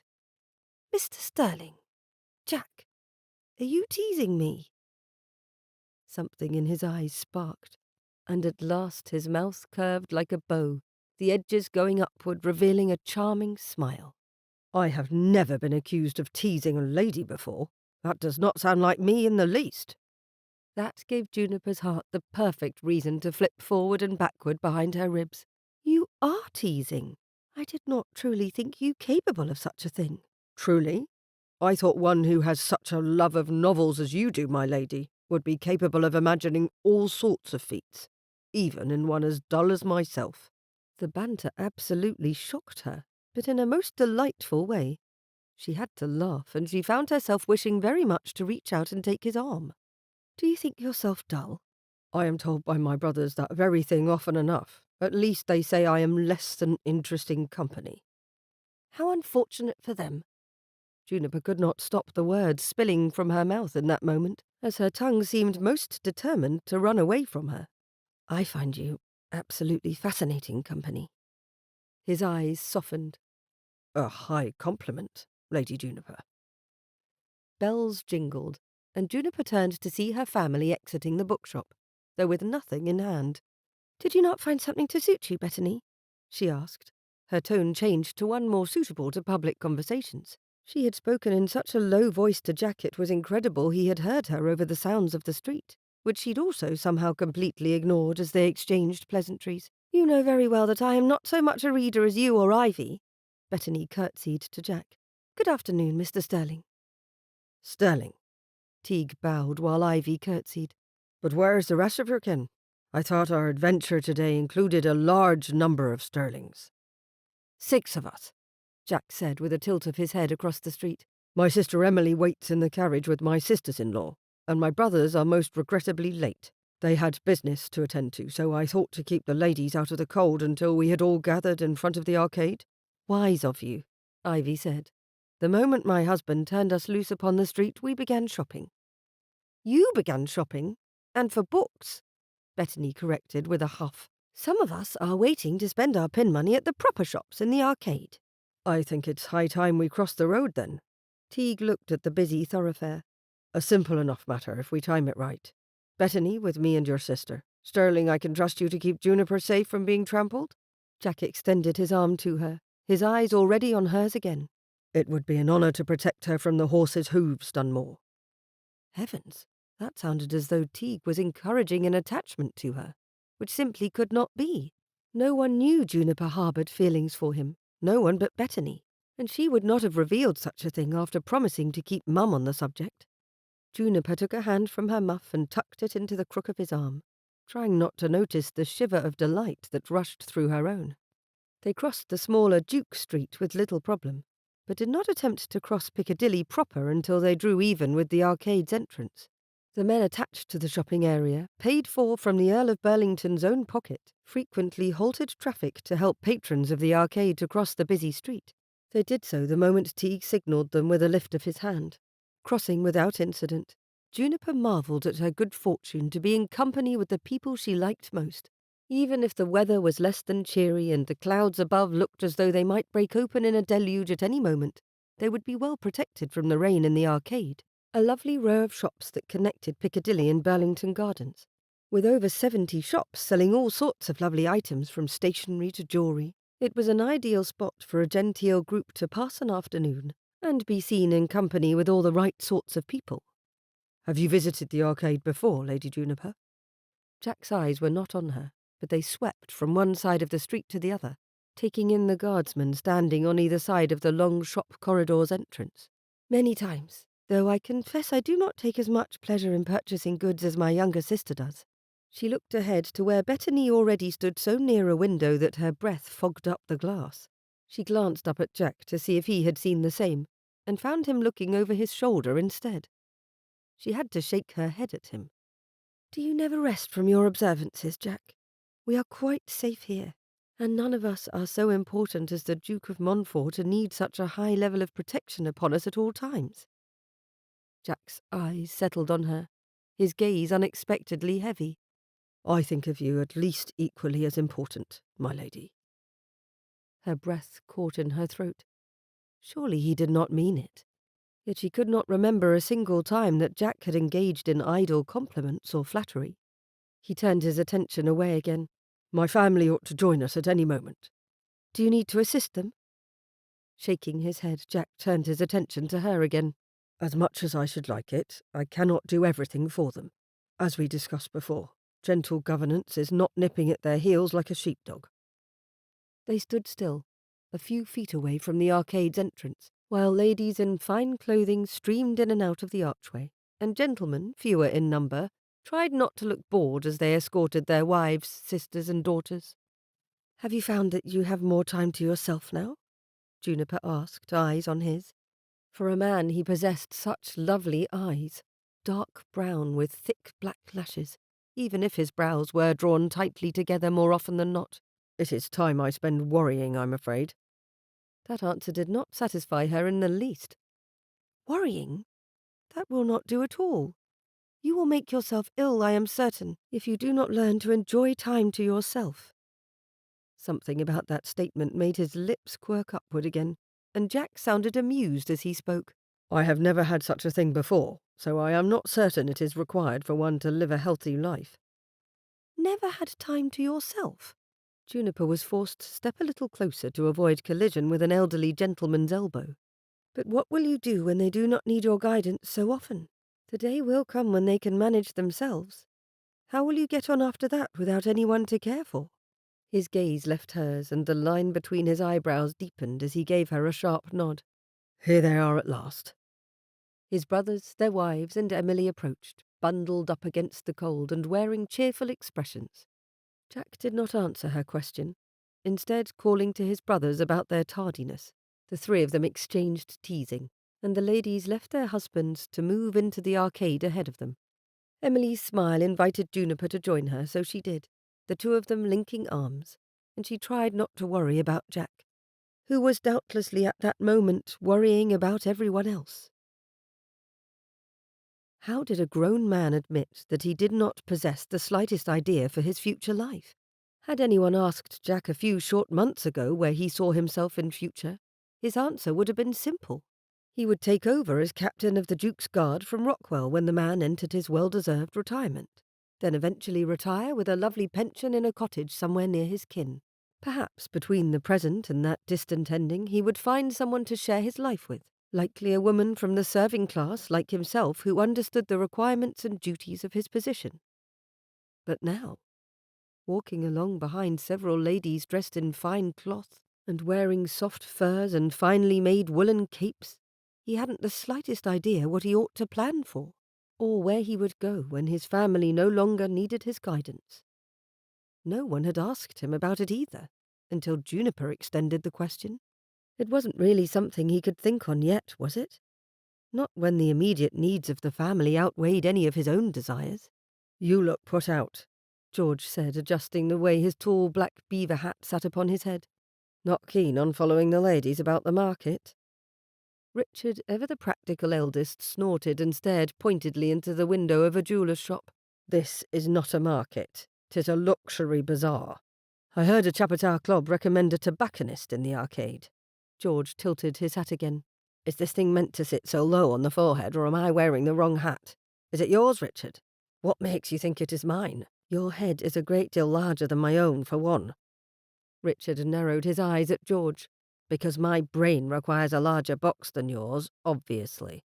Not public conversation, Jack muttered, barely loud enough for them to hear him. Ah, at last he speaks, and as usual it is to correct us. George bumped Jack's elbow with his own. You do seem rather dour. More dour than normal, I mean. There is much on my mind. George, what will you and Susan do at the end of the season? I intend to go back to the farm, George said at once. Make improvements upon it. Now it is my inheritance, and Richard will be earl. Hire more hands and staff. Send the boys to school so they can become whatever it is that most appeals to them. Father and Richard have no use for the farm. Emily will marry well. And Arthur and our sisters are happily in the lives they prefer. Where else would I go? Richard had paused in front of a stationery shop, looking into the window. He shook his head at the mention of their brother, the sailor. By the time Arthur ever finds out our family's fortunes have changed, we will all be well settled. I doubt we will see him change much. He'd rather be blown about at sea than sit before a quiet hearth fire. Though Jack had his doubts about that, he gave a slight nod of concession. You will have estates to manage, a title, a future earl to raise along with your other children. Are you at all anxious for the future? Richard shook his head.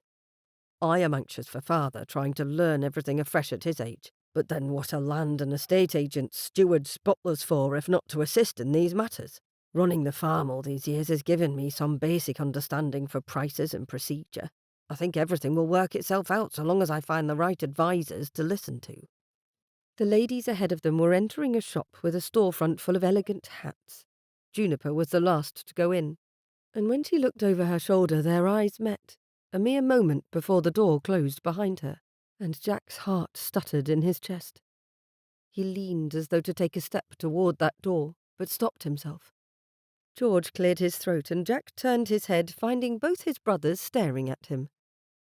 "What is it you intend to do after the season ends, Jack?" Richard asked him, crooked smile growing larger by the moment. Lord Dunmore joined them at that moment, saving Jack from having to answer the same question Juniper herself had posed to him. Why hadn't he given the matter any thought until now? "We have managed," Dunmore said, voice low, "to attract a fair bit of attention today from people whose opinions matter. I'm not entirely certain being in my company is a feather in your cap, but my wife's presence will certainly be noted as a positive. I cannot say I mind your company, Dunmore. Richard inclined his head as he spoke. Your advice has already been of great help to us. While his brothers spoke to Dunmore, Jack moved to set his back to the shop window, allowing him a clearer view of the long arcade's corridor in both directions.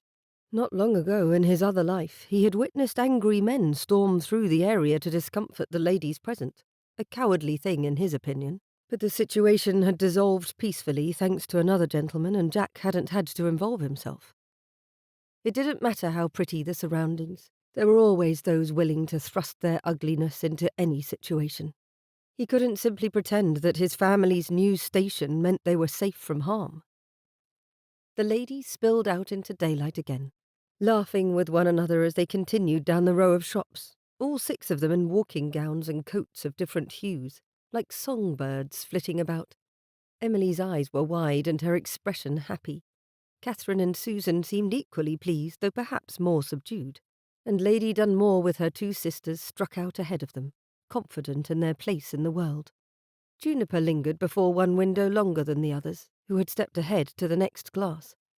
Moving to stand behind her, Jack peered inside over her shoulder. "Do you wish to go in?" "Oh!" Juniper seemed to realize the other ladies were not with her as her cheeks pinked. "I suppose no one else is interested in beads or art at present." "But if you wish to go inside, you ought to," he said, motioning to the door. "Go ahead, Juniper," her brother-in-law said blithely, walking by them. "I will make certain we don't leave you too far behind. There, you see?" Jack cupped her elbow in his hand, using subtle pressure to guide her. "I will come with you." A slight huff escaped her lips. "Must you always look after everyone?" When her gaze met his, however, Jack saw the pleasure in them. A few moments inside, no more. "Of course, my lady." He opened the door and let her precede him inside, then closed it behind them. Glass jars and colourful tins stood on shelves labelled with names of colours and ingredients for colour-making. He looked around with interest. None of the Duke's female kin had set foot in this shop before. He'd seen them work on all manner of artistic projects, but they obtained most of their supplies by ordering from London or their own local apothecary. Juniper went directly to the proprietor behind the counter. After an initial exchange of pleasantries, she asked a series of questions. "I'm looking for a ground pigment that would give a soft glow to skin tones. What would you suggest for painting fair complexions? And then, could you tell me more about the quality of your linseed oil? I've found it affects how smoothly I can blend my colours." Followed by, "What do you recommend for achieving the most delicate shades of green? The shades I have seem too harsh for the ivy I am currently working on." Standing at the counter with her, listening to her exchange with the man sorting through powders and showing them to her one by one, Jack found himself smiling. His whole focus was attuned to the way she spoke, the gestures she made with her hand, the loveliness of her profile as she listened intently to the answers given. He felt content, absorbed as he was in enjoying Juniper, and everything else fell into the background. What if something like this was in his future? What if being near her was the whole of his plans? Or, no, what if being with her was his reason for making plans in the first place? The idea set Jack's mind to work like a general on a hilltop, looking for possible paths to gain the best advantage. He could see his destination. He need only march in the right direction. Juniper turned toward him, her smile soft and warm as ever. "I think that will do for now. Shall we find the others?" His landscape had shifted, putting her squarely in the middle. It made him slow to nod and offer his arm, but she did not seem to notice. They stepped out of the shop, the bell jingling merrily behind them, and Jack lifted his gaze from her smile most reluctantly, and immediately saw his sister standing several yards off, delicate brows drawn together as she spoke with an earnest expression to Mr. Waldegrave. A curse slipped through his lips, and when he lunged forward, Juniper stayed with him. None of the others were in sight. How had that fool Waldegrave found them on an outing again and managed to get Emily on her own? "Do not make a scene," Juniper said quietly. He gave her a quick glance. "What?" "You are a gentleman, not a guard," she said, her voice soft. He didn't have time to respond as he'd arrived at Emily's side, who looked up at him with wide eyes. Jack. Giving his attention entirely to Waldegrave, Jack's smile grew as he bowed stiffly. "Mr. Waldegrave, good afternoon." Waldegrave's expression was, however, somewhat sour. "Mr. John Sterling, here I had hoped to have the pleasure of your sister's company whilst admiring the arcade's delights, but she inexplicably assures me this is quite impossible." "I have assured him our party is already quite full," Emily said hastily. Juniper winced, a movement Jack barely noticed from the side of his eye, before she spoke with measured politeness. "I'm afraid we have a large party with a rather restrictive schedule, Mr. Waldegrave." He tilted his head. "One would hope such large parties could accommodate a gentleman of modest company. Surely one more rambler would not weigh too heavily on a joyous outing such as this?" "Indeed, Mr. Waldegrave." Juniper kept her hand on Jack's arm and gave it a gentle squeeze when his muscles stiffened. "We truly regret the timing, Mr. Waldegrave, but I fear we've left a number of our party scattered as it is. We must regroup and leave quite soon." "Ah, I see." He cut his gaze first to Jack and then to Emily. "The demands of chaperoning such a newly prominent family must be taxing indeed. I dare say some might find it difficult to manage the nuances of social outings when there is so much that is not yet understood." Jack stiffened. A dozen retorts sprung to his lips, but none were all that diplomatic. Thankfully, Juniper came to his rescue yet again, her voice warm and seemingly unflappable. "On the contrary, I believe they are managing quite well thanks to their kind friends." "Of course."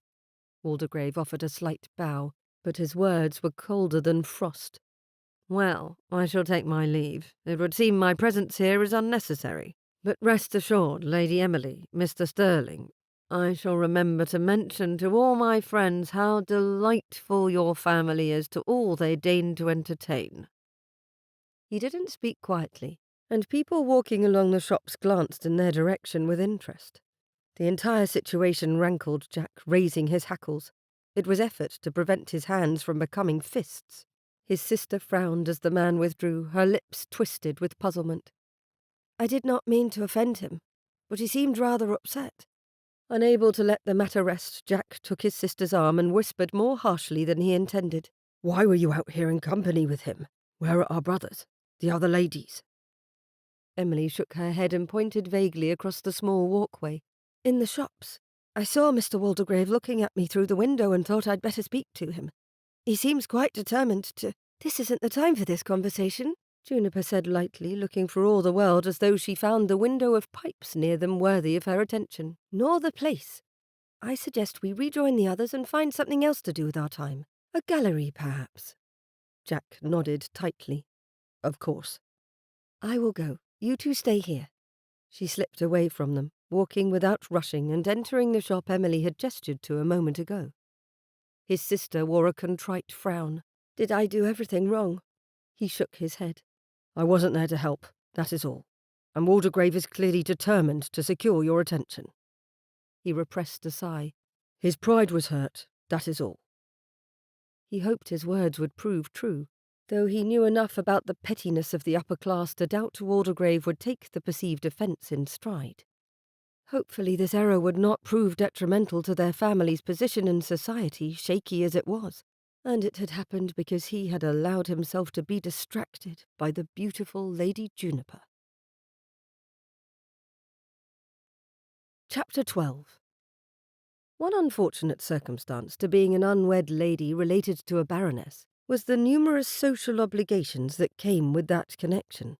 As Juniper lived in the same household as Lady Ivy Frost, Baroness Dunmore, she often found herself a companion to her sister. Bettany, though only slightly younger, avoided many of Ivy's outings by pointing out it was really Juniper who ought to get out into society more.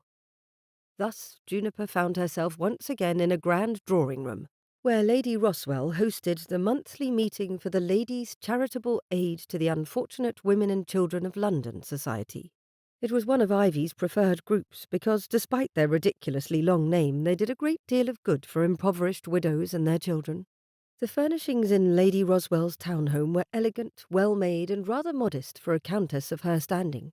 The woman herself, nearing 70 years of age, had greeted each arriving member of the Committee for Literacy with warmth. The entirety of the committee sat in a dozen chairs arranged in a semicircle before the fireplace, discussing their efforts to procure funding for a school that educated both grown women and their children. Juniper, not truly an official member of the committee, had excused herself to sit in a chair near the window, where she could listen to the goings-on without feeling on display.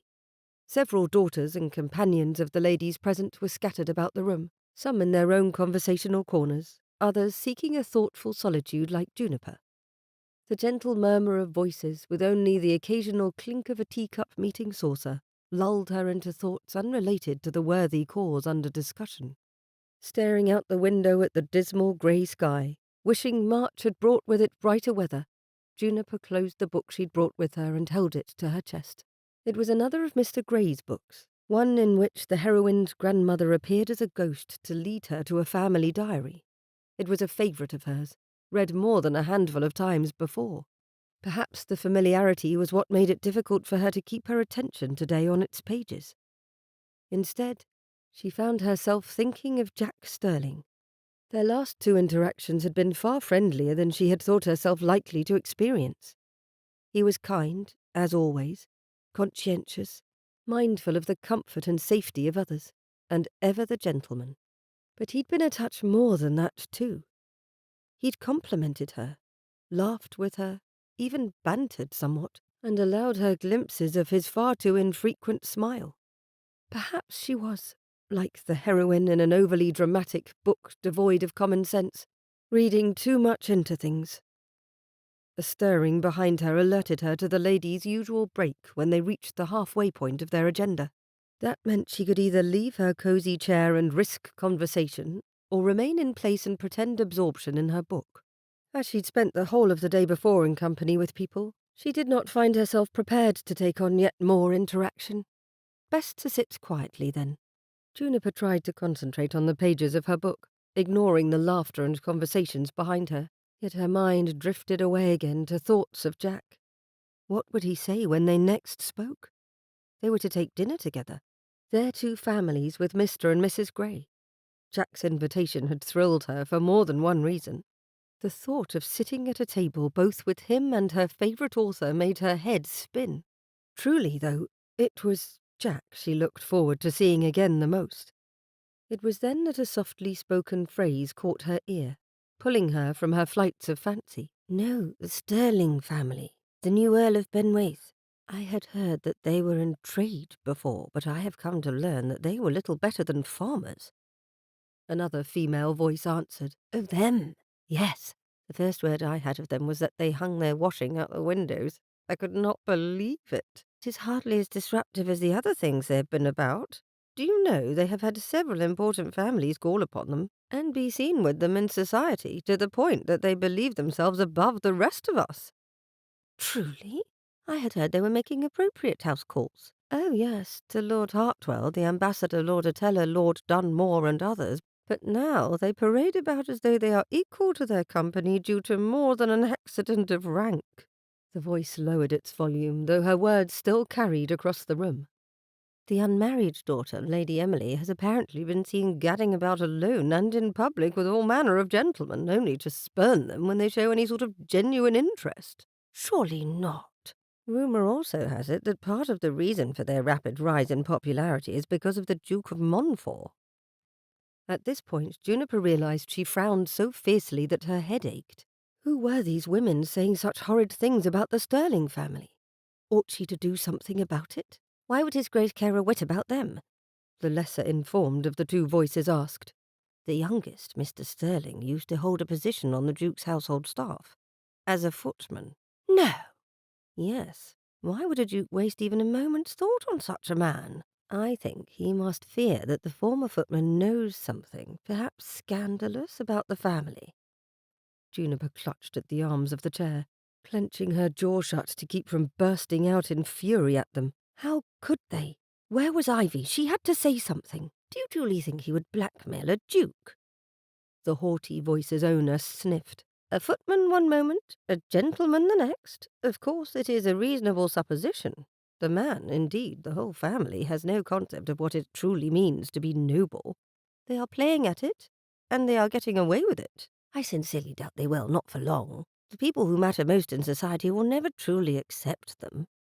Would saying something make matters worse? Juniper squeezed her eyes shut. She'd heard naught but unfounded rumour and the truth mixed up together. Jack had been a footman. The Duke of Montfort had indeed put the family forward, despite his absence from London. The Sterling family had lived on a farm, content to tend to their land and naught else. Yet everything had sounded so horrid coming from that woman's mouth. "Ah, Lady Dunmore," the haughty-voiced woman said. "We were just discussing some acquaintances of yours. Your family has been in company with the Sterlings of late, yes?" "Oh, indeed," came her sister's voice. "The Sterlings have been quite busy this season, have they not? It seems everyone is talking about them and their foray into society." Juniper winced. Nothing her sister said was damning, but in light of all she had heard, her sister's words almost felt like confirmation of what the other ladies had said. "Indeed, it seems they are seen everywhere and always in the best company," the other gossiping woman said. "Perhaps we ought to see if the Countess would care to join our society." Ivy's suggestion was not exactly ignored, but instead met with a quick change in topic. "I do believe we ought to rejoin the others. Oh, goodness, look at the time. We will never accomplish anything if we continue to enjoy the refreshments and company rather than pay attention to our agenda." The ladies' voices withdrew, and soon the murmuring quieted again as the chair of the committee called everyone back to order. Juniper remained where she was, staring blankly at the window rather than through it. Guilt smote her heart. She should have risen, should have said something to the women to discredit their unkind suppositions. Was it her place to shield Jack and his family, though? For an unmarried woman to do so, openly, whilst contradicting women of higher standing than herself with whom she was not acquainted, that was likely to have the opposite effect of what she hoped. What had been the alternative, though? Sitting in silence as she had felt wrong too. After a vain attempt to swallow back her discomfort, Juniper rehearsed all she had heard in her mind. She could see no point when she might have stood and said a word. The situation continued to vex her when Ivy collected her after the meeting to take her home again. After they climbed into the carriage, Ivy gave her a concerned look. "Are you all right, dear? You look rather sombre." "I am fine. Merely a bit tired, that is all."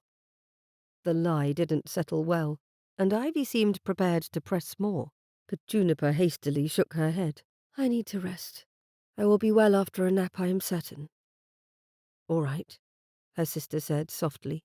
"Do tell me if there is anything I might do to give you greater comfort." "Thank you, Ivy." She fell silent for the brief ride back to their townhouse, and went directly to her room to pretend to rest. But one of the final things those horrid ladies had said, that the Sterlings would never be accepted by those who mattered, swirled about to the forefront of her mind again. "What if they are right?" she said to herself in a low voice as she sat on the edge of her bed. What if the Sterlings were not accepted, even with their title and funds? It would be a rather bleak future for all of them if society suspected them of ill deeds, accused them of poor manners, and dwelt upon their humble beginnings.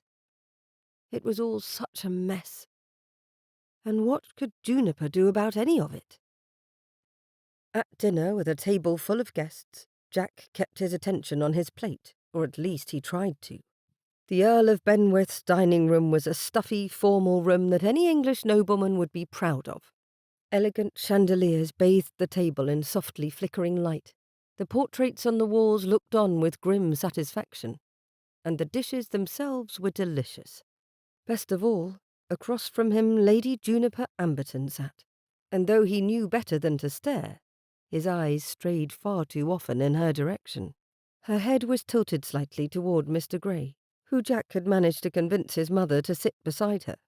The writer, whose novels Juniper was clearly fond of, continued to speak with a slight stutter but seemed more than pleased to engage in her discussion. Jack couldn't hear every word of what they were saying, but snippets floated across the table. "Your last novel," Juniper said, her familiar voice warm, "kept me up late into the night to finish. That final visitation at the end, the grandmother's ghost guiding the heroine, it was so unexpected. How do you think of such things?" Mr. Gray flushed slightly at her praise, his fingers gripping his wineglass. "It came to me," he began, then paused, collecting himself. When I was visiting my family home up north in Harbottle. A dash of inspiration, I suppose." He glanced at his wife, seated beside Jack, and Mrs. Gray bestowed a delighted smile upon him. The two were clearly besotted with each other, an encouraging thing to see for a gentleman and gentlewoman of the middle class. Jack pretended to focus on the conversation Lord Dunmore was having with Mrs. Gray to his left, but his attention drifted back to Juniper. She was lively in her conversation, but never in an overly distracting way. Her smile was soft, her gestures graceful, yet somehow she commanded Jack's attention even when she wasn't looking his way. How was it that she could be so engaging, so effortlessly lovely? He'd always known her to be kind, a lover of books and art, but lately something had shifted. Or perhaps it was he who had changed, noticing more than just the quiet beauty she carried with her. What was it that drew him to her? Was it the way she leaned in when speaking, her sincerity clear in every word, or the spark of wit she'd shown the few times they'd exchanged banter? There was a joyful cleverness to her that he enjoyed seeing every time they interacted. Juniper laughed softly at something Mr. Gray said, and Jack's heart skipped a beat. He'd seen her smile so many times before and thought her an attractive woman, but now it felt somehow different. She was no longer just Lady Juniper, someone so removed from his reach that he could admire her from afar without consequence. Now she sat here, across from him, close enough to touch. And he found himself wanting, more than anything, to be the reason for that smile. "I am glad you enjoy the Gothic novels," Mr. Gray was saying. "Writing them is an escape of sorts, though—" he gave her a sheepish grin. "I hope I haven't given you too much anxiety as you read them." Juniper's eyes sparkled. "Only the enjoyable kind, Mr. Gray. You do have a habit of crafting such excellent suspense, leaving me guessing until the very last page." Jack smiled to himself, listening to her warmly tease the author. She had that way about her, didn't she? A way of making people feel at ease, drawing them in with her cordiality. Could this, being near her, seeing her every day, sharing the small moments of life, could this be his future? The thought had struck Jack before when he wasn't paying attention, but now it landed with full force. He could imagine it, even if it felt impossible. Sitting across the dinner table from Juniper every evening, with or without guests, seeing her smile and hearing all her thoughts on books, the theatre, what she had seen and done that day. He was sorely tempted by the idea of making it a permanent arrangement. Was there any chance at all she would be interested in such a future? But even as he asked himself the question, he discovered what he desired. He respected her, admired her mind, her kindness, and if she could ever look at him as something more than the former footman or a family friend, if she could see him as he saw her. His pulse quickened at the mere thought. "Perhaps I will have to convince you, Mr. Gray, to write a gentler novel to put all your readers at ease just the once," Juniper was saying, her smile soft, eyes glancing briefly in Jack's direction. She met his gaze, and for a moment he thought she held it longer than she needed to. Perhaps there was a reason for him to hope.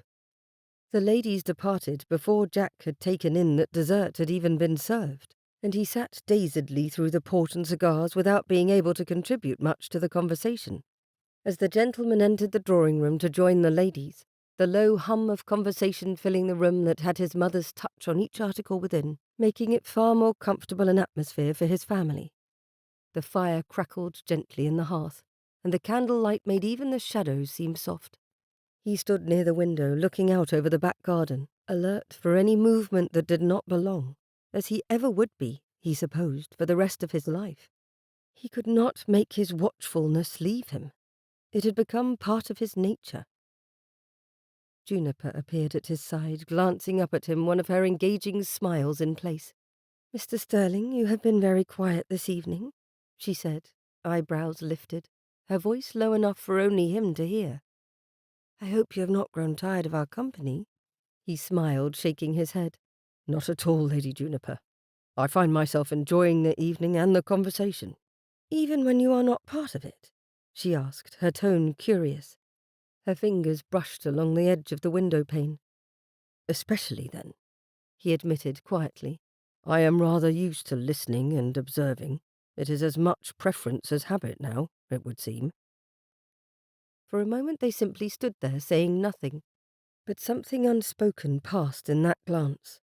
Her eyes softened and she lowered her gaze. But Jack had felt that moment of connection as surely as he would the heat of a fire on his skin. Although the room was full of people, full of laughter and conversation, for that brief moment it felt as though it was empty except for the two of them, standing alone near the night-darkened window. Then he saw a slight crease form between her brows. Juniper cast a quick glance around the room before speaking softly. "Mr. Sterling, may I ask you something?" Jack turned to face her fully, still held aloft by the feel of what had passed between them. "Of course, my lady. What is on your mind?" She hesitated, fingers lightly brushing at a curl of her hair. I overheard something the other day at a charity meeting I attended with my sister." Her words drew his attention, but he smiled easily, unable to imagine more than a minor concern prompted such a tone from her. His own emotions were too bright, too warm in her company, and could not immediately shift to worry. What was it? Juniper took a breath, clearly collecting her thoughts. They were remarks about your family, about your rise in society. I did not wish to trouble you with it, but I thought perhaps you should know." Jack blinked, the shift in tone not fully settling within him. His mood was still light, and he found himself almost chuckling at the thought of it. "Remarks? About my family?" He shook his head slightly. "I imagine there is plenty of gossip about us, as we expected. We are yet a novelty in the ton, after all. People are curious. Something new will catch their attention soon enough." Juniper frowned as though not satisfied with his response. "It was not mere curiosity I heard," she continued quietly. "They questioned your family's propriety, your right to be among them." Jack's smile faltered for a brief moment. He glanced around the room, still feeling the warmth of the evening. What harm could anonymous people's words do to him, standing here in the glow of Juniper's company? "People will always question things they do not understand, but we have been welcomed by those who matter, thanks to His Grace the Duke.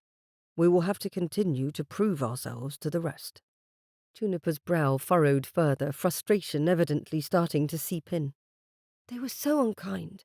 It was not fair in the least." Jack's gaze softened as he looked at her, still not fully grasping the weight of her distress. He reached out to lightly touch her arm, offering reassurance. "I know it bothers you, Juniper, but trust me, it is nothing. Let them talk. All will improve with time." "They mentioned Emily in particular," she said, voice a mere whisper. "By name." Jack's eyes met hers, and for a moment he could see the depth of her worry. He frowned, his good mood dampened, but not entirely dismissed. "And what would you have me do, Lady Juniper? Chase after every whisper and set it straight?" "I don't know," she replied softly.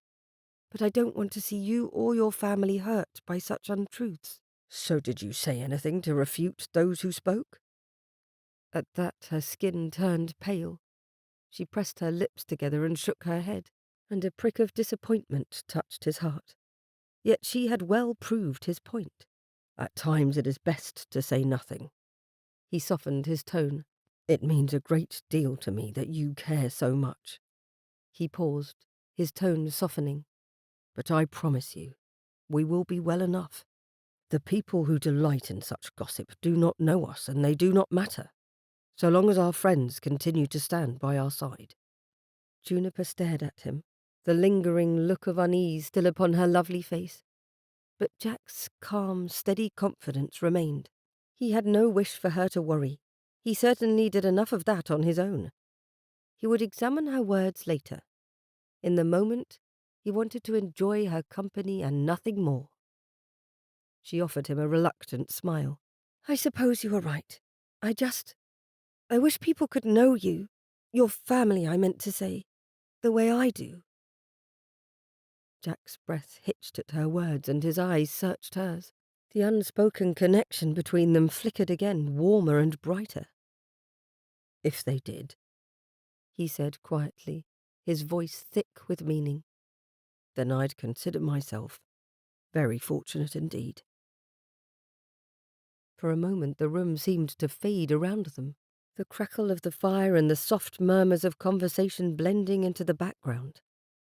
Juniper held his gaze, her earlier worries still obviously present, but softened by the feeling growing between them.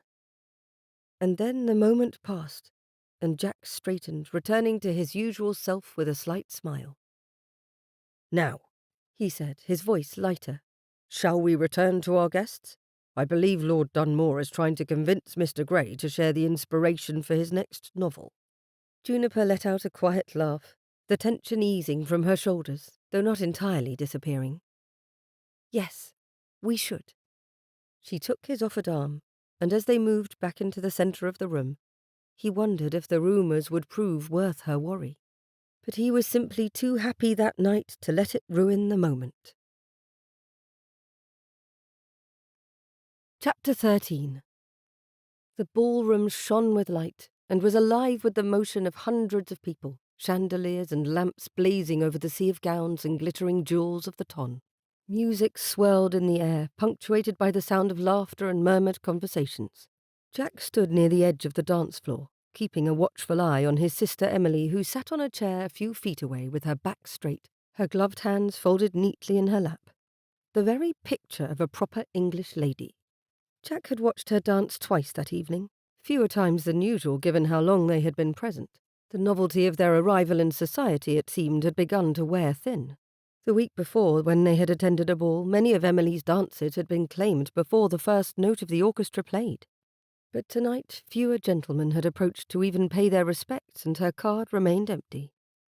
"It is a shame Lord Hartwell and Mr. Eastwood have left town," Emily remarked lightly, her eyes drifting across the crowd.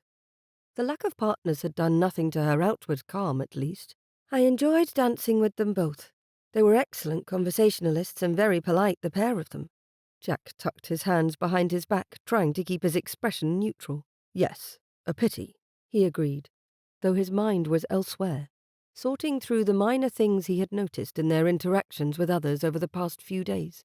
Now he was looking for it. He had noticed the change in their reception when he and his brothers went to their club, and some strange glances when they were out in public, a subtle shift in the way people regarded them. At first they had been a curiosity, the Sterlings, the family who had risen from nothing. But something had changed. Could it only be that the interest was fading, and judgment now took its place?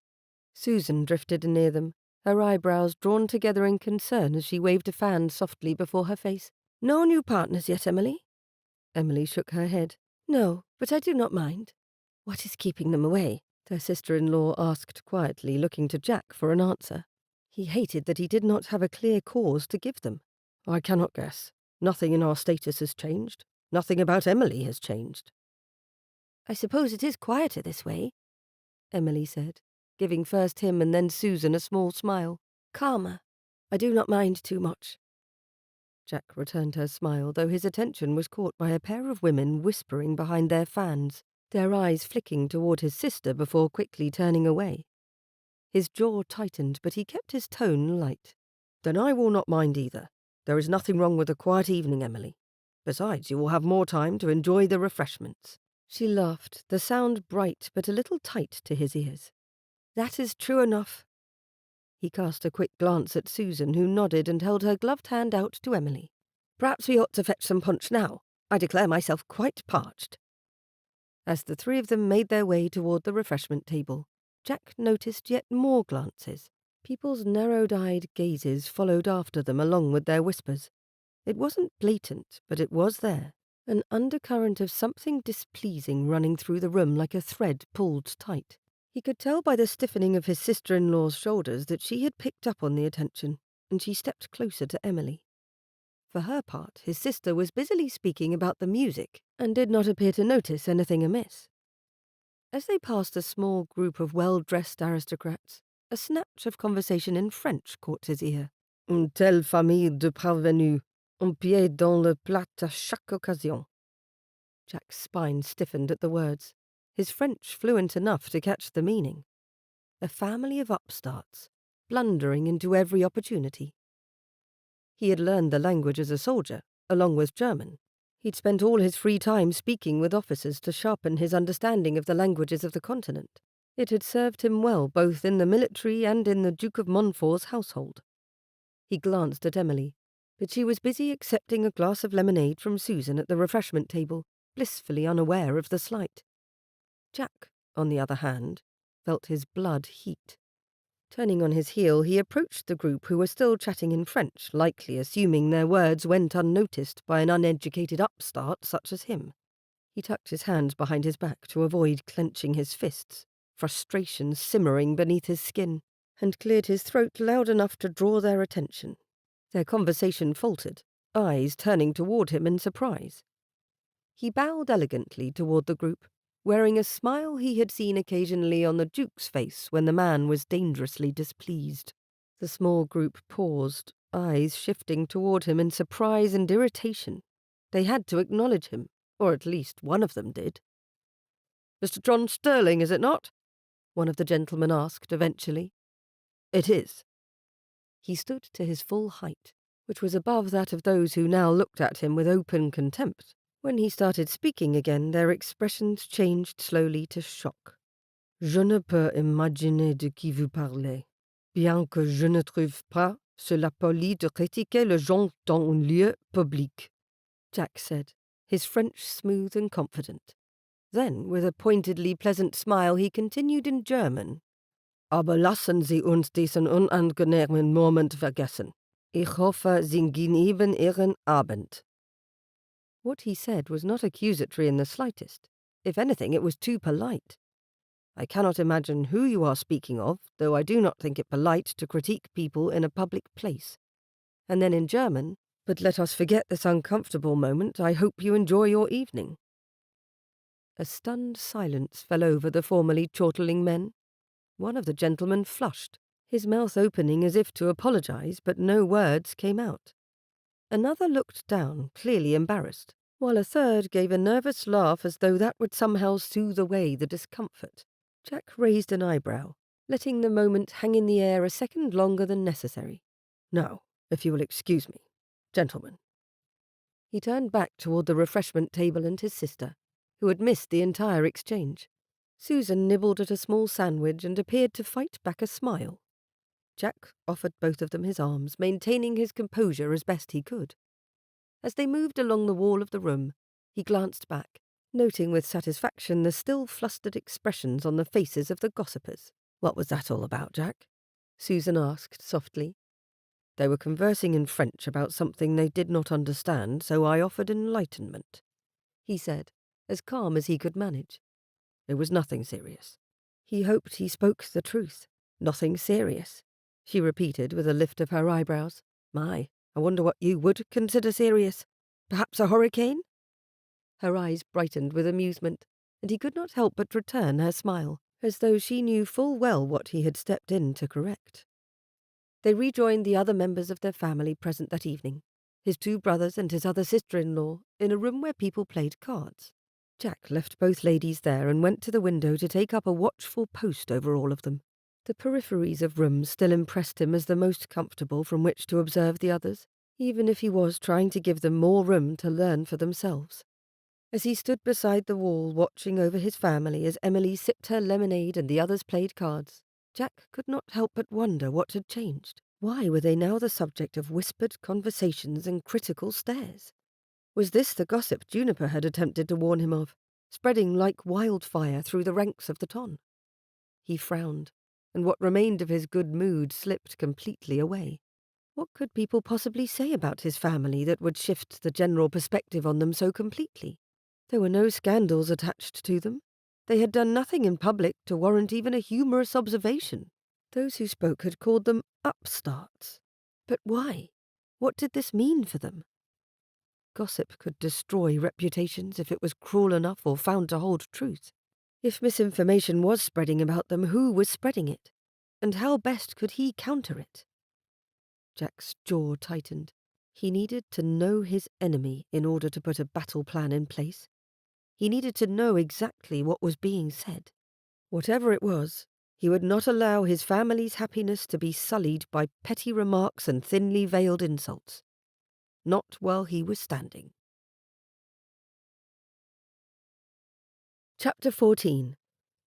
Juniper sat at her dressing table, watching through the mirror as Hetty fussed over the last section of her hair, gently securing it with a ribbon. Her dark hair looked quite elegant, thanks to the maid's deft hands. She tugged lightly on a curl that spiraled above her ear, watching it impressively bounce back into place. "Hetty, you always work such wonders with my hair. I only wish I had been able to show your handiwork off last evening." Juniper wrinkled her nose at her reflection. She still sounded as though her nose needed clearing. Catching cold 2 days earlier had been awful timing, no matter how mild her symptoms felt at present.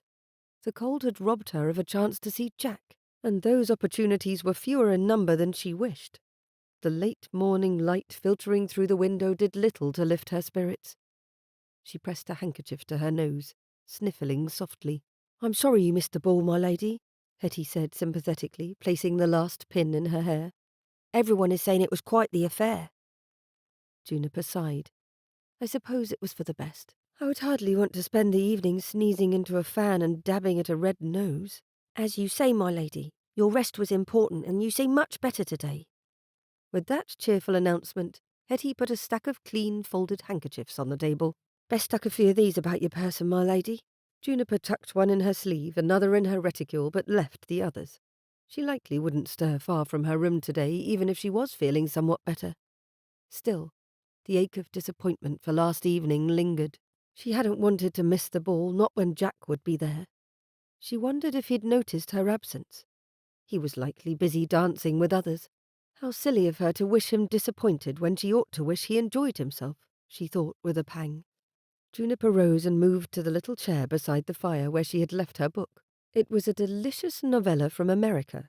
Her brother-in-law had gifted it to her, promising it had elements of romance, suspense, and the supernatural. A perfect little volume for her stuffy head to enjoy. Yet she had barely sat down in the chair, shawl around her shoulders, when there was a knock at the door. Without waiting for permission, the door swung open to reveal Fiona Frost, her eyes bright with excitement. "Juniper!" the girl exclaimed, her eyes wide as she hurtled inside the room with the same exuberance she had for everything. "There's someone here to see you. The man who used to follow us about at the Duke's castle, Mr. Sterling." Her grin widened. "I said I'd fetch you quick as a wink, but I warned him you were sneezing like a cat with a pepper pot." Juniper's heart leapt in her chest, and for a moment she forgot the sniffles entirely. "Mr. Sterling is here?" she asked, voice a little faint as her mind raced ahead, wondering what could have brought him to call upon her. "Yes," Fiona bounced on her heels. "You know, the guard who didn't make cross faces at us. One who's always there looking after everyone. He's come to pay a call on you." Juniper stood quickly, nearly upsetting the small tray of tea her maid had set on the table beside her chair. "Thank you, Fiona," she said, her pulse quickening. "Hetty, please keep the tea warm. I doubt Mr. Sterling will stay long." Hetty raised an amused brow but stepped back with the tea. "As you say, Lady Juniper." The heat rising in Juniper's cheeks had little to do with her cold and everything to do with the man waiting downstairs. What must she look like? As she hurried toward the door, Fiona followed at her heels, her curious eyes shining. "You look happy," the girl observed. "Why are you smiling?" Juniper stifled a nervous laugh, her hand smoothing over the front of her gown. "Why not smile when someone pays a call? It is always a compliment, is it not?" "I suppose so." Fiona raised her eyebrows as she followed Juniper out of the room. "It is odd, though. He used to be just a guard, a footman. Now Teague pays calls on him and you rush out to meet him. I think he must be someone very important now." "He was always rather important," Juniper said, unable to stop the small smile tugging at her lips as they made their way through the house. Her heart raced in anticipation, thoughts swirling through her mind. Why had Jack come? Perhaps he missed me at the ball. Her feet quickened their pace, matching her pulse. By the time she reached the drawing-room, her cheeks felt flushed, and she took a moment to collect herself. Juniper's hand hovered over the door-handle for a moment. She smoothed the front of her gown, took one deep breath, and prayed her voice wouldn't betray the nerves bubbling inside her. With a final glance at Fiona, who was still grinning and skipping along behind her, she opened the door. Juniper stepped inside the drawing-room, leaving the door open behind her, her pulse quickening the moment her gaze settled on Jack. He stood near the window, looking out at the street below, the morning light casting his dark hair with a soft amber hue and highlighting the sharp angles of his face. He looked handsome, as he always did, and the sight of him made her breath catch in her throat. And he was here to see her. Heat filled her heart and spread through her chest as their eyes met, rising up her neck and spreading across her cheeks. Though she had admitted to herself her affection for him had grown every time they met, this was a feeling Juniper hadn't expected, so sudden and intense, and it left her momentarily rooted to the spot. Her hands gripped the folds of her gown, fingers tightening briefly on the fabric as she tried to calm the flurry of emotions inside her. "This is foolish," she told herself. "He's surely only here as a friend, to ask my opinion on some matter regarding Emily." But her body ignored her rational thoughts, heart thudding in time with her growing feelings. Jack's gaze softened when he saw her, the faintest hint of a smile tugging at the corners of his lips. The intensity of their silent exchange, lasting a moment but feeling like much longer, stirred something deep inside her. Fiona bounced into the room with a grin, her bright eyes darting between them, clearly curious about the unspoken energy between her elder companion and Mr. Sterling. "I told you I could find her quickly, didn't I?" she chirped. "That you did, Miss Frost," Jack said, nodding deeply to the girl, amusement in his eyes. Juniper blinked, snapping out of her trance when he looked away, and turned to the girl with a composed smile, though her heart still raced. "Thank you, Fiona, for bringing him to my attention so quickly," she said kindly. "Perhaps you ought to tell your brother that Mr. Sterling is here. I am certain Lord Dunmore would like to see our guest too." Fiona's eyes widened and she nodded enthusiastically. "Oh, of course, I'll find him straight away." She spun around and darted back out the door, her footfalls light and hurried. She left the door open behind her, leaving Juniper alone with Jack, the quiet of the room suddenly far more intimate. She took a breath, pulse still racing, and gave him a soft but controlled smile, something friendly, nothing that would give away how her thoughts had changed. Yes, she had entertained romantic notions of him in the past, because he was handsome and kind, because she admired him, but today it was as though a final barrier had fallen, a barrier that had surrounded her heart and let her put her thoughts of him purely in the realm of fantasy. The moment it fell, Juniper woke to the reality of her situation. Juniper was falling in love with Jack Sterling. Jack took a step forward as though he meant to close the remaining distance between them, but she instinctively raised a hand, suddenly overcome by nerves. "Please," she said quickly, gesturing toward a nearby chair. "Sit. I've kept you standing long enough." Jack hesitated briefly before nodding and taking the seat she indicated. He moved with that same unhurried steadiness she had come to expect from him, but for some reason today it made her heart quicken all over again. She turned away slightly, walking to her own chair near the hearth, her movements less assured than usual. "Why am I so nervous?" she wondered, though the answer was all too clear. Her feelings for him had crept up on her slowly like a tide rising. She'd told herself she was aware of the coming water, that it wasn't anything she need concern herself with. But now, faced with the reality of him sitting there, mere feet away, the depth of those feelings hit her all at once as she was cut off from the shore, from sanity, surrounded by nothing but the waters of affection. She couldn't stop the flutter in her stomach or the way her hands trembled slightly as she adjusted her shawl. "This is absurd," she told herself. "He only sees me as a friend." But then she sneezed. It was not a quick, delicate sound either. The noise rushed from her and she barely had time to cover her face with her shawl and turn away from him. The fearful, crushing sneeze broke the silence and startled her out of her racing thoughts. "Bless you," Jack said, his voice warm and low. He leaned forward slightly in his chair, watching her with that steady gaze of his. To his credit, he neither seemed repelled nor amused by the outburst. "You're still feeling unwell?" Juniper sniffled softly and pulled a handkerchief from her sleeve with what she hoped was a graceful flourish. "Oh, truly it is nothing," she said lightly, dabbing at her nose as though she frequently sneezed violently before gentlemen callers. "Merely the remnants of a cold that refuses to leave me. I am determined to outlast it. Jack's lips curved slightly, but the concern in his eyes remained. Are you certain you should be out of bed? She laughed softly, waving a dismissive hand. If I stayed in bed every time I sneezed, I would never see daylight. Besides, I would much rather be up and about than missing any more balls, or visitors for that matter. She gave him a pointed look, trying to deflect the conversation with a bit of humour. My family missed yours at the ball last evening. Emily and my sisters-in-law send their wishes for your good health. That is kind. I truly was sorry to miss seeing them. That they missed her was immensely gratifying. That he had come to speak to her in person, however, left her wanting to ask if he had missed her in particular. Of course, no lady would ever ask such a bold question of a gentleman. You look somewhat puzzled, my lady, Jack said, pulling her out of her thoughts. Oh, forgive me. I am merely ruing that I had to miss the ball at all. Will you return my good wishes to your family? Was it an enjoyable evening? Did everything go well for Emily? I believe Emily enjoyed herself. His expression grew more serious, his brows drawing together. However, there is a reason I came to see you today. Juniper's heart skipped a beat at his change in tone. She sat up a little straighter, her fingers tightening around the handkerchief in her lap. A reason? For a fleeting, ridiculous moment, her mind raced ahead to impossibilities, conjuring daring hopes. Could he? No, surely not. But what if he was here to speak to her about something more personal? What if he was going to...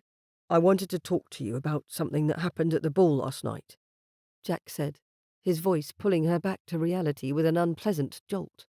The foolish, irrational hope which had briefly bloomed in her chest wilted instantly. He wasn't going to ask about courtship. Of course he wanted to speak about the ball. Juniper forced a smile, trying to hide her disappointment, and nodded for him to continue. There were rumours, Jack said, his tone careful. Unpleasant ones. People were speaking about my family and not kindly.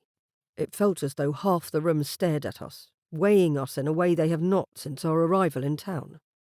Juniper frowned, the lightness in the air vanishing completely with her concern. What do you mean?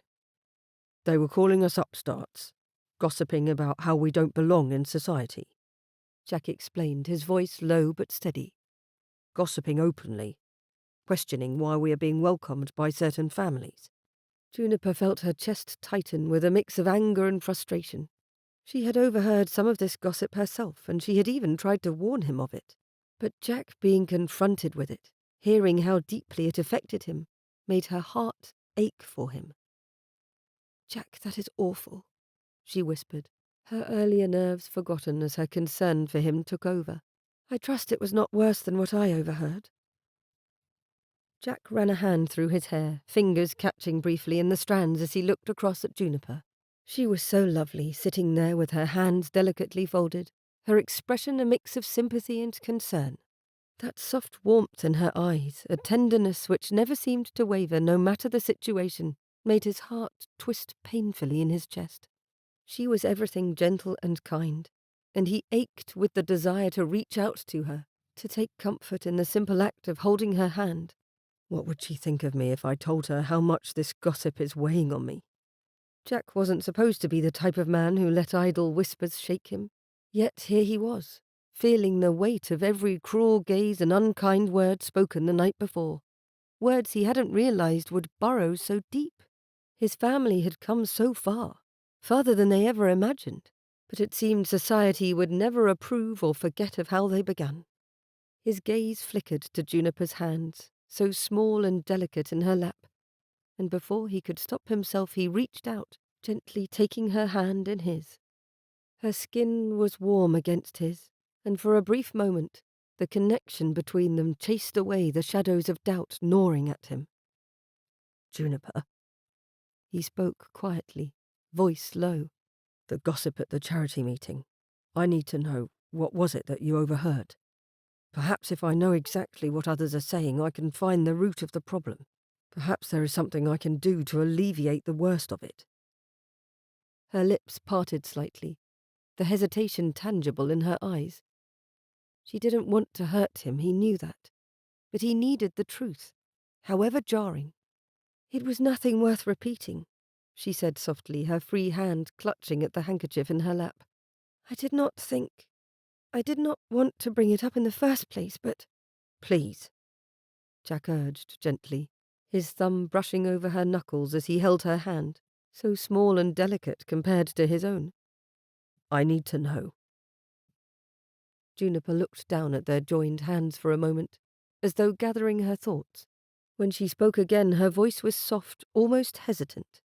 They said that you, all of you, were playing at being noble, that you and your family don't belong.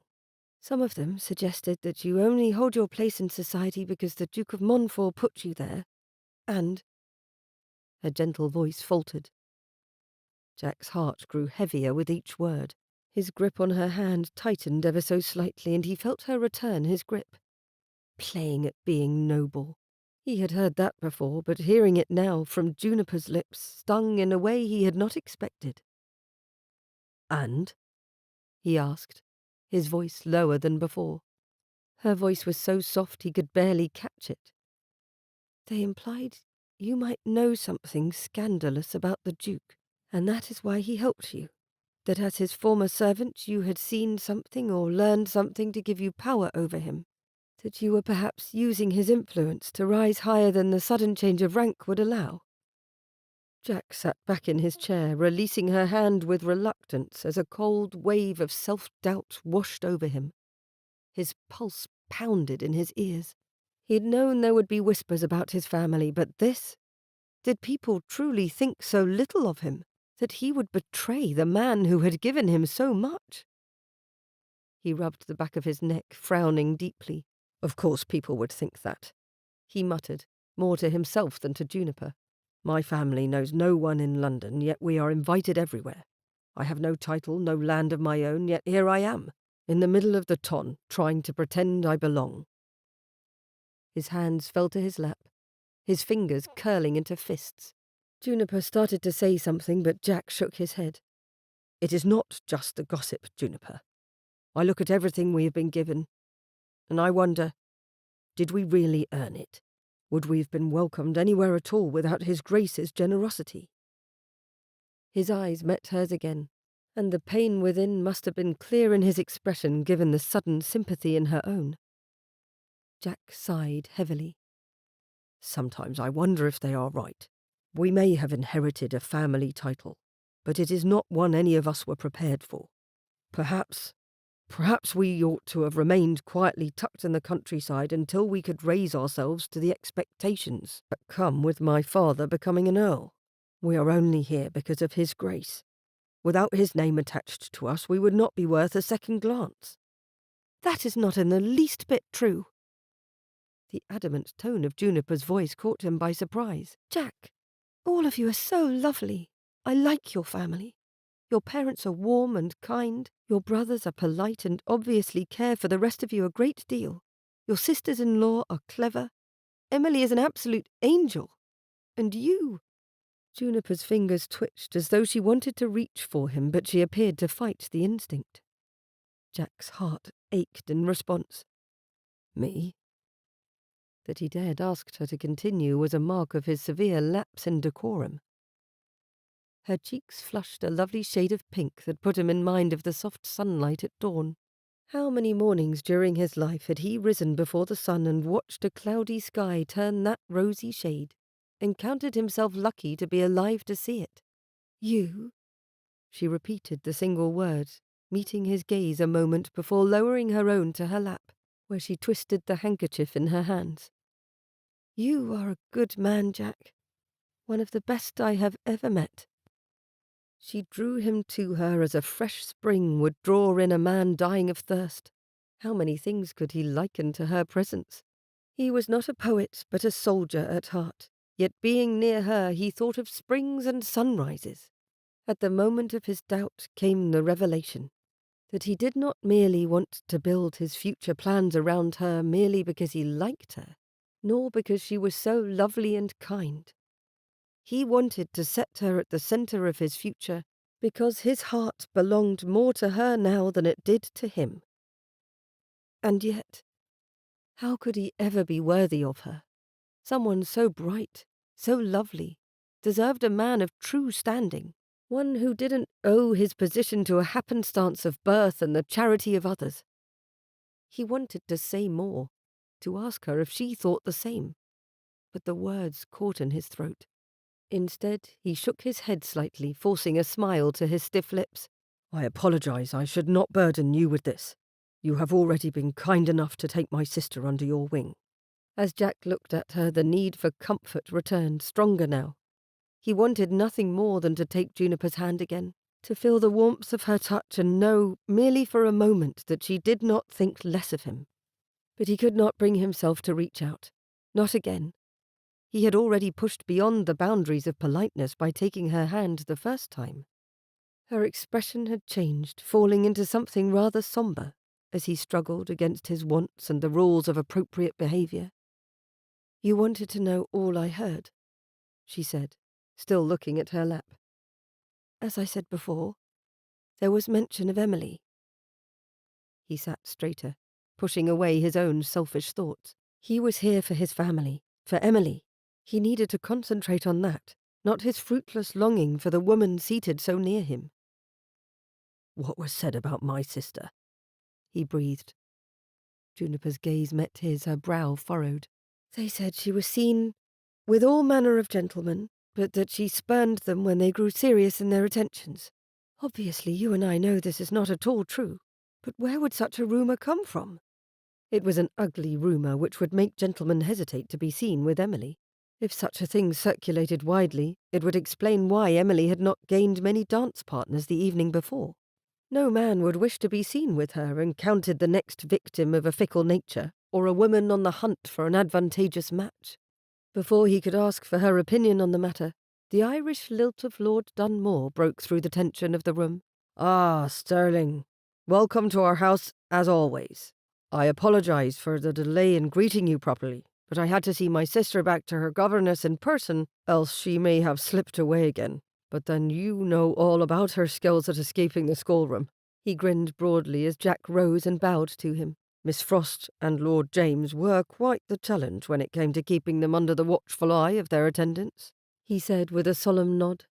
Though he doubted Dunmore meant for his words to remind Jack of his former place, he felt the mark of his past position keenly. A guard disguised as a footman, he had watched and protected people of rank. He had not been one of them. He may never truly fit in among them either, and such a man as he had no claim on Lady Juniper's heart. "To what do we owe the pleasure of your visit?" Dunmore asked, sitting near his sister-in-law with a crooked smile. "Fiona said you asked for Juniper and me. Is anything amiss? Or perhaps you come with a particular request to put to both of us?" A jolt of surprise coursed through Jack. He knew instantly what Dunmore meant. Juniper, her mind sharp, obviously took in his meaning too, given the widening of her eyes. Dunmore thought Jack had come to ask for a courtship. Perhaps he had not been as subtle in his wants as he wished. Jack would have been amused had he not felt a prick of regret in his heart at that moment. Juniper, on the other hand, sneezed again, then fixed her brother-in-law with a glare. Jack hastily put that line of thought aside. "I have no requests to make. I merely wished to pay my family's respects to you and wish Lady Juniper on her way to full health." He kept his posture soldier-stiff. Control, that was what he needed. And until he had control over the situation with Emily, self-control would have to suffice. "I have been tasked with asking if your family will be attending the Italian ball at Bell's Hotel." "We would not miss it for anything," the Irish baron said with a wide grin. "Attila himself would not think a thing of it, but his Contessa would rain terror upon us if we were absent that evening." "Oh, Teague," Juniper huffed, and a small smile returned to her lips. "Emma would never." "She would," Dunmore insisted. "So we dare not miss it. And we look forward to seeing your family there, Sterling. It will be an enjoyable evening." Hopefully Jack's family would experience such a thing. With unkind rumours and gossip circulating about them, his uncertainty over the idea lingered. He changed the subject, keeping his tone all politeness. "Is there any word on the health of your sister? Lord Farley and the entirety of his Grace's family remain at Cleaver, do they not?" "They do, but we expect to have word of a safe delivery quite soon," the proud Irishman said, though Jack did not miss the flash of worry in his eyes. Dunmore's sister had wed Lord Farley, the Duke of Montfort's heir, and was to deliver the next member of the ducal family this month. His Grace had not come to Parliament, a thing unheard of since the births of his own children, and most of the immediate family remained near the castle in support of the expectant mother. "I look forward to offering my congratulations after the happy event comes to pass," Jack said, the words formal even if his tone was quite sincere. As far as he was concerned, the Duke of Montfort and all connected to him were worthy of the best of things. With the lightness returned to the room, he rose to take his leave. "For now, I must be on my way, and allow you to continue about your day." Dunmore and Juniper both rose, and Jack tried not to believe the look of disappointment he saw on both their faces. He had imagined it, surely. "You are always welcome here," Dunmore said as he bowed, "and we look forward to seeing you and your family at the ball." "Thank you. Good day to you both, Lady Juniper, Lord Dunmore." After his final bow he left quickly, resisting the urge to look over his shoulder as he exited through the doorway. He needed to put aside his feelings for Lady Juniper Amberton, a lady whose heart he was not worthy to hold. Her family, connected as they were to the best of the land, would surely not wish for a match with the youngest son of an upstart family. He had much better turn his attention back to his own kin and their situation. They needed him, and he had rumours to sort out and dispel if at all possible. Thinking of Lady Juniper, a woman above his touch, would distract him from that purpose which he could not allow, no matter how pleasant thoughts of her had become. Chapter 15. Upon her usual chair in the sitting-room, her hands holding a book in her lap, Juniper couldn't stop her fingers from toying with the edge of the pages. She wasn't reading it, of course. She couldn't. Her thoughts were far from the shadows of the old estate in the story, nearly as far from the quiet room where her sisters and the Dowager Baroness Dunmore sat, each absorbed in their own pursuits. Instead, her mind was tangled in knots of worry. Worry for the Sterling family and for Jack. She glanced up at Ivy, sitting nearby with a volume of sonnets in her lap, her lips moving slightly as she read to herself. Bettany, the ever-industrious one, was absorbed in her beadwork, her needle moving with practised precision as she embellished the hem of a gown with beautiful embroidery. Across the room, Ivy's mother-in-law sat by the fire, the pamphlet she read the only sound breaking the silence. They had all taken to calling her Maher, as her children did. The Irish honorific for mother suited her, even though the Amberton sisters were related by Ivy's marriage only. Everything in the room itself was calm, peaceful, yet Juniper's heart fluttered anxiously in her chest, and she had to tug her thoughts out of the snarl of concern and confusion in her mind. "What is wrong with me?" she wondered, her fingers brushing absently over the smooth fabric of her gown. She had tried to push thoughts of Jack, she could no longer consider him Mr. Sterling, from her mind, but it was impossible. Every time she closed her eyes she saw him, sitting before her, his hand warm in hers, his voice low and filled with doubt. He had been so vulnerable when he visited 3 days before, so unsure of his family's welcome in the world. It had broken something in her to see him like that. How could anyone think him or his family unworthy of notice and honour? "You are very quiet, Juniper." Ivy's voice broke through her thoughts, light and teasing. "Your cold is long gone. What is troubling you?" Juniper blinked at her older sister, startled by the question. "Oh, nothing," she lied quickly, offering her sister a weak smile. "I am merely thinking." "Thinking?" Ivy's eyes sparkled with amusement. "That sounds dangerous." Bettany, not bothering looking up from her work, giggled. "About time you noticed something is amiss, Ivy. Perhaps you will have better luck than I at getting an explanation from her." Juniper felt her cheeks warm. How could she ever tell her sisters about the turmoil Jack Sterling stirred in her heart? How could she explain the weight of her concern for him and his family, or the way her heart and mind quickened whenever she thought of his hand brushing against hers? Before she could respond, Maher spoke, her tone calm and measured as always, her Irish accent beautifully genteel. "Whatever it is that preoccupies you, Juniper," she said, folding her pamphlet neatly in her lap, "remember this. Life is too short to worry over things that may never come to pass. Best to face your thoughts head on. Who better to help you face them than those that love you most? Quite true. Ivy closed her book on her finger. I am always here to listen to your thoughts, Juniper. As am I, Bettany said, carefully putting her needle in the cloth of her gown. No matter how ridiculous they are. Juniper looked from one woman to the next, finding all three of them with sincere smiles waiting for her to speak, silently giving encouragement with their eyes and expressions. Face your thoughts head on, Maher had said. Very well. She sat back in her chair, her mind still spinning with worry and doubt, but beneath it all something else took root. An idea, a resolution. She had spent days caught in her own head worrying over things she could not control. Jack's family, her feelings for him.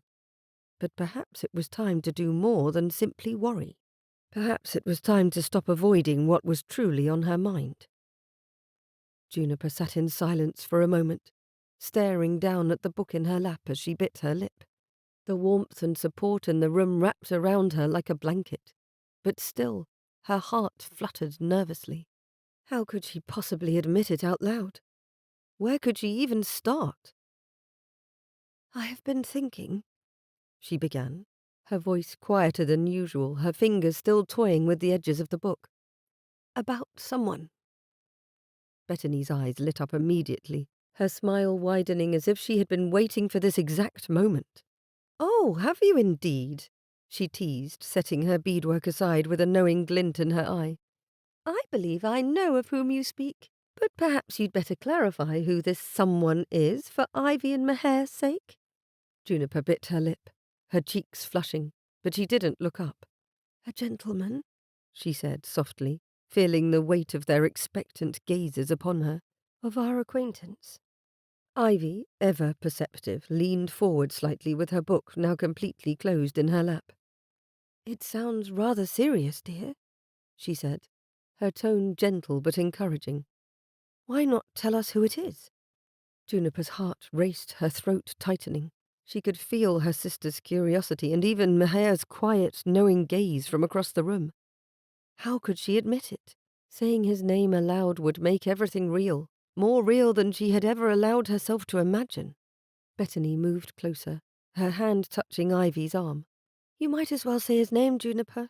I know exactly who you are talking about, and I feel certain it will not hurt things in the slightest for the others to know. Juniper's head snapped up, her eyes wide with surprise. Truly? Her younger sister laughed lightly, folding her hands neatly in her lap. Of course not. Besides, I think at least Ivy has her suspicions. Do you not, Ivy? It is quite obvious, is it not? There is only one gentleman who has made Juniper fidget like this. She gave Juniper an encouraging nod, her smile softening. Go on, say his name. It is just us. Juniper hesitated, her heart pounding. Her gaze flickered between her sisters and Maher, all of them watching her with such kindness. Still she could not bring herself to say Jack's name aloud. Not yet. I don't know if I should. Ivy leaned forward at that, her expression gentle. Juniper, darling, she said softly, you don't have to tell us if you're not ready. But sometimes, admitting something to yourself is the first step to making sense of your feelings. We are your family. All three of us are here for you, no matter what. The tenderness in Ivy's voice made something inside Juniper relax. She knew her sisters wanted what was best for her, and even Maher, though reserved, seemed quietly supportive. They were not here to judge her or laugh. They were offering to listen. Her chest tightened with emotion, and she drew in a breath, trying to steady her racing thoughts. It is Jack Sterling, she finally whispered, her voice so soft she wasn't sure if they would hear her. But the moment she said his name, an odd sense of relief soared through her, as if a weight had lifted from her shoulders. She looked up, meeting Ivy's eyes. Her older sister smiled warmly, no surprise in her expression. I thought as much, she said gently. Mr. John Sterling is a good man. Bettany, who had been grinning broadly, clapped her hands together softly. Oh, Juniper, this is wonderful. I am relieved I no longer have to keep this secret with you. It has been torture." Juniper smiled weakly, her cheeks still flushed. "I was not quite sure how to talk about it, or if I should." Meher, who had remained silent throughout the exchange, finally spoke up, her voice serene. "You have done well, child. Feelings of the heart can be the most confusing things of all. But now that you have spoken them aloud, perhaps you can begin to make sense of what is in your heart." She offered a small, approving nod. "And I believe your Mr. Sterling is worthy of such thoughts, given what I know of him."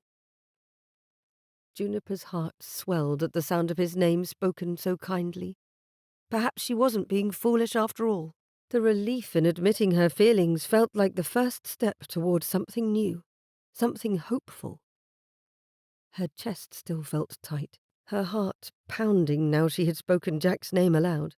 But instead of the awkwardness she had feared, there was only warmth in the room, understanding, even a sense of quiet joy from her sisters. Yet with that small relief came a new wave of doubt. "I have no idea if he feels the same," she admitted quietly, her fingers twisting the handkerchief in her lap. The vulnerability in her voice surprised her, but once she started, the words kept tumbling out. "Though we have shared moments that feel particularly warm, I do not know if I am imagining things, and I am afraid to hope for more because—" She let the thought remain unspoken, unsure how to encapsulate her flickering thoughts. Bethany's expression softened, her teasing smile fading. "Because you do not want to get your hopes up only to be disappointed." Juniper nodded, looking down at her hands again. "Exactly. What if I've misunderstood everything? What if he does not at all feel the same way? Perhaps he sees me as nothing more than a friend to him. Or perhaps not even that, only as a friend to Lady Emily." Ivy leaned forward, her voice as soothing as ever. "Oh, Juniper, it is not strange to hope for something like this. You are certainly not foolish for wanting to believe that there could be something between you." Bethany nodded in agreement. "Hoping for love? There is nothing wrong with that. Love is what we all want, truly." Meher had been quietly listening and wore a thoughtful expression. "Hope is never foolish, child," she said, her voice calm. "Hope is the seed from which the greatest joys and even the deepest loves grow. It would be stranger still if you were to shut yourself off from that hope, to deny yourself all possibility of happiness." Juniper blinked, absorbing those words. The way Meher spoke made it sound so simple, yet her doubts continued to assail her. What if his feelings are not the same? What if I have misread everything? Ivy's smile was perhaps a little knowing, but was full of sisterly affection. "That is the risk we all take when we let ourselves fall in love. But from what I have observed, Jack Sterling is a man who cares for you deeply. Even without knowing for certain, there is no harm in hoping for a future where he feels the same." Bethany leaned closer, her eyes sparkling with excitement. "And really, Juniper, why wouldn't he adore you? You are lovely, kind. You have always admired him. It is not at all strange for you to hope for something more. I would think it quite natural." Juniper looked between her sisters, the weight of their reassurances sinking in. Could it be true? Could she dare to hope that Jack might see her the way she was beginning to see him? The thought sent a flutter through her chest, a tangle of fear and anticipation. "Perhaps," she whispered, more to herself than anyone else. "I think he must at least like me. A little." Meher's kind smile preceded her reassurances. "You ought to build on that, dear. And then, of course, you know Teague is quite ready to give his blessing to the man, do you not?" Juniper's cheeks warmed and she put her hand on them to cover the blush. "Oh no, Teague told you about that." Ivy laughed. "He told me about it too. He was terribly disappointed he did not have the opportunity to interrogate Mr. Sterling as to his intentions toward you. I think he is looking forward to that moment far too much." The other two women laughed, and Juniper's own smile twitched up again. Her family loved her, supported her, and they liked Jack. Jack who she adored, admired, loved. For the first time in days, Juniper allowed herself to hold on to that feeling. Perhaps it was new and fragile, but it was hers, and she was not ready to let go of it any time soon. Despite the comfort of her sister's words and Meher's reassurance, a small knot of anxiety remained tight in Juniper's chest. Her thoughts drifted back to the things she had overheard at the charity meeting. The cruel remarks about Jack's family, the insinuations which still stung to remember. She bit her lip, her gaze lowering to the book in her lap, and that familiar unease crept back into her heart. She could not ignore it all. There is more at hand to concern me, more than my own feelings, she confessed softly, breaking the brief silence which had fallen over the room. People are saying such unkind things about the Sterlings. They think his family is undeserving of their place in society. She glanced at Ivy and Bettany, her voice dropping to a near whisper. What if the gossip turns vicious? What if it affects them in ways they cannot overcome? The room grew silent for a while, each woman pondering in her own way. Juniper's lungs tightened. There were no instant words of comfort here, the challenge insurmountable if the ton truly did take against the Sterlings. What could anyone do against such a tide of opinion? Ivy's brow furrowed with concern. People can be very unkind when they do not understand something, or when they feel threatened by it, or when they are simply too bored with their own lives that they must go poking about in someone else's, Bettany added, a touch of anger colouring her tone. Trying to stir up scandal where there is none. That's scandalous in itself. Juniper grimaced as she nodded.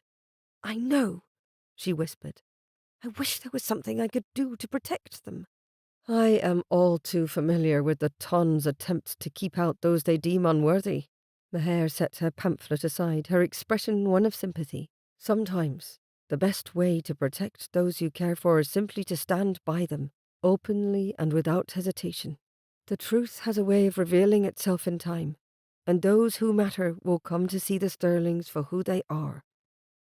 Meher's words did not quite dismiss her concern, though a flicker of something came to life deep within her. The worry still lingered, stubborn as ever. She would have to find a way to do more than simply stand by. She had to think of something that would truly help Jack's family navigate the treacherous paths of society. Uncertainty gnawed at the edges of her hope, but hope remained. Chapter 16. Hyde Park was at its liveliest during the fashionable hour, the lanes crowded with carriages, riders and walkers, their bright clothes and cheerful voices filling the air. Jack rode beside Emily, keeping his gaze ahead, but his awareness stretched outward to every nod, glance and murmur which came their way. The sun had come out to brighten the grey March day and glinted off the shining carriage wheels, but despite the cheerful setting, there was a distinct chill in the greetings they received. A nod here, a faint smile there, but the warmth had waned since the last time they had taken a ride through the park. Emily had evidently noticed it too. Her expression grew more subdued as they made their way through the park, and her posture, usually so upright and confident, seemed a touch less assured. Jack could sense her discouragement, even as she maintained her composure, her gloved hands holding the reins with a calmness that belied her true feelings. That was Lady Westcott and her daughter on our left, Emily said quietly, her gaze flicking back to a pair of women they had just passed. She looked as though she might speak, but then changed her mind. Jack's jaw tightened. Perhaps she was simply distracted, he offered, though he knew that wasn't the case. The coolness in the air had nothing to do with the weather or the distractions of others. He had noticed it in the way people stepped out of their path, their nods curt rather than cordial. It was subtle, but unmistakable. A shift from the polite curiosity that had greeted their family's entry into society to something more dismissive. Emily gave a small, resigned sigh. It seems as though we are to be outcasts after all, she said, attempting a smile, though it didn't reach her eyes. I suppose it was bound to happen eventually. Jack shook his head, a surge of frustration making him clench the reins. His horse snorted and shook his head, and he patted the beast's neck to reassure him. Nonsense. They have no reason to look down on us. We've done nothing to merit it. His tone was sharper than he intended, and his sister flinched slightly at the edge in his voice. He gentled his tone, giving her a sidelong glance. Let them have their airs. We belong here as much as anyone now." Even as he spoke, the words felt hollow.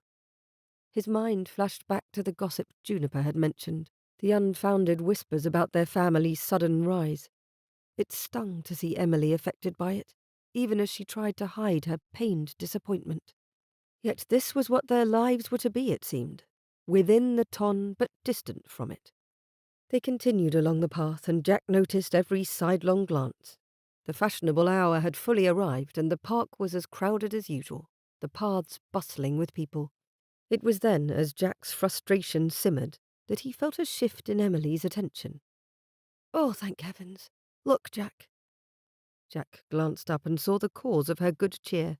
3 women on horseback approached, weaving through carriages ahead of them. The leading rider, with her bright eyes and tall riding hat, was none other than Lady Juniper Amberton. Beside her rode Lady Dunmore, and the third woman, dressed in fine Italian silk, was the Contessa d'Atella. The trio cut an elegant figure, their presence causing admiring glances to follow them along the path. Jack's pulse quickened, and he sat straighter in his saddle.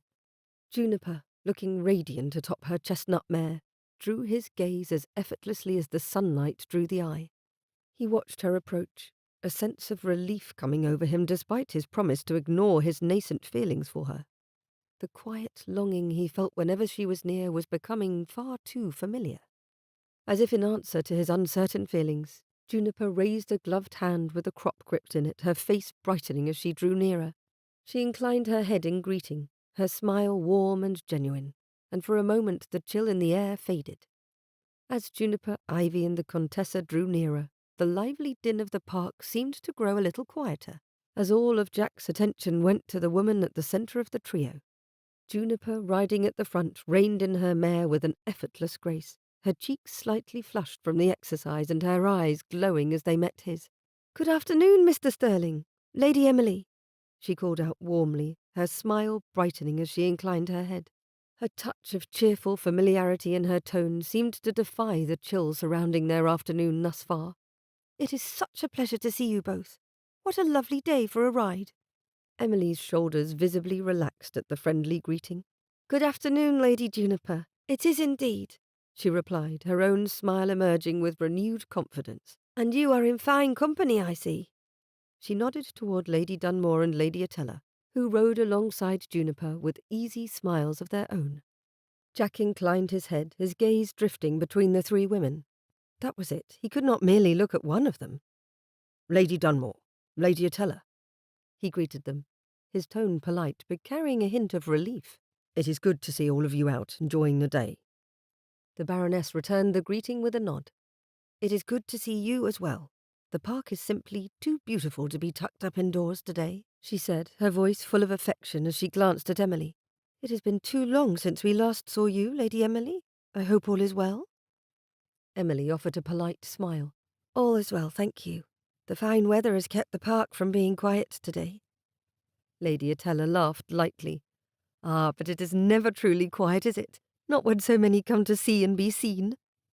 Her gaze flickered over some of the onlookers who quickly turned their attention elsewhere. It seems like the attention is always ready to find those who least wish for it. Juniper glanced at Jack, a subtle concern in her eyes as though she sensed the tension lingering in his heart. "I hope we are not intruding on your ride," she said softly, her voice carrying a note of sincerity that made Jack's pulse quicken. "We happened to see you both, and I could not let the opportunity to greet you pass us by." Jack shook his head, managing a brief smile. "Not at all. Your company is always welcome." He glanced at Emily, whose spirits were noticeably lifted by the arrival of familiar faces. "In fact, I believe you may have brightened our afternoon considerably." The words were light, but he meant them. The presence of these women, especially Juniper, pushed back against the chill which had followed them since they'd entered the park. He watched as Juniper and Emily exchanged a few more words, and his gratitude for her public kindness increased tenfold. As the group continued to converse, Jack's gaze drifted to the people around them. Though some still cast glances in their directions, there was a change in the air. It was subtle, but the cold stares were fewer and less certain, as if the open friendliness of the other respected ladies gave people reason to pause in their judgment and suppositions. Still, Jack felt the need to be on guard, sensing that the park held more than idle chatter. For a moment his gaze met Juniper's again, and he was struck by the warmth in her eyes. It wasn't a casual expression in the least. It was a look which said, "I see you, and I stand with you." The conversation continued, and though the talk was light, weather, recent events, a concert last evening, and plans for the coming week, there was an unspoken understanding that something was different. Jack could feel it in the way Emily's smile softened, the way her spirits rallied with each passing moment in company with the other ladies. He was grateful for it, but he couldn't entirely shake the underlying unease which still clung to him like a shadow on a bright day. As Lady Dunmore and Emily spoke of a new gallery exhibition opening in Mayfair, Juniper guided her mare a little closer to Jack's. "You look as though you are carrying the weight of the world on your shoulders," she murmured, her tone low and meant for his ears alone. "Is something amiss, Atlas?" Now it was her turn to tease him, it appeared. He did not miss the name of the Titan known to hold the entirety of the globe on his back. Jack glanced at her, his pulse quickening at the concern in her voice. It took him a moment to find the right words, and they had to be the right words. "It is nothing," he said quietly, though even as the words left his lips he knew she would feel the lie in them. The cold nods and whispers of the past week weighed on him more than he cared to admit. "Or perhaps it is only that—" He shook his head. "Some of the attention we have received of late has not been entirely welcoming." Juniper's brow furrowed slightly, her gaze flickering to the nearby riders who were keeping their distance. "I wondered if it would continue after the ball you told me of," she said softly. "I am sorry you're going through this. The vagaries of society are many and unpredictable, and universal approval from its quarters is rare and fleeting." A tightness gripped Jack's chest, and he tried to brush it off with a faint, humorless smile. "It appears we have not found that elusive approval," he replied, his voice betraying a hint of bitterness. "Perhaps we will regain some sort of notice, though likely it will not be positive, depending on how one views scandal." Her eyes widened. "Scandal?" she echoed, her tone incredulous. "But there is no scandal." "True," Jack said with a nod, "but that has never stopped those who wish to find something to gossip about, and it seems that now we are the favoured topic." There was a pause as they both took in the implications of his words. Then, with a determined upward tilt of her chin, Juniper spoke. "It is not fair," she said quietly, a touch of steel in her voice. "None of you deserve to be treated this way. Your family has done nothing but conduct itself with grace and dignity. If others cannot see that, then perhaps it is they who do not belong." Jack's heart gave a faint, almost painful throb at her defence of his family. "You are very kind, Lady Juniper," he said, his voice low. "I only hope you do not find your own name tangled in this mess simply for associating with us." Juniper's lips curved into a small, defiant smile. "Let them talk," she said, a quiet fire in her eyes. "If the worst they can say is half-truths and rumours, then I shall not lose any sleep. Your family members are all good people. Things will turn out all right." The simplicity of her words, the strength behind them, gave Jack a small measure of comfort. He had never sought to rely on others for reassurance. Reinforcement, yes, but not a soothing of his heart with gentle words. Something about Juniper's presence made it easier to bear the weight of things far beyond his control. Her belief in his family, her belief in him, felt like the arrival of the cavalry in a battlefield of uncertainty. "Thank you," he said, the sincerity of his gratitude saturating those two words as much as he could manage. "Your support means more than I can express." Juniper's smile softened and she gave a slight nod, as though to say that there was no need for thanks. "You do not have to bear everything on your own, Jack," she said gently. The way she said his name made a shiver of pleasure course down his spine, despite the vow he had made to put his feelings for her aside. Even the strongest shoulders need a bit of help now and then. No one would expect you to face an enemy on the battlefield alone. Her words stayed with him as Lady Dunmore, Lady Attella and Emily's conversation drew to a natural close, and the moment passed, but the warmth of it lingered. As he and Emily continued on with their ride, Jack was struck by a realization that had been slowly dawning over the past weeks. Juniper wasn't merely a friend of the family or a kind acquaintance. She was someone he could see himself leaning on, someone he could trust with the deepest parts of himself. And as the group rode on, Jack found that some of the weight pressing down on him had lifted.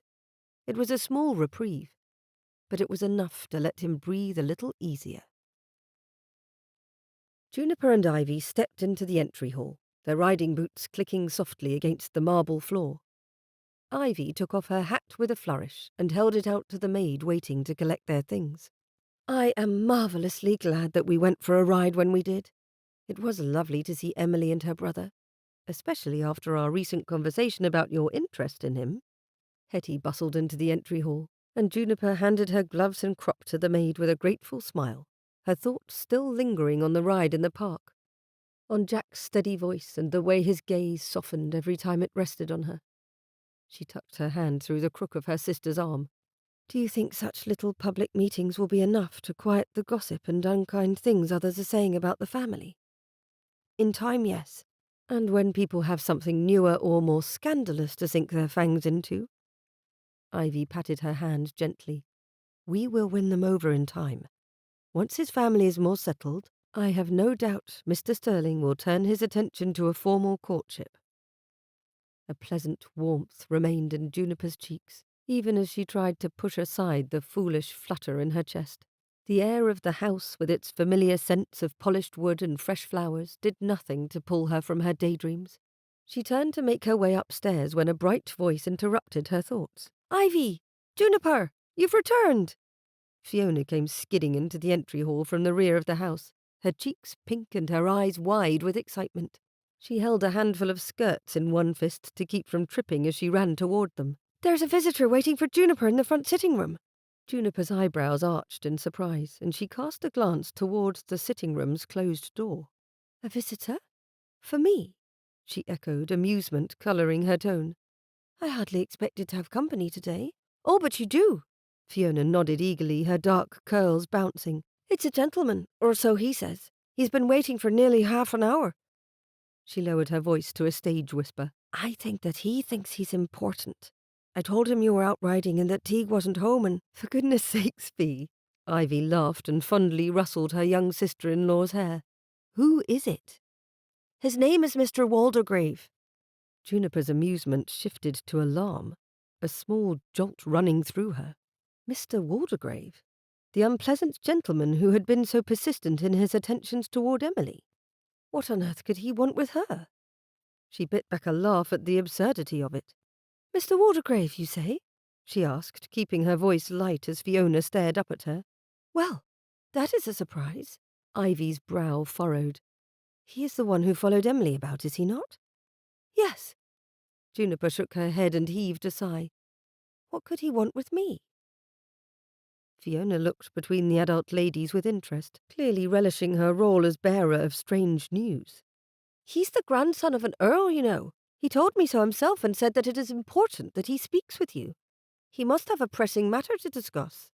"Indeed," Juniper murmured, her lips curving into a wry smile despite the flutter of unease in her chest. "Thank you for telling me, Fiona. I suppose I had best not keep Mr. Waldegrave waiting any longer, and you should be in the schoolroom." Pulling a face but clearly resigning herself to the end of enjoyment, Fiona skipped toward the stairs and ascended them. "Would you like my company?" Ivy folded her hands in front of her with a serious expression. "I do not think you ought to see so unpleasant a gentleman on your own, whatever his reasons for visiting and asking for you may be. I will leave the door open and keep one of the footmen in attendance. I know you have a meeting with Lady Jersey within the hour. You had best prepare for that. I think she is a more exacting companion than Mr. Waldegrave will be for me." Ivy chuckled and gave Juniper's hand a squeeze before going toward the stairs where Fiona had disappeared. As Juniper made her way toward the sitting room, she couldn't help but feel a mixture of amusement and wariness. What could have prompted Mr. Waldegrave to turn his uninvited attentions toward her, after it had been made plain that Emily was not interested in him? She could hardly imagine anything good coming from his unanticipated visit. Juniper paused at the doorway of the sitting room, her hand resting lightly on the latch as she took in the scene before her. The room was just as it always was, soft March sunlight peeping through lace curtains, casting delicate patterns on the floral wallpaper, and the faint scent of lavender lingered in the air. Mr. Waldegrave stood as she entered, his back stiff, his hands clasped behind him with an air of self-importance. He offered a practised smile, the kind that looked more self-satisfied than truly pleasant, his gaze sweeping over her with the kind of appraisal one might give an object of interest in a shop. "Lady Juniper," he greeted her, his voice smooth and polished. "A pleasure as always. I do hope I am not intruding." Juniper inclined her head in a courteous nod, though a sense of unease stirred in her chest. "Not at all, Mr. Waldegrave," she replied, keeping her tone light. "Though I admit your visit is rather unexpected. Given that you have waited for me this past half hour, I must suppose it is either important in nature or that you have a particular fondness for our sitting room." "Oh, yes." He gave a slight chuckle which felt condescending rather than true amusement. "I suppose it is important. I have hoped for the opportunity to speak with you at greater length since the last time we were in company together." His gaze flicked toward the open door where the footman stood, as though ensuring they were truly alone before returning to her with a faintly conspiratorial air. "There has been much talk in society recently about the Sterlings." Juniper felt a small jolt of alarm, but kept her expression neutral as she sank into the nearest chair. "Yes, I am aware the family is often a topic of discussion," she said cautiously. "I do not see why that should concern you, Mr. Waldegrave." His brows lifted ever so slightly, and he leaned toward her a little, as though to impart a secret. "It is not myself that I am concerned for, Lady Juniper. It occurred to me that with all the unfortunate rumours surrounding that family, you might wish to reconsider your association with them." He gave a slight shrug as if to suggest it was merely a passing thought. "It is not unheard of for young ladies to find themselves inadvertently embroiled in a scandal simply by associating with the wrong people." Juniper's fingers tightened around the arm of the chair, though she kept her tone steady. "I am aware of the rumours, Mr. Waldegrave," she replied, her voice cool. "I see no reason to distance myself from my friend simply because others choose to gossip about inaccuracies. The Sterling family is intimate with my own, including Lord Dunmore and the Duke of Montfort, and they have done nothing to merit such treatment." Of course," the unwelcome visitor said quickly, his smile widening, though the gleam in his eyes suggested he was unconvinced. "I meant no offence, my lady. I merely wished to express my concern for your well-being. It would be a shame if you were to be tainted by association, shall we say?" He spread his hands in a conciliatory gesture. "Naturally, I would not presume to tell you who to befriend. I merely thought you might appreciate my friendly advice." Juniper's amusement faded entirely, replaced by a cold resolve. Was this truly his intention, to cast doubt on her friendships in order to further his own interests? She drew herself up straighter, her gaze steady. "Your concern is noted," she said, her tone edged with politeness. "However, I prefer to judge people by their character and conduct, rather than by the idle chatter of others ill-informed." Mr. Waldegrave's expression flickered, a brief shadow crossing his features before he smoothed it over with another blatantly insincere smile. "A noble sentiment," he murmured. "I can only hope that the Sterlings prove worthy of such loyalty." Juniper's fingers tapped lightly against the arm of the chair, a small irreverent impulse stirring within her. It was difficult not to find the situation rather absurd. Mr. Waldegrave, with his perfectly polished shoes and self-important air, standing there as though generously bestowing his great wisdom upon her. His tone was that of a tutor offering advice to a wayward pupil, and she was tempted to laugh at the sheer ridiculousness of it all. Did the man think she had no knowledge of such things? But then he continued speaking, and the absurdity of the situation gave way to something else, a faint unease, like a shadow creeping across the floor. "You see, Lady Juniper," he said, settling himself onto a chair across from her without invitation, as though they were old friends, "a young lady of your standing must take care with whom she associates. A good name is swiftly lost, And though one might sympathize with the unfortunate circumstances that bring about a rise in social rank, there are those who would question whether it was truly deserved. He gave a slight dismissive wave of his hand, as though indicating the nebulous those who held such opinions. Juniper's amusement dimmed further, and she straightened in her seat, tilting her head to regard him more closely. "Are you implying that the Sterlings did not earn their place?" she asked, her tone laced with polite skepticism. "I was under the impression that an inherited title is a matter of birth, not of merit. Their lineage was proven by the king's own investigator to take up the Benwith earldom. You wish to disagree with the king?" Mr. Waldegrave gave a thin-lipped smile, and this time she saw the expression for what it was, one of triumph. "Oh, it was proven, my lady. But you must agree that not all families are equally prepared for the responsibilities that come with a title. It takes more than mere inheritance to maintain one's standing among the true nobility." He leaned back in his chair, crossing one leg over the other. "Connections are paramount. You know. One must have the right sort of friends, the right sort of alliances, the right supporters. Our new Lord Benwith had no such connections, though, as you say, John Sterling was quite intimately connected with the Duke of Montfort's family." "Indeed, I met him first when he was employed by them," Juniper said boldly, chin lifted. This man was not going to cow her. "He was everything that was proper, as befitting a trusted servant to his grace. I see no reason to hold that past against him, however. Many a man or woman has been elevated by chance in the past." "Do you not find it strange that the family has so many of the Duke of Montfort's closest friends and acquaintances hovering around them, while his Grace himself remains in the countryside?" "Not at all. We are in close contact with the family, given that my sister-in-law is due to produce a child for the family. You may not know this, Mr. Waldegrave, but I am well aware of why His Grace remains at Cleaver Castle." She curled her fingers tighter around the arm of the chair. She would not lose her temper. "His Grace sent letters of introduction to his friends and family in London on behalf of the Sterling family while he awaits his grandchild. Why should such a thing be a surprise to anyone?"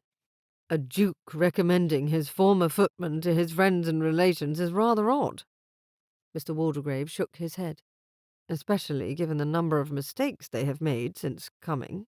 The laundry out the ladies' windows, the way they choose which parties to attend, the sons of the new earl making spectacles of themselves in clubs by speaking about farming with such gusto, the way they have thrown the unmarried Lady Emily into society, yet allowed her to snub whomever she pleases." That comment gave away more than he likely knew, but the sneer on his lips clearly told Juniper more about his true motives than anything. He was upset he had been spurned by a lady he considered beneath him by virtue of her upbringing. Was that all? "They do not belong in London," he said, viciousness entering his tone. "Moving among the elite as they wish, they may not for another generation or two. Despite legally inheriting the title, they have no couth, no education, no refinement. They do not belong, and people are beginning to see it. They are not the right sort of connection for one such as yourself, Lady Juniper." "I wonder that you are issuing this warning directly to me in private, rather than speaking openly with my brother-in-law, Lord Dunmore, who is my legal guardian." She forced a smile and lightness of tone to keep from giving offence as a lady ought. "It seems like that would have been a more respectable course of action." He sat back in his chair, his expression relaxed again. "I will certainly speak to him on the matter at a future opportunity, but I am aware you have a certain fondness for Lady Emily. You deserve better friends and connections, my lady." His words hung in the air between them, and Juniper felt her faint unease deepen into something more definite. There was an underlying implication in Mr. Waldegrave's tone, which went beyond mere gossip about the Sterlings, as though he were threatening something, or positioning himself to offer something. What exactly she could not say, but there was a glint in his eye that suggested he thought he was being quite clever. "I see," she said slowly, allowing just a hint of dryness to seep into her voice. "And I suppose you would consider yourself among those better connections?" The man's expression brightened as though she granted him a tremendous compliment. "Why, yes." He inclined his head with false modesty. My family, as you may know, has long-standing ties to several prominent families, including the Howards and the Ardens. It is always prudent to align oneself with respectable connections, especially when newly navigating the intricacies of London society, even for one so fortunate in birth as yourself. Juniper barely resisted the urge to roll her eyes at the sheer pomposity of his speech. Grandson of an earl, indeed. It seemed that Mr. Waldegrave was rather fond of his distant pedigree and fancied himself an expert on social manoeuvring. But beneath his affected politeness, there was an unmistakable undercurrent, a hint that he was offering himself as a more suitable acquaintance, one whose association would come without the taint of suspicion or questionable connections. "I appreciate your concern," she replied, her tone deceptively light. "But I have never been one to choose my friends based on their titles or family connections. I find that one's character is far more important a thing than the state of birth, wouldn't you agree?" She raised her eyebrows, her gaze steady as she regarded him. Mr. Waldegrave's smile faltered for a moment, but he recovered quickly.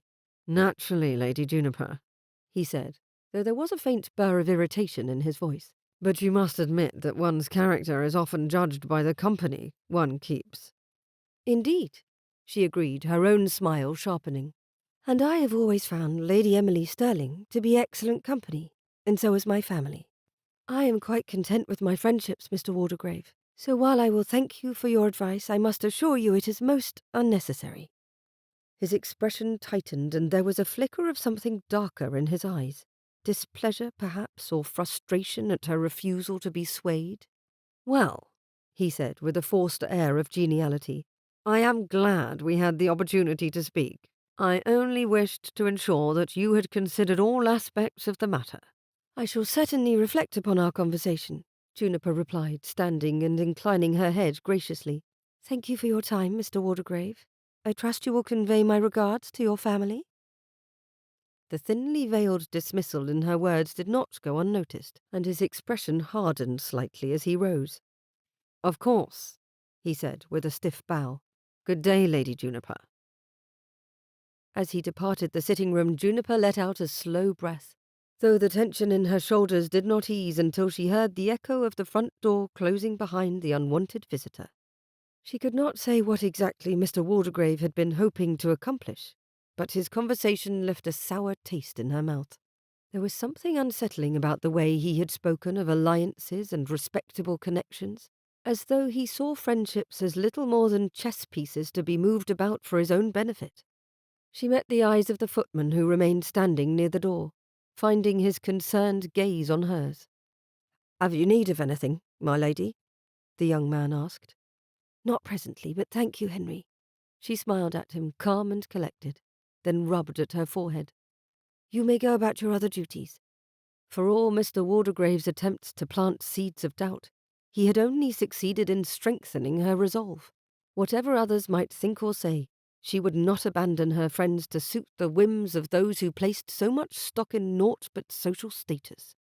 And she would certainly not let a man like Mr. Waldegrave convince her otherwise. Chapter 17. Jack paced restlessly across the sitting-room, his shoes thudding dully against the polished floor. The early afternoon light streamed in through the tall windows, casting long shadows across the room. His mother, Lady Benwaith, sat in her favourite chair near the hearth, needle in hand as she worked on mending one of his father's shirts. Her fingers moved deftly, and the rhythmic motion of the needle should have been calming, but it only heightened Jack's irritation. A countess should not mend shirts, yet he could not begrudge her the familiarity of the task. She much preferred it to embroidery. "No callers again today," he muttered, pausing near the mantelpiece and glancing toward the door, wondering when it would admit guests for his sister once more. "Just the same as yesterday, and the day before that. It is as though they have all forgotten us." Lady Benwaith didn't look up from her stitching. "Not forgotten, dear. After all, everyone cannot visit everyone every day. People are simply distracted with other matters, I'm sure." "Distracted," he repeated with a bitter edge to his tone. "It is not distraction. It is their precious reputations they're worried about. The same people who once flocked to us with curiosity are now avoiding us entirely." He resumed his pacing, hands flexing at his sides as though searching for something to do. His family did not seem nearly as concerned as he was. They acted as though they had but to weather the storm rather than meet the trouble in battle. Truthfully, he did not know which method was best. He had hoped, after the ride in the park at the height of the popular time for it, with ladies of standing speaking happily with Emily, things would have improved. They had not. His patience had utterly fled him, likely because Emily was involved. He wanted, needed to protect his family. Lady Benwaith's needle paused for a fraction of a second before she continued her work. "You know how society is better than I do, Jack. You said they were fickle. So we are seeing it. The novelty of our family's elevation has worn off, and now some are waiting to see if we truly belong." She glanced up, a gentle smile tugging at her lips. "Our new friends stand by us and invited us to their homes. As for the rest, they will come around in time." "They had better," he grumbled. "I have had enough of seeing Emily's disappointment every time another day goes by without a single caller or invitation from the ladies who ought to be her peers." He gestured toward the shirt in her lap. It was a mark of his irritation that he spoke of it at all, given how he knew she felt about it. "And that mending is not going to change their minds either. We could easily have one of the servants take care of it. What if someone were to call and they saw you acting the part of maid?" Lady Benwaith considered him with a calmness that belied his own frustration. "I prefer to do it myself," she replied, her tone placid. "And I do not think the state of your father's shirts is the problem we need to solve." She threaded the needle through the fabric again. "But if you are so eager to be of use, I have a favour to ask of you." Jack arched an eyebrow, the prospect of a distraction more pleasant than it ought to be. "What sort of a favour?"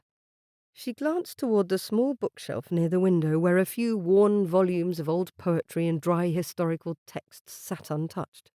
"Go out and find me something interesting to read," she said, folding the shirt in her lap and considering the hem. "Something new, not the stuffy old things we have in this house. I'm quite tired of the dry topics of history and etiquette." He frowned. "A book? That is all you want?" Lady Benwaith chuckled softly. "Yes, a book. If you're determined to brood, you may as well do it while on an errand." Her gaze softened as she looked up at him. "It will be good for you to get out of the house. Go on, Jack. Get some exercise." Jack hesitated, but his mother's kind expression made it difficult to refuse. At least it would give him something to do, a distraction from the slow, silent collapse of their social standing. "Very well." He gave her a resigned smile. "I will find you something entertaining to read." "Good." She resumed her stitching with a satisfied nod. "And perhaps while you're out you might also consider finding something interesting for yourself. One can never have too many distractions at times when the only thing to do is practice patience." "Yes, Mother." Jack sighed before heading toward the door, determined to make the most of this errand. If nothing else, as she said, it would get him out of the house, and he already had a thought for the sort of book he would like to find for himself.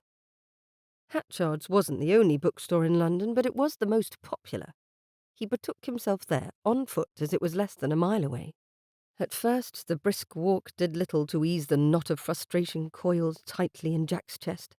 As he strode along the busy London streets, he struggled to push his dark mood aside. It seemed so pointless to keep circling back to the same problem, the coldness they were facing from society, the curt nods and stilted greetings. Emily's waning invitations were only the latest symptom of a deeper issue. Their families struggled to find a place among the nobility, when whispers about their origins and recent actions hung like a fog in the background. He could practically feel the stares pressing against his back as he walked, the burden of judgment and exclusion. He scowled at himself for allowing his thoughts to fester. He hadn't always cared so much for the opinions of strangers. But then, he hadn't always had something, or rather someone, to lose. His thoughts turned inexorably to Juniper. Her warmth had been like firelight in the gloom these past weeks. Her smile had lifted Emily's spirits during that ride in the park, and she had spoken with such easy kindness, not a hint of condescension in her manner. She had a way of looking at him that made him feel seen and understood, as if she knew the weight he carried and did not judge him for it. Her words in defence of his family against those cruel whispers had lingered in his mind ever since. He let out a breath, his steps faltering as he crossed the street. How many times had he reviewed that conversation? The moment their gazes met and he'd seen the fire in her eyes when she'd spoken in his family's defence. A part of him dared to hope, even to imagine, that she might share his feelings. For a moment he entertained the idea. A connection to her family, could prove a boon of respectability to the Sterlings. Juniper would help him too. He knew she would. And yet... Jack shook his head and quickened his pace as if he could outrun the longing he felt. No, he could not think like that. Not while his family's standing was so precarious. Not while his sister's prospects hung in the balance. He couldn't afford to pursue his own happiness at the cost of Emily's or their family's reputation. Not when any false move could set tongues wagging anew. And there was always further to fall in society, and if the cold distance from others became outright scandal, then Juniper would be dragged down with them if she were to attach herself to him.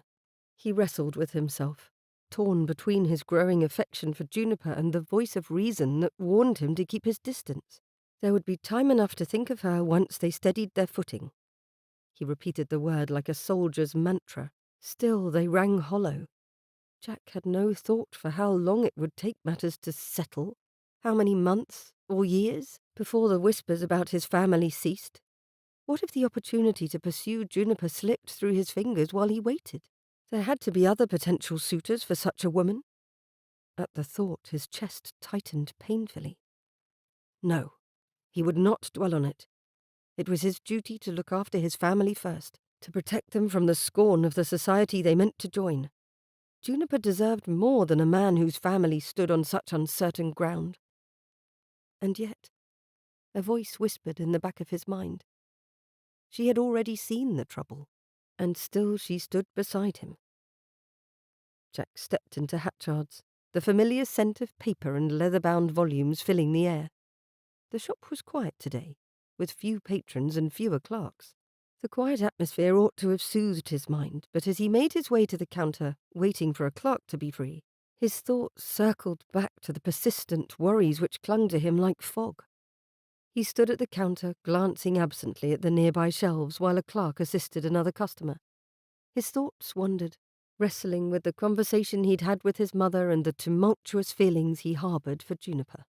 Before he could dwell too long on those thoughts, a familiar and most welcome voice floated through the doorway at the back of the shop. "Henry, you take those to the clerk.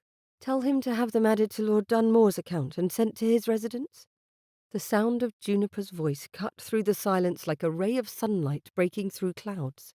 Jack's heart gave a sharp kick as he turned toward the back rooms where the stacks of books reached almost to the ceiling and the narrow aisles wound their way among tables heaped with volumes. He hesitated for a moment, standing beyond the threshold of the doorway. There she was, Lady Juniper Amberton, her back partially turned to him as she handed a modest stack of books to a young footman. Her gown was a soft shade of blue, which suited her perfectly, and her hair, tucked mostly beneath a prim bonnet, framed her lovely face. She was the only patron in this room at the rear of the stall. She spoke to the footman with an easy, unhurried grace, as though she had all the time in the world. "Be sure they're properly wrapped. The last time one of the books was slightly damp when it arrived." The footman bowed and came toward Jack with the stack, nodding respectfully before stepping around him. Jack's pulse quickened. What were the odds that he would run into her here, of all places, on his mother's errand?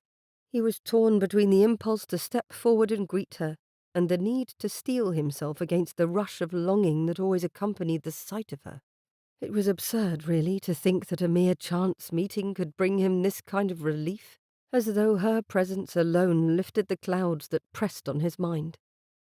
Then, as though sensing his gaze, Juniper glanced over her shoulder, and her eyes met his.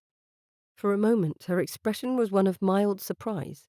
Then her lips curved into a smile warm and unmistakably genuine. "Mr. Sterling!" She greeted him, her voice carrying a hint of delight that made his heart ache. "What a pleasant surprise. I did not expect to see you here." Jack took a step forward, unable to suppress the small smile tugging at his own lips. "Nor did I expect to find myself here," he admitted. "I was dispatched by my mother to find a new book for her. Apparently the selection available at the house is too dreary for her tastes." Juniper's eyes brightened with amusement. "Well, that simply will not do. We cannot have Lady Benwaith suffering from a lack of interesting reading material." She turned fully, her attention completely on him, and Jack felt the familiar tug of attraction, and something deeper, something he dared not name. He approached her, maintaining a respectful distance. "And what brings you here today?" he asked, glancing over at the stack of books Henry had taken from her. "Stocking your own library, or are you on an errand as well?" "A little of both, I suppose," she replied, tucking a loose strand of hair behind her ear. "I was selecting some volumes for Lord Dunmore's collection. He has been encouraging his sister Fiona to read more novels and poetry, but I could not resist choosing a few for myself as well." Jack nodded, taking a moment to admire the way she spoke with such fondness for her family. "As I know you to have excellent taste, perhaps you could recommend something suitable for my mother. She specifically asked for something interesting, nothing dry or overly serious." Juniper tilted her head, considering the question. "Let me think," she said, glancing around the shelves nearby. "There is a new volume of romantic poems that I was tempted by myself. It might suit your mother's tastes if she enjoys a little sentimentality. Or there's a rather thrilling Gothic novel that I finished reading myself last evening. Dark, mysterious, and just the right amount of suspense to keep a reader up late. You may in fact know the author." Jack couldn't help but smile at the ease with which she made suggestions, her enthusiasm shining through her words. "I think the poems might be what she needs," he said, his voice soft. "And perhaps the novel for myself, if only to see what it is that keeps you up late reading." He was flirting. Outright. In public. With Juniper. Juniper laughed quietly, a sound that made his chest tighten. "Then I certainly hope it does not disappoint," she said, her eyes meeting his again, a hint of something like affection in them. The bustle of the bookshop faded from Jack's perception as they stood there, the two of them in a moment of unexpected connection. His earlier frustrations were forgotten, replaced by a warmth that was as unfamiliar as it was welcome. Even as the moment lingered, he knew his duty to his family remained unchanged. He could not forget the duties waiting for him at home. Yet, standing there with Juniper, he found he wished to never leave her side. She turned away, picking up a book, and held it out to him. He took it mechanically, his hand covering hers. Despite the gloves they both wore, a thrill passed through him at the touch. He met her gaze and his heart stuttered. They were so close. And he might not get another chance like this ever again.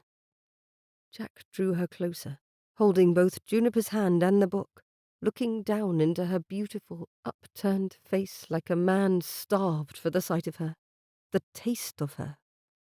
Madness must have overtaken him in that far too public place, because taste her he did.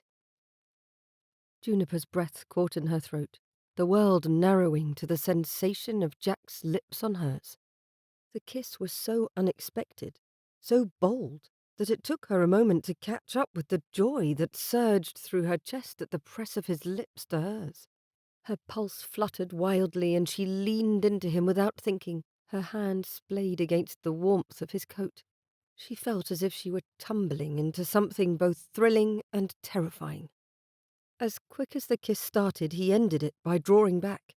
It was over far too soon, leaving her lips tingling and her heart racing with exhilaration, and then falling with disappointment. She stared up at him, breathless, aching for more. There was a look in his eyes she hadn't seen before, wild and unguarded, so different from the composed, stoic gentleman she had come to know. It was as though a storm raged behind his gaze, a tempest that defied all the careful restraint he usually displayed. "Jack," she whispered, barely recognizing her own voice. It came out tentative, like a plea. She wanted him to kiss her again, to chase away any doubts, to show her that the connection between them was real, that she hadn't imagined any of it. Jack didn't move. He merely stared down at her, his breath coming quickly, his expression a mixture of longing and something darker, regret perhaps, or conflict. The wildness in his eyes faded as he looked away, his jaw tightening as though he struggled to regain control over himself. Juniper felt a pang of disappointment, sharp and swift, as if a cool wind had blown between them. She had thought, no, she had hoped, that this moment would unfold differently, that it might be the beginning of something beautiful. Yet here he was, keeping himself from her when everything in her wanted him to draw closer. She took a small step back, her hand falling away from his chest, though her fingers ached to stay. Her voice faltered, and she searched his face for some hint of his thoughts, some sign of his thoughts. Then she gave up the search, taking hold of her courage instead. Why not be bold? Why did you stop? He winced, but met her gaze again. I should not have done that in the first place, he said, his voice rough and low as though the words pained him. He reached out, his fingers brushing against the edge of her sleeve, unable to quite let her go, yet unwilling to take her hand. You deserve better than this, better than a kiss stolen in a bookshop. Her disappointment deepened, mixing with frustration. Better. She shook her head, a faint, rueful smile tugging at her lips. And what if I enjoyed that kiss, Jack? What if I want even more? The words hung in the air between them, daring him to respond, to take the leap she so desperately wished him to. But even as she spoke them, she saw his expression change, doubt crossing his features. Juniper, He broke off, his gaze sliding away from hers as if he couldn't bear to look at her. When he spoke again, his tone was gentler, though still edged with a doubt she found so uncharacteristic. I cannot ask you to take such risks with me. My family's position is too uncertain, and I cannot allow my feelings to jeopardize your reputation. You deserve more than I can offer at this time, and if someone had seen— A flicker of hurt flared in her chest, but she quelled it. Do not presume to decide what is best for me, Jack, she said, her tone firm. You are not protecting me by holding back whatever it is you wish to say. You are only making us both unhappy. The raw emotion that flashed in his eyes at her words sent a shiver down her spine. For a heartbeat, Juniper thought he might step forward again, close the distance between them and kiss her as she longed for. But instead he heaved a sigh, as though the encumbrance of all his responsibilities were pressing down upon him. I must think of my family, he murmured, almost to himself, as though reminding himself of his duty. Then his gaze flickered back to her, and there the regret lingered. When he spoke, it was with an unfamiliar formality. Lady Juniper, I did not mean to make this difficult. My actions were inappropriate, inexcusable. Please, forgive me. She swallowed the bitter disappointment that threatened to choke her. Very well, she said, forcing a small, brittle smile to her lips. But do not expect me to simply forget what happened, Mr. John Sterling. I am not one to let a moment like this slip away without a fight. For a long moment he simply looked at her, and she thought she saw the faintest glimmer of hope in his eyes. And then he took a step back, the distance between them a chasm. We should return to the front of the shop, he said, his expression far too composed. I would not wish for anyone to suspect ill of you. Very well. Juniper looked at the shelves and plucked up the book of poetry for his mother. She handed it to him, a challenge in her eyes. Do not forget this. He took the slim volume, avoiding touching her this time, and added it to the novel in his hand. Thank you. My mother will be grateful. As he turned to lead the way to the front of the shop, the sting of their almost happily ever after lingered in her heart. This was not the end. She would not let it be. She would not act like those silly heroines in her novels who remained silent when it would only take a word to win the day. Just one word. Jack. He immediately paused in the doorway, glancing over his shoulder at her. The Atella ball is tomorrow. Your family is still attending, yes? Of course. Good. She lifted her chin. I expect you will ask me to dance? He stared at her, then gave the slightest of nods before he continued on his way. Juniper took a deep breath, buoyed by the small victory, and followed behind him. If he did not cut her from his life completely, she could perhaps convince him that it was she who knew best in this matter, because his kiss had revealed something she had barely dared hope for before. He cared for her, as more than a friend. She hadn't imagined anything so wonderful. Jack wanted her, and she very much wanted him, too. Chapter 18. Agonizing over a kiss wasn't precisely how Jack expected to spend the rest of his day, or the day after and the many hours leading up to the ball. Yet the memory of Juniper's lips on his, and the way she had looked up at him with longing and confusion, resurfaced no matter how he tried to banish it. It was both a torment and a reprieve, for it momentarily replaced his worries about his family's uncertain standing. Unfortunately, everyone else had noticed his distraction. "What?" George asked when Jack climbed into the carriage to attend the ball, peering at him. "No lecture on proper behaviour this evening? No reminders to keep my hands off my cravat or avoid treading on a woman's overlong skirts? No censuring reminders about farming or—" "George, stop that!" Susan tapped her husband lightly on his shoulder with her fan. "You can see the poor man is anxious. Leave him be." Jack gave her a grateful smile as he settled next to Emily on the rear-facing seat, then folded his arms across his chest. "I trust I have delivered enough lectures. If you cannot remember them now, I see no reason to give more." Their parents, Lord and Lady Benwaith, were in a second carriage with Richard and Catherine, all of them bound for the Grand Hotel where the Conte and Contessa Diatella were hosting the evening's ball. The event was to be a lavish affair, given all the attention surrounding it in the newspapers. It was a gesture of goodwill from the kingdom of the Two Sicilies, whose government had been technically overthrown by Austria the year before. King Ferdinand hoped to win European-wide support to regain true sovereignty over his country. It was all delicate political manoeuvring, precisely the sort of thing Jack had little patience for, given his preference for physical battles over verbal ones. "George will behave himself," Susan promised. "But will you manage, Jack?" He glanced up sharply, feeling his ears warm as he recalled that stolen kiss. The memory stung with both sweetness and regret. But surely none of his family knew of it. He certainly hadn't been behaving himself when he took it. "Of course." Emily poked his arm. "I think what Susan means to ask is whether you will be all right this evening, given how we were slighted at the last ball we attended." "Ah, that." He cleared his throat, forcing his thoughts away from Juniper. "There are more interesting things to discuss this evening than our family. That we are guests at all for such an event ought to go a long way towards showing our respectability. I still cannot understand how things turned bleak so quickly," George muttered, tugging at his cravat. "We have done nothing truly foolish. A few mistakes here and there are surely no reason for this much coldness." Jack had to date refrained from sharing the darkest of the rumours, that he was blackmailing the Duke of Montfort. Such an accusation would only serve to upset his family further, and there was little he could do to disprove it without his Grace's presence. Writing to the Duke for help was out of the question, the very thought chafing at his pride. No, they would have to wait it out, as the rest of his family believed. Hope that time itself would ease the whispers and warm the stares. But waiting and hoping had never sat well with him. It rankled now more than ever. The carriage drew to a halt outside the Grand Hotel, its facade gleaming in the light of the gas lamps lining the street. As Jack stepped down, he cast a glance over the building's impressive entrance, with its tall windows and polished brass fixtures.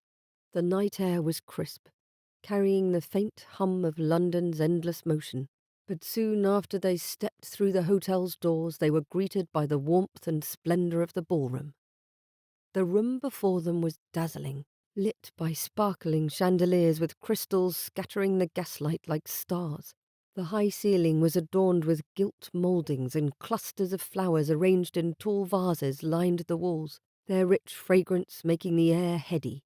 Everywhere he looked there were silk gowns and gleaming jewels, the elegance of the guests' finery blending together in a riot of colour. Jack's gaze swept over the scene, taking in the polished marble floors, the sweeping staircase at the far end of the room, and the musicians seated in a balcony above playing a lively reel. The swell of music and the rise and fall of voices filled the air. For a moment, it was easy to forget the troubles plaguing his mind. Here everything gleamed, and the world was full of laughter, light, and gaiety. Yet even in such splendour Jack remained on his guard. As they entered the ballroom, Emily on his arm, he was keenly aware of the watchful gazes turned toward them. He could sense the undercurrent of curiosity and speculation rippling through the crowd like a distant echo, softened by the grandeur of the setting but no less present. "Stay close, Emily," he murmured to his sister, his hand resting protectively on her arm, "and smile as if you haven't a care in the world." Emily obeyed with grace, her expression smoothing into a composed, pleasant look.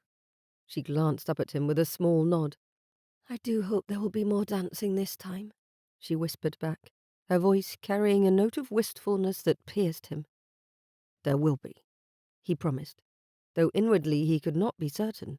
It was a risk coming here with the air still thick with rumours about their family, but they needed to be seen, to prove they belonged among these people, no matter how the whispers swelled. As they moved further into the room, Jack caught sight of the Conte d'Atella, the evening's host, greeting guests with warm enthusiasm. His Italian accent was thick, but his English courteous as he exchanged pleasantries with the arriving nobility.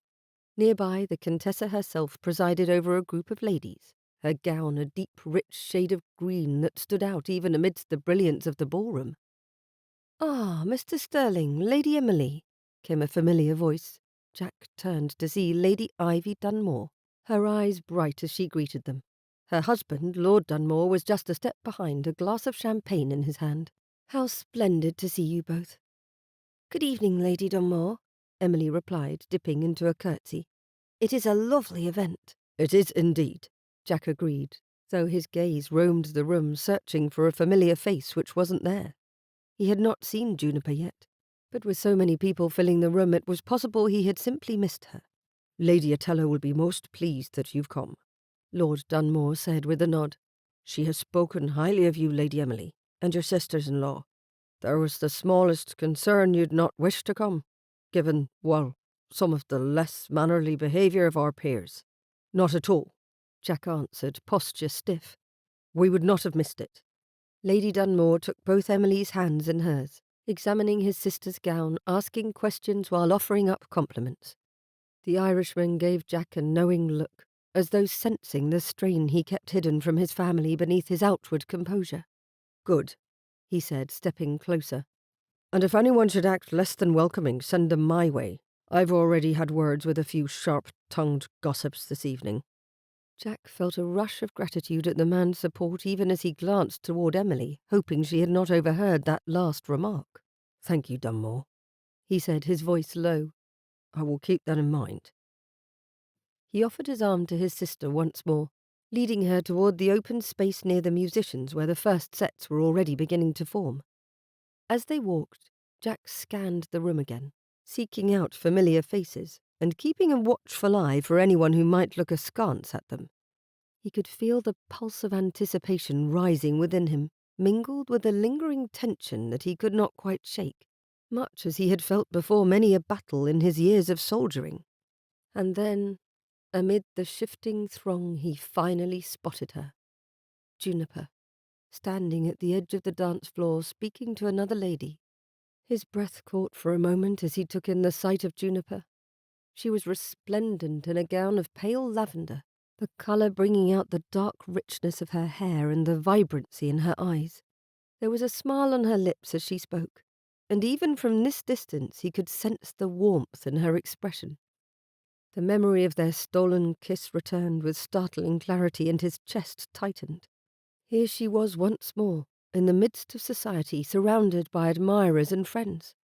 Did she think of that moment as often as he did? Or had she, after his clear request for distance and refusal of a repeat, managed to set it aside and carry on as though nothing had changed? His sister's voice broke into his thoughts. "Jack, are you all right?" she asked, her brow furrowing slightly as she followed his gaze. "You look as though you've seen a ghost." Jack forced a smile and gave a faint shake of his head. "I am well," he replied. "The room is rather crowded, is it not?" "Yes, it is," Emily agreed, casting a glance over her shoulder. "But that's a good sign for the Conte. Perhaps his king will have the support he needs after all. Besides, we might not attract much attention when there are so many other people to look at and speak to." Jack wanted to believe that, and as his gaze drifted back to Juniper, he found that hope stirring anew. He would speak with her tonight if he had the chance, dance with her if he dared. It was too soon to know what he would say, but he could no longer avoid the truth, not to himself, nor to her. The music swelled as the musicians played a new melody, and Jack took a steadying breath. Whatever the evening held, he would face it, for his family's sake, and, perhaps, if fortune favoured him, for his own as well. Lord Dunmore appeared again, and this time the Irishman swept a bow for Emily. "My lady, would you do this old married man the honour of standing up with him? It would please me to be the first to lead you about the dance floor this fine evening." Emily laughed at his overly chivalrous words, but accepted his hand at a nod from Jack. As they joined the forming lines, he turned his attention back to where he had seen Juniper, only to find her already a mere 3 steps away from him, her gaze holding steady on his. "Mr. Sterling," she curtsied. "Good evening." Jack's breath hitched and his heart gave a quick, uneven beat. He bowed in return, the action smooth but his pulse far from steady. "Lady Juniper," he greeted her, his voice coming out deeper than he intended. "It is a pleasure to see you this evening and looking so well." She rose from her curtsy, her eyes never leaving his. There was a light in them, a sparkle that seemed to carry answers to all his unspoken questions. For a brief moment, he wondered if she was thinking about the kiss too, if it lingered in her memory as it did in his. Her gown, the pale lavender hue, cast a glow about her, and he struggled to keep his gaze from drifting to the curve of her lips. "I am glad your family came tonight," Juniper said, sincerity within every word. "I look forward to speaking with all of them." Jack's chest tightened at her words. The way she looked at him, the way her gaze held a kind of quiet encouragement, made him wish he could act on his impulse to take her hand. "We would not have missed it," he replied, his tone more restrained than he felt.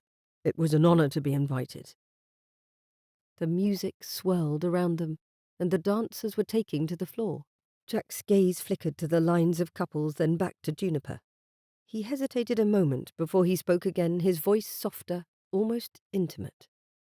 "Will you do me the honor, Lady Juniper, of joining me for this set?" A pause followed, long enough that Jack's pulse quickened with uncertainty. She had demanded the day before that he ask her, had she not? Why did she now hesitate? His chest tightened as he waited for her response, a touch of doubt creeping in. Then Juniper's lips curved into a warm smile, and she extended her hand toward him. "It would be my pleasure," she said, her tone holding a softness that sent a thrill through him. He took her hand in his fingers curling around hers as he led her toward their place in the line. The feel of her hand, warm and delicate in his own, stirred something deep within him, a yearning he had tried in vain to keep at bay. As they came to a halt, he released her hand and faced her. As they stood there, staring at one another, a sense of rightness settled over him, even as Jack's heart raced. As they danced, the motion came naturally, each step falling into place as though they had partnered together 100 times before. Jack's hand tightened, brushed slightly at her waist, and his gaze locked on hers, the rest of the room fading into a blur of colours and motion. Here, in this moment, there was only Juniper. Her nearness, her grace, the quiet understanding that seemed to pass between them without words. "Mr. Sterling," Juniper said softly, her voice barely carrying above the music. "You seem somewhat distracted."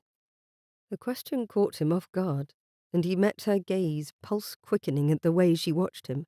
Did she know what she was doing to him? The turmoil he had felt since that kiss in the bookshop was only worsened by being so close to her now. He wanted nothing more than to confess that she had occupied his every thought, that he had been tormented by the memory of her lips on his.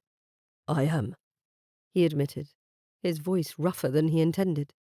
"More than you can know." Her brow arched slightly, a hint of amusement sparkling in her eyes. "And what is it that distracts you so, Mr. Sterling?" she asked, her tone light and teasing. Jack hesitated, the truth pressing against his restraint. How could he tell her that it was her, that she was the distraction, that it had been impossible to forget the feel of her hand pressed to his chest, the taste of that all-too-brief kiss? His grip on her hand tightened a fraction, a surge of longing making his voice unsteady. "It is difficult to explain." Juniper's expression softened, and the teasing light in her eyes faded into something more earnest, more vulnerable. "I think," she murmured, her gaze dropping to his mouth for the briefest of glances before lifting back to meet his eyes, "I might understand better than you realize." The subtle implication behind her words sent a shiver down Jack's spine. Could it be that she had thought of him as often as he had of her? That the kiss had stirred something within her as well? His breath came a little quicker, and he leaned closer than the steps called for, the music rising and falling around them, echoing the beating of his own heart. "Juniper," he said quietly, the intimacy of using her given name in such a setting as this forbidden and yet so sweet. "I." But even as the word lingered on his lips, a sudden swell of laughter from a nearby group of dancers brought him back to reality. The crowded ballroom, the watchful eyes of society, it all came rushing back, reminding him of the dangers of being too familiar, too honest.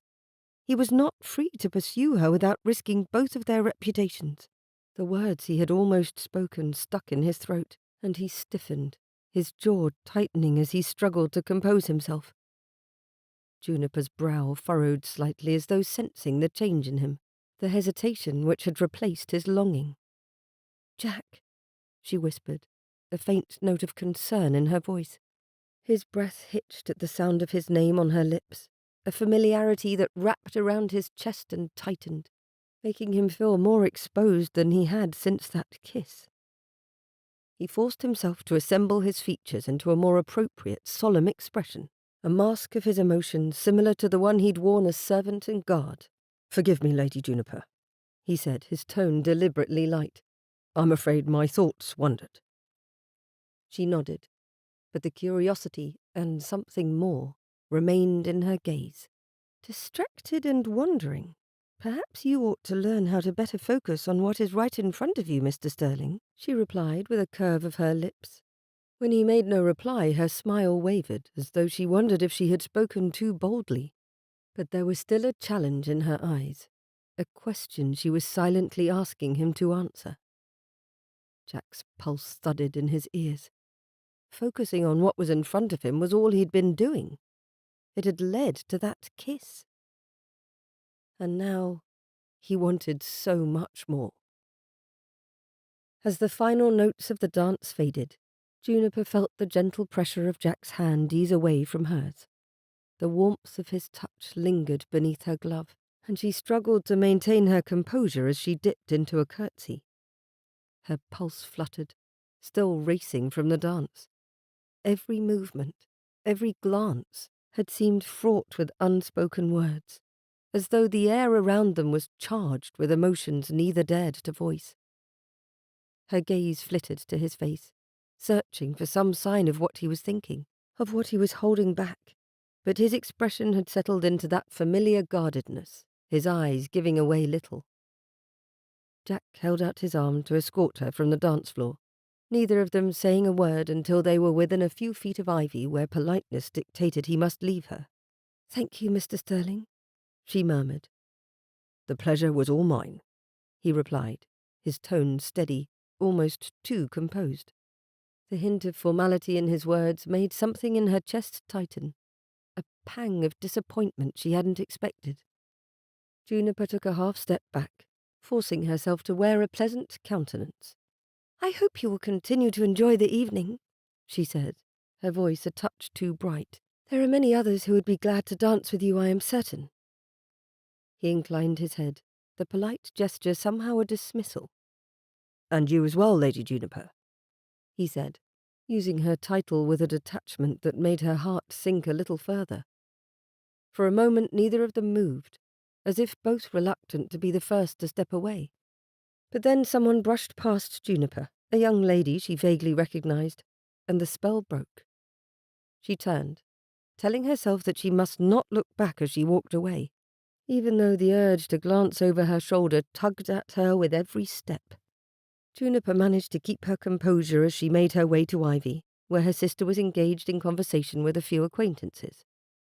The second she had lost sight of Jack, her expression faltered, and she pressed a hand to her heart to steady its uneven beat.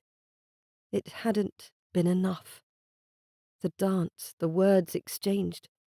They had felt so close to something more, and now she felt further from him than ever. As she reached Ivy's side, her sister glanced over at her, a knowing look flickering in her eyes. She did not address Juniper until the lady she had been speaking with turned away. Then she said with a hint of teasing in her tone, "You appear quite flushed, Juniper. I suppose Mr. Sterling dances with as much intensity as he does everything else?" Juniper tried to summon a laugh, but it sounded hollow to her own ears. "He is an adept dancer," she replied, glancing down at her gloves and tugging at the fingers to straighten them as she continued, "though I fear his thoughts were elsewhere." Were they indeed? Ivy's tone was curious, her gaze searching her sister's face. "It looked as though the two of you had much to discuss as you danced, and the colour in your cheeks suggests it was not all unpleasant." Juniper's cheeks warmed further. "I am merely warm from the dance," she said quickly. "There is nearing a great crush in here." But even as she spoke, she felt the truth pressing at her. Jack's hesitation, the way he had drawn back, had left her with more questions than answers. And the ache in her chest told her she wanted those answers far more than she was willing to admit. From that moment forward, Juniper tried to immerse herself in the evening, dancing with other partners and joining conversations with acquaintances. But no matter what she did, she remained acutely aware of Jack's presence. Whether she was gliding through a waltz or standing beside Lady Emily, she sensed the man's gaze on her, as if his eyes were drawn irresistibly back to where she stood. It was a quiet, persistent pressure that followed her around the room, and though she made every effort not to meet his gaze, the awareness of him never left her. It was as though an invisible thread connected them, and with every glance that flicked across the distance it tightened, pulling her back toward the memory of that kiss and the longing that still lingered unspoken between them. Juniper slipped into the ladies' withdrawing room, relieved to be away from the crowded ballroom if only for a moment. The quiet of the room was a welcome change from the music and chatter outside. She moved to a mirror to check the pins in her hair, then took a deep breath, willing herself to regain some composure. She'd been too aware of Jack's presence, too preoccupied with the longing she had no business indulging. A few moments to ground herself would do her good. The faintest sound broke the stillness, a soft, muffled sob. Juniper turned, frowning. The room appeared empty, save for a few elegant chairs and draped windows. She heard the sound again, coming from behind the heavy curtains framing one of the tall windows. Without hesitation, she approached the drapes and pulled them gently aside, revealing a figure huddled in the corner, her face buried in her hands. It was Lady Emily, her pale blue gown crumpled around her as she tried to stifle her tears with a gloved hand. "Emily?" Juniper's voice was quiet with concern as she immediately crouched down beside the young woman. "Oh, my dear, what has happened?" Emily started at the sound of her name, lifting her tear-streaked face to meet Juniper's gaze. She wiped at her cheeks, but her eyes remained red and glistening. "I'm sorry," she whispered, her voice breaking. "I did not mean for anyone to see me like this." "There is nothing to apologize for," Juniper replied, keeping her tone soft and soothing. She took Emily's trembling hands in hers, giving them a reassuring squeeze. But you must tell me. What has upset you so? I saw you a scant while ago and you seemed perfectly fine. Emily shook her head, fresh tears spilling over her lashes. It is nothing, she insisted, though her voice lacked any conviction. Someone said something to me. Something awful. Protectiveness flared in Juniper's chest. What did they say? Her brow furrowed with concern. Who was it? Emily merely shook her head again, as if too ashamed or hurt to repeat the words. I have no wish to talk about it, she said, her voice small and fragile. I want to leave. I cannot face them all again, not after. She broke off, another sob escaping her. Juniper's heart clenched and she stroked her friend's back to comfort her, wishing she had entered with one of her sisters to similarly offer support. You need not explain if you do not wish to. Her heart ached for her friend. But you are not alone, Emily. I will not let you face this without someone by your side. Emily nodded, but the look of despair in her eyes was unmistakable. It made Juniper's temper rise to think that anyone had spoken cruelly to the sweet-natured woman she considered a friend. I will find one of the ladies in your family, Juniper said gently, rising to her feet. They will know what to do, and then they can take you home if that is what you wish. Emily nodded again, looking both grateful and relieved as she wiped at her cheeks with a trembling hand. Juniper gave her one last reassuring pat on the shoulder before leaving the withdrawing room. She stepped back into the crowded ballroom, searching the throng for any sign of Lady Benwaith, Lady Tenby, or Mrs. Sterling. As she moved through the guests, she simmered with anger at whoever had dared to insult Emily. The audacity! What had come over the ton to say something so vicious to someone so innocent and kind as Emily? And in public! She found Lady Tenby and Mrs. Susan Sterling first, studying a floral arrangement together. Ladies, she said as she approached, voice low and tone urgent. I need your help. It is Emily. She is terribly upset and in the withdrawing room. Someone said something awful to her and now she wants to leave. Both of them turned to her, eyes widened in alarm. Susan spoke first. What happened? Is she all right? Her voice concerned. She would not tell me exactly, only that someone said something awful. Who would dare? Catherine glanced quickly around the room as if expecting to see the culprit revealed by some malevolent and telling expression. Juniper touched Catherine's arm. She is very distressed. She needs to leave. Susan's lips tightened into a thin line, her expression hardening. Thank you for coming to find us. She squeezed Juniper's hand. Take me to her. Catherine nodded curtly. I will find her brothers, she said, her tone decisive. We will take her home at once. Please do, Susan agreed, her expression taut with worry. And then we will find some way out of here without causing more of a scene. Catherine nodded and swiftly departed, her steps purposeful as she went in search of one of the Sterling men. Juniper took Susan's arm and guided her toward the withdrawing room, trying to appear normal and unhurried. As they walked, she couldn't help but glance around the ballroom, searching for any sign of disapproving looks or whispered words.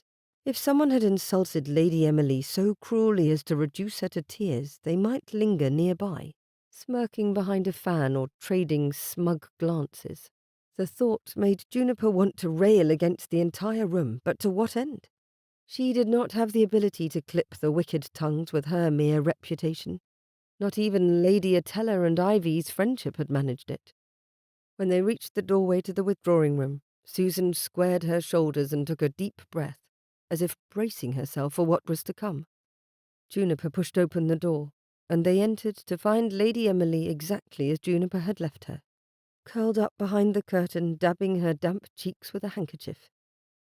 The moment Emily saw her sister-in-law, a fresh wave of tears sprang to her eyes. "Oh, Susan," she whispered, her voice breaking. I cannot stay here. Please, may we leave?" Susan rushed to her side, wrapping an arm protectively around Emily's shoulders. "Of course, darling," she said, her tone soothing. "We will leave this very moment. But first you must tell me who said those dreadful things to you." Emily shook her head, her expression anguished. It does not matter. Please, I want to leave. The two other women's gazes met over Emily's bowed head, and Juniper saw the anger flash in the older woman's eyes. It was clear that Susan wasn't going to let this matter rest. But for now, all that could be done was to comfort Emily and get her safely away from the prying eyes and whispers of the ballroom. Juniper glanced back at the closed door of the withdrawing room, her thoughts racing. If Emily was to leave the hotel unnoticed, they would need to avoid the main exits. An idea struck her and she turned to Susan. "There is a servant's door at the back of the withdrawing room." She pointed to the panel in the wall near the windows, with its difficult-to-see latch in the wainscoting. "It likely leads to the hotel gardens. We could get Emily out that way where there are fewer eyes. There will be a path around to the drive to find your carriage." Susan's gaze flickered toward the hidden door with relief. "That would be ideal. Thank you, Juniper. Could you find Jack and let him know? He should be waiting in the gardens when we come out." Juniper nodded, leaving her sobbing friend with regret and slipping quietly out of the room to make her way back down the corridor. As she neared the ballroom, she spotted him emerging from the crowd, his expression dark and worried. "Mr. Sterling," she called as she approached, just loud enough to catch his attention. He turned quickly, his eyes searching her face as he approached, clearly bracing himself for the worst. "Where is she?" he asked, his voice low and urgent. "Is Emily all right?" "She's in the withdrawing room with Susan," Juniper replied, stepping closer to ensure they weren't overheard. Who knew who their enemies were? "We have found a way to get her out without drawing attention. There is a servant's door that leads to the gardens.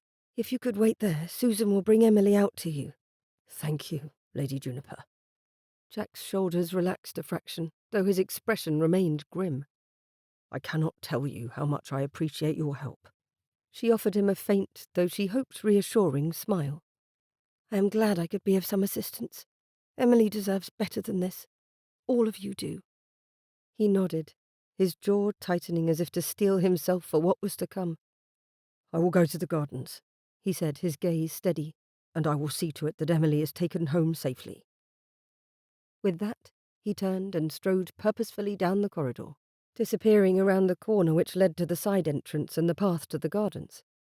Juniper watched him go, her heart aching for both Jack and Emily, before she hurried back to the withdrawing room. After she reassured both Sterling ladies of Jack's agreement to wait for them, she opened the door and watched them disappear into the dimly lit servants' corridor.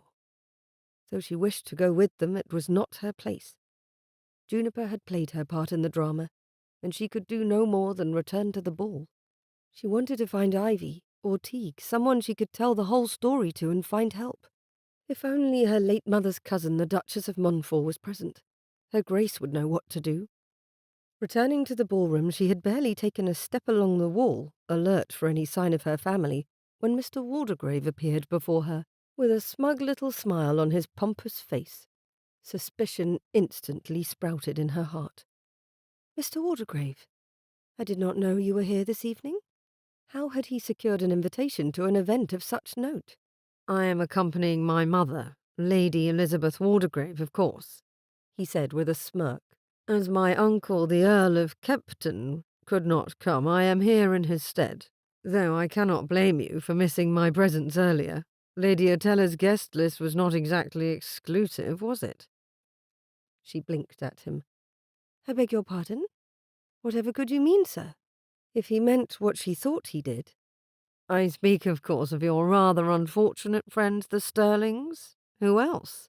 I believe I just saw the Lord Benwaith and his wife leave, and the rest of their upstart clan has mysteriously disappeared." The gleam in his eye made her think it was no mystery to him why they had gone. Could Mr. Waldegrave be the person behind Emily's distress? Juniper had to find out.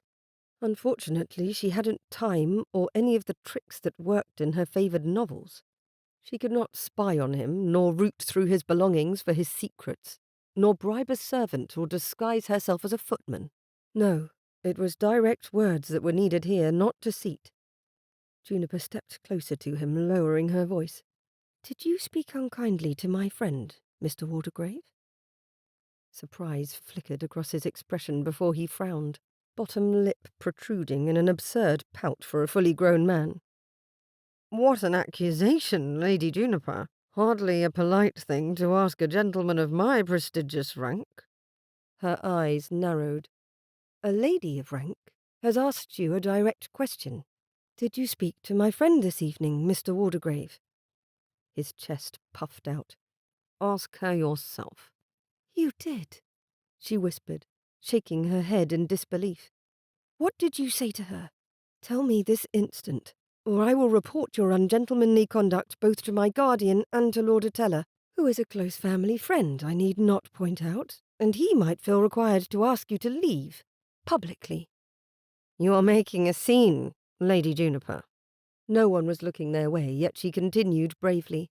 I do not care in the slightest. This is the last time I will ask you, sir, before I act in a way which will humiliate you much more than it will me. Mr. Waldegrave glanced about, tension at his temples, then hissed, Fine.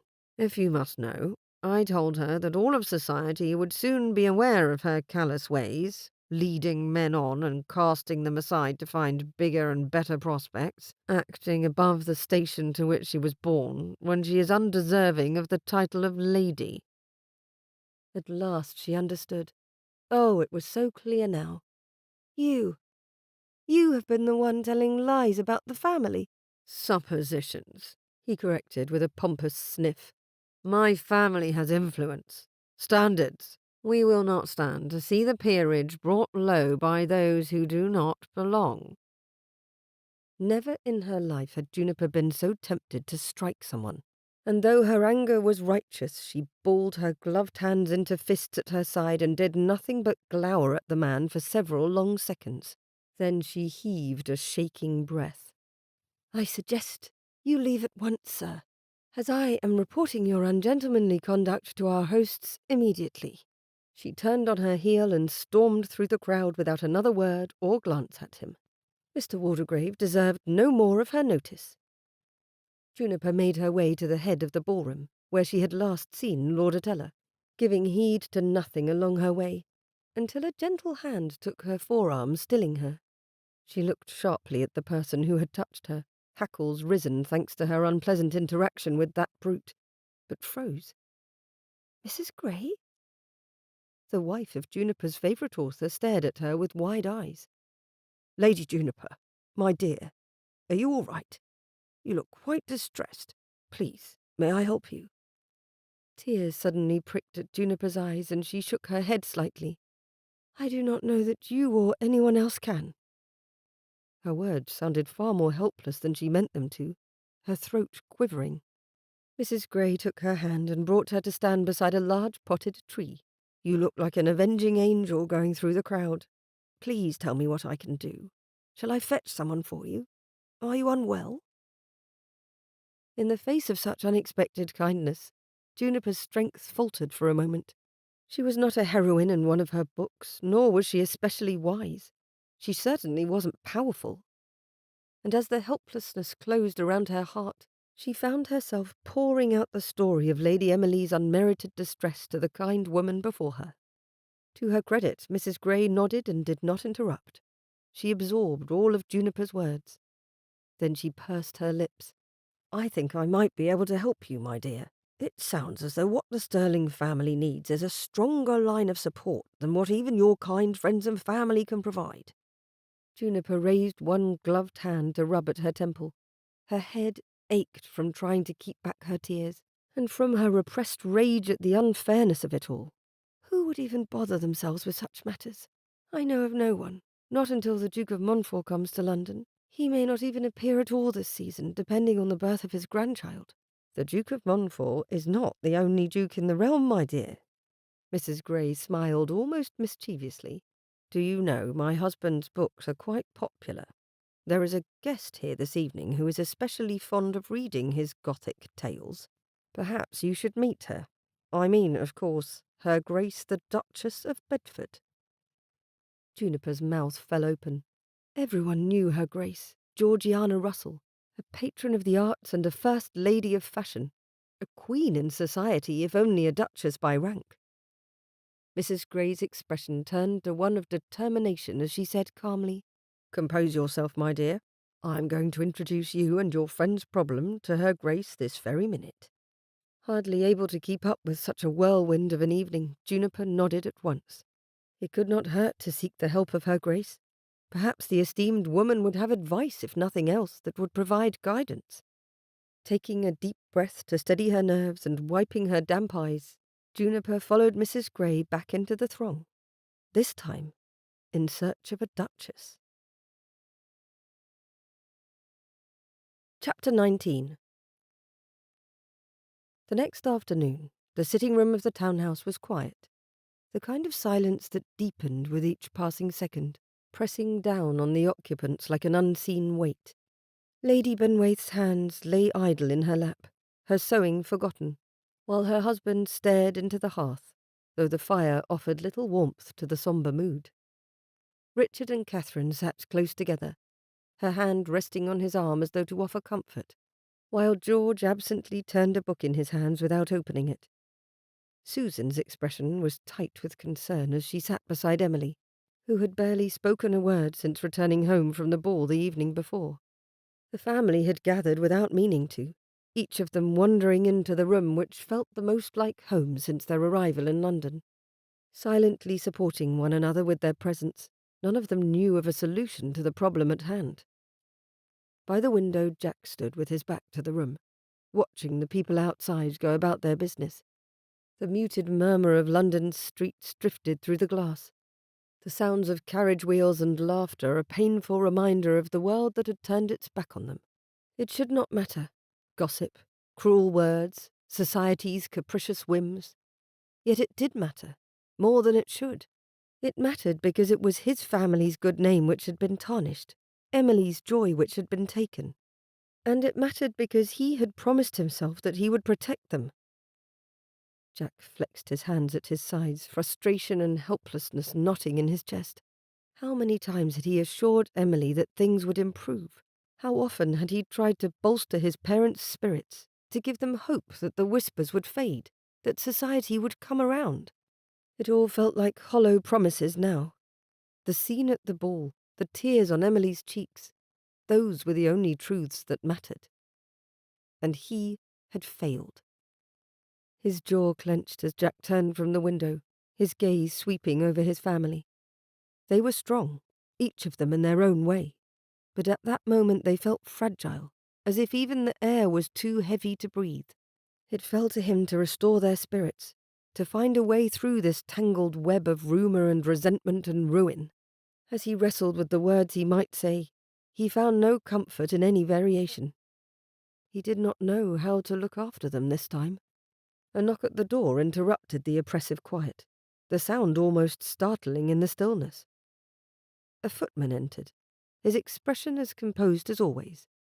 But there was a hint of curiosity in his eyes as he announced, "My lord, my lady, Her Grace the Duchess of Bedford and Lord John Russell have arrived and wish to speak with you." The words hung in the air for a moment before they could fully sink in. Jack's brow furrowed in disbelief, and he exchanged a brief glance with Richard, who looked equally bewildered. The Duchess of Bedford and her stepson. What could she possibly want with them, especially after such a disastrous night? Lady Benwaith straightened in her chair, her composure returning with remarkable swiftness. "The Duchess," she repeated, her tone a blend of surprise and curiosity. "Well, by all means, show them in at once." The footman bowed and withdrew, Jack's pulse quickening as the murmurs of conversation beyond the door grew louder. He glanced at Emily, who looked up with wide eyes, the faintest glimmer of hope flickering across her face. For the first time since they had returned home, a sense of urgency stirred in him, an awareness that something unexpected was about to unfold. As the door opened again and the Duchess of Bedford swept magnificently into the room, Jack found himself taking a step forward, wariness gripping him. The rest of his family had stood as was right. Thank goodness some of his lessons had registered, to greet her with bows and curtsies. Her Grace was the picture of poise, her dark hair elegantly arranged, her gown a deep blue that gave her an aura of quiet authority. Beside her, Lord John Russell, her stepson, was less imposing, but carried himself with an easy grace that suggested he was not unfamiliar with difficult social situations. Your Grace, Lady Benwaith said as she rose from her deep curtsy as the rest of the family followed suit. It is an honour to welcome you to our home. The Duchess inclined her head graciously. Thank you, Lady Benwaith, she replied, her voice warm but measured. I apologise for calling unannounced, but I felt it was important that I speak with your family as directly as possible. Jack's gaze flickered toward Lord John Russell, who stood a half-step behind the Duchess. The man met his eyes with an understanding look, as if sensing the question that lay unspoken in Jack's mind. Why are you here? The man was unable to answer it, however, as her Grace continued, her expression softening as she looked toward Emily, whose eyes remained downcast. I hope you will forgive the intrusion, but after the events of last evening, I thought it only right to offer my public support to your family. A ripple of surprise passed through the room, and Jack felt his heart give a cautious thump of hope. Support, Your Grace? He echoed, his tone uncertain. I confess we could never have expected such a kindness. It ought to have been his father who took the lead, or even Richard as the heir. Jack had become so used to his family's reliance on him, he'd spoken without thought. No one seemed surprised by the impropriety, not even their guests. The Duchess's eyes settled on him, and there was a glint of determination in her eyes. There is no kindness, nor honour, in remaining silent while good people are wronged, Mr. Sterling, she said. I have heard what has been said about your family, and I do not believe any of it is just or fair. It is time we put an end to such talk. She lifted her chin. The Duke of Montfort has put his faith in all of you. That is enough for me to do the same. So let us begin at once. It is nearly the fashionable hour for riding through Hyde Park. Lady Emily, allow me to introduce my stepson, Lord John Russell. John? She nodded to the Duke's third son, a much sought-after bachelor. Lord John stepped forward and bowed deeply to the youngest Sterling. Lady Emily, would you do me the honour of accompanying my mother and me on our ride through Hyde Park today? With your parents' permission, of course. He looked to the Earl and Countess with a smile that was bright and genuine. In fact, if Lady Benwaith wishes to join us, I am certain my mother would enjoy her company. Emily looked to her mother and father, and they nodded. Jack stood in some shock as arrangements were made quickly but calmly, and both his mother and sister left the room to change for the carriage ride. His father smiled with the good manners he had always possessed, and did what he would have done should the Duchess have arrived at his cottage door. He warmly invited the Duchess to sit, and she graciously engaged Jack's rather startled sisters-in-law in conversation about the ball the evening before. Lord John came to stand next to Jack, a polite expression of interest on his face. Mr. John Sterling, it is a pleasure to meet you at last, though I believe I have caught glimpses of you before, while visiting Lord Farley at Cleaver. His naming the Duke of Montfort's son and heir did not surprise Jack in the least. In his time as a guard, he had seen many members of the Duke of Bedford's family visit with the Duke of Montfort's family, but having one of such high rank remember him made Jack take in the lord with greater interest. Indeed, Lord John, I am surprised you would remember a servant. The other man's smile changed from polite to amused. But you were no mere servant, were you, Mr. Sterling? Farley told me the secret, you know. I was worried for the safety of my own family at one time, and I spoke to him openly of the concerns I shared with my father. Farley suggested we mimic Montfort's use of former soldiers as footmen. It was sound advice. Jack didn't know what to say, though his eyes darted to his family to ensure none of them had overheard the conversation. When he turned back to Lord John, he said quietly, My family does not know the particulars of my employment. Ah, I see. Lord John gave a succinct nod. I will be discreet then, but I do wish to tell you that I admire your dedication and loyalty to those in your care. You are a rare sort, Mr. Sterling. I hope to come to know you better, in time. What could he do but accept the compliment? It would be an honour, your lordship. It is interesting, you know, to see how your family, though its origins are humble and unlooked for, has inspired such loyalty and friendship in those who know you. Lord John's expression turned contemplative. Lady Juniper spoke with much determination and vigour on your behalf. Jack's head turned so sharply his spine protested. Lady Juniper spoke to you? Of me? Us? Shock sparked through him, followed closely by a feeling of longing and warmth. But when? Last evening at the ball. Mrs. Erasmus Gray introduced her to my mother, and from there we took a private room to have a most in-depth conversation on the state of your family's reputation. As both Lady Juniper and my mother are avid readers of Mr. Gray's work, they found much in common in their admiration for honouring those who are good people." Lord John's smile turned crooked. "If I had such a lady looking out for my interests, Mr. Serling, I would certainly let her know of my appreciation for such kindness." At that moment, Lady Benwaith and Emily returned, ready for their ride through Hyde Park.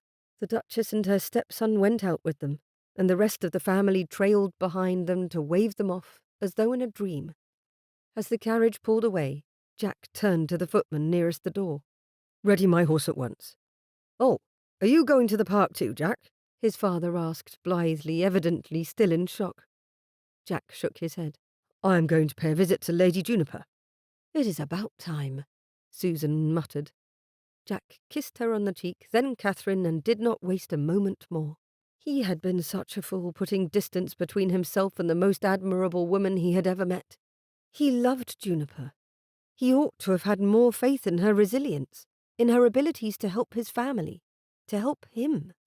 Never had anyone taken up his burden as their own before.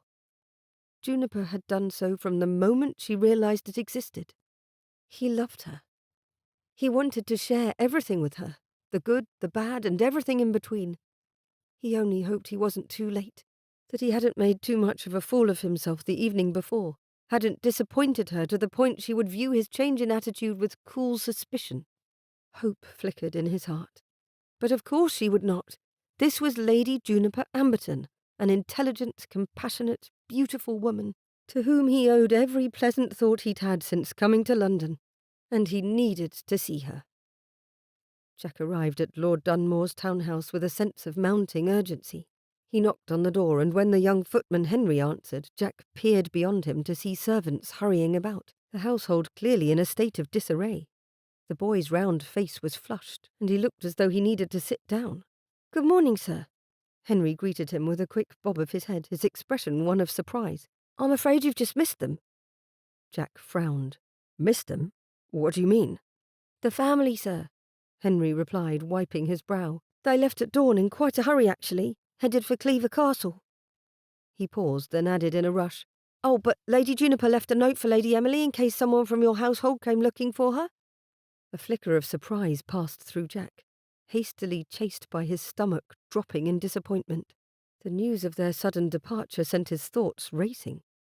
What had happened to make them leave so abruptly? It could only be one thing. Lady Farley had birthed a healthy child, and the family was summoned to meet the new heir to the dukedom. As Lady Farley and Lord Dunmore were brother and sister, it was no wonder he would rush to be at her side, their mother in his company. "Where's the note?" he asked, trying to keep his voice steady, though his heart pounded with some urgency. Henry gestured for him to wait, then disappeared inside for a moment, before returning with a small folded paper, unsealed. "Here it is, sir. I was to take it to your household, but I suppose you may deliver it instead." Jack took the note, the weight of the paper feeling heavier than it should. As there was no seal, after all, the contents were not private. He unfolded the paper and quickly read the tidy, looping hand of Lady Juniper. "My dear Lady Emily, I hope you will forgive our sudden departure. We received word last evening that Lady Farley, sister-in-law to my sister, is safely delivered of a boy. His Grace has summoned the family to Cleaver with all haste, and there was nothing for it but to leave at once. I am deeply sorry to depart so abruptly, especially given the troubles which have befallen your family. Please know that I shall think of you often, and I am certain that things will soon be put right, and I hope you accept the presumption of a continued correspondence between us. I have faith that those we count as friends will find a way to bring an end to these cruel whispers. Your brother Jack will know what to do. He is far more capable than even he knows. Yours in friendship, Lady Juniper Amberton." Jack read the note twice, his gaze lingering on the line about himself. She believed in him, even after everything, even after he had kept his distance and allowed the distance between them to grow. A strange mixture of relief and regret coursed through him. She had left, but not without leaving a sign of her faith in him, however small. He could not fail her, nor his family. He folded the note and slipped it into his pocket. There was only one thing to be done. He would go to Cleaver Castle himself. If Juniper and her family had gone there, he would follow. Not for his family's sake, but for his own. With a sharp nod to Henry, he turned on his heel and strode back toward his horse, already planning the quickest route to Cleaver. Chapter 20. The day after their hasty arrival, Juniper sat in the statue gardens at Cleaver. She had escaped there after a crowded and noisome breakfast, hoping the fresh air and familiar surroundings would ease the tension that had settled between her shoulders since the moment they had left London. The crisp morning air rustled the leaves, and carried with it the faint scent of the flowers beyond the stone walls. She tried to focus on the novel in her hands, but the words blurred together, her thoughts drifting back to London. London, and all she had left there. She wondered if the Stirlings had yet learned of her family's sudden departure. Had the Duchess of Bedford carried out their plan? Had it helped? Anything could have happened in the 3 days it had taken to travel to the castle. Inside the castle there was nothing but joy as Lady Farley doted on her newborn son, the future Duke of Montfort. The baby, with his chubby cheeks and dark curls, had brought an air of happiness to Cleaver that touched everyone around him. Lady and Lord Farley looked positively radiant with their new child, and the young family's contentment seemed to promise a bright future for the duchy. Juniper found herself cheered by the sight of their joy, even as she carried her own uncertainties. Despite the serenity inside the castle and outside in the gardens, she felt restless, a quiet ache settling in her chest. The pale stone statues around her stood watchful and silent, casting long shadows on the gravel paths. It was a place she had often retreated to when she needed solace during past visits to Cleaver, but today it provided little comfort. How could she be at ease until she knew what had happened to Jack's family? She had already written a letter to Lady Emily, beseeching her friend to write to her at the castle. She would have to wait for her letter to arrive in London, then in turn wait for a response to return. But patience was in short supply for her. Juniper turned a page, scarcely absorbing the passage, when a familiar and unexpected voice broke through her wandering thoughts. "Has the hero rescued the heroine yet?" Her breath caught and she looked up sharply, her heart thudding in her chest. There, standing at the edge of the garden path, was Jack. He wore a coat that was travel-worn and dusty, and there was a weary look in his eyes, but the sight of him was like the sun dawning, chasing away the dark uncertainty she had carried since her hurried departure. "Jack," she breathed, rising from her seat as she dropped the book upon the bench. "More likely," he said as his expression softened, "the heroine has saved the rather distressed hero." He did not come any closer. "I hope I haven't startled you," he said, his voice rough with exhaustion. "I thought it was past time I thanked you. For everything." She took a step toward him, then another, until she was close enough to see the strain in his features, the signs of a long and difficult journey etched in the lines around his eyes. "You shouldn't have come all this way," she said, her voice trembling with a mixture of joy and worry. "You must be exhausted." Jack shook his head, stance firm and soldier-like. "It doesn't matter," he said, his gaze steady on hers. "I had to see you again, as soon as I could." He paused, a shadow of regret crossing his face. "I owe you an apology, Juniper, for being so blind, for keeping my distance when I should have welcomed every moment by your side." Before he could say another word, Juniper closed the remaining steps between them, her hands reaching for his shoulders as she threw her arms around him. The moment she touched him, her heart lightened. She felt him stiffen in surprise, then his arms came around her, holding her tightly against him. She tilted her face up towards his, her voice breathless with relief. "You needn't apologize," she whispered. "You are here now, and that is all that matters." The warmth of his breath ghosted across her lips, and then Jack was kissing her. It was an eager, desperate kiss, as if all the words they hadn't spoken found their expression in that single, fervent moment. She melted into him, her hands sliding up to the back of his neck as his fingers threaded eagerly through her hair. The world around them faded. The only thing in existence was the press of his lips against hers, the way he held her as if he would never let her go. When they finally drew back, both of them were breathless, and Juniper's heart raced with joy. She searched his eyes, which had lost some of their weariness and were filled instead with a quiet resolve. "You truly came all this way," she murmured, her fingertips brushing against his cheek. "For me?" "For you," Jack answered, his voice hoarse but steady. "And I would do it again, 1,000 times over." Her heart swelled at his words, and she reached up to kiss him again, this time slowly, savouring the moment that felt like a promise that this was only the beginning. He rested his forehead against hers. "I love you, Juniper. I have loved you for longer than I ought to have, before I had any right to, when I was curious what it would mean to love a woman like you." Though she wanted to burst with joy, she could not resist teasing. "And what is it like, pray, to love a woman like me?" "Blissful," Jack answered immediately with a grin. "I have never known such despair as when I thought I could not be worthy of you, and I have never known such joy as the moment I allowed myself to hope that we might have a future together. Please, my lovely Juniper, will you allow me to pay court to you?" He spoke with such desperation and such an earnest look in his eyes that she did not hesitate again. "I love you too, with my whole heart. Please court me. Please love me and wed me." He laughed and pressed his lips to her forehead.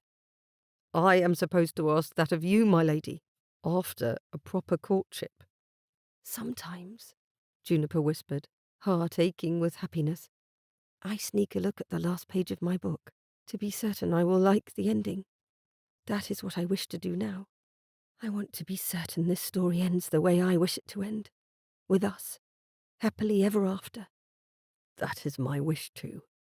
Jack's lips brushed hers again. "Yes, I will court you, marry you, and love you ever after." She could not think of a better way to end or to begin a story for both of them. Epilogue. The little house Jack had found stood nestled on the edge of a quiet wooded glen, its ivy-clad walls and steep gables lending it an air of mystery, which was entirely befitting of the Gothic tales Juniper so adored. The tall, narrow windows gleamed in the summer's Yorkshire morning sun, and a faint mist curled around the grounds, giving the place an almost ethereal quality. Jack paused by the gate, glancing back at his wife, who stood beside him, her gaze sweeping over the house with unfeigned delight.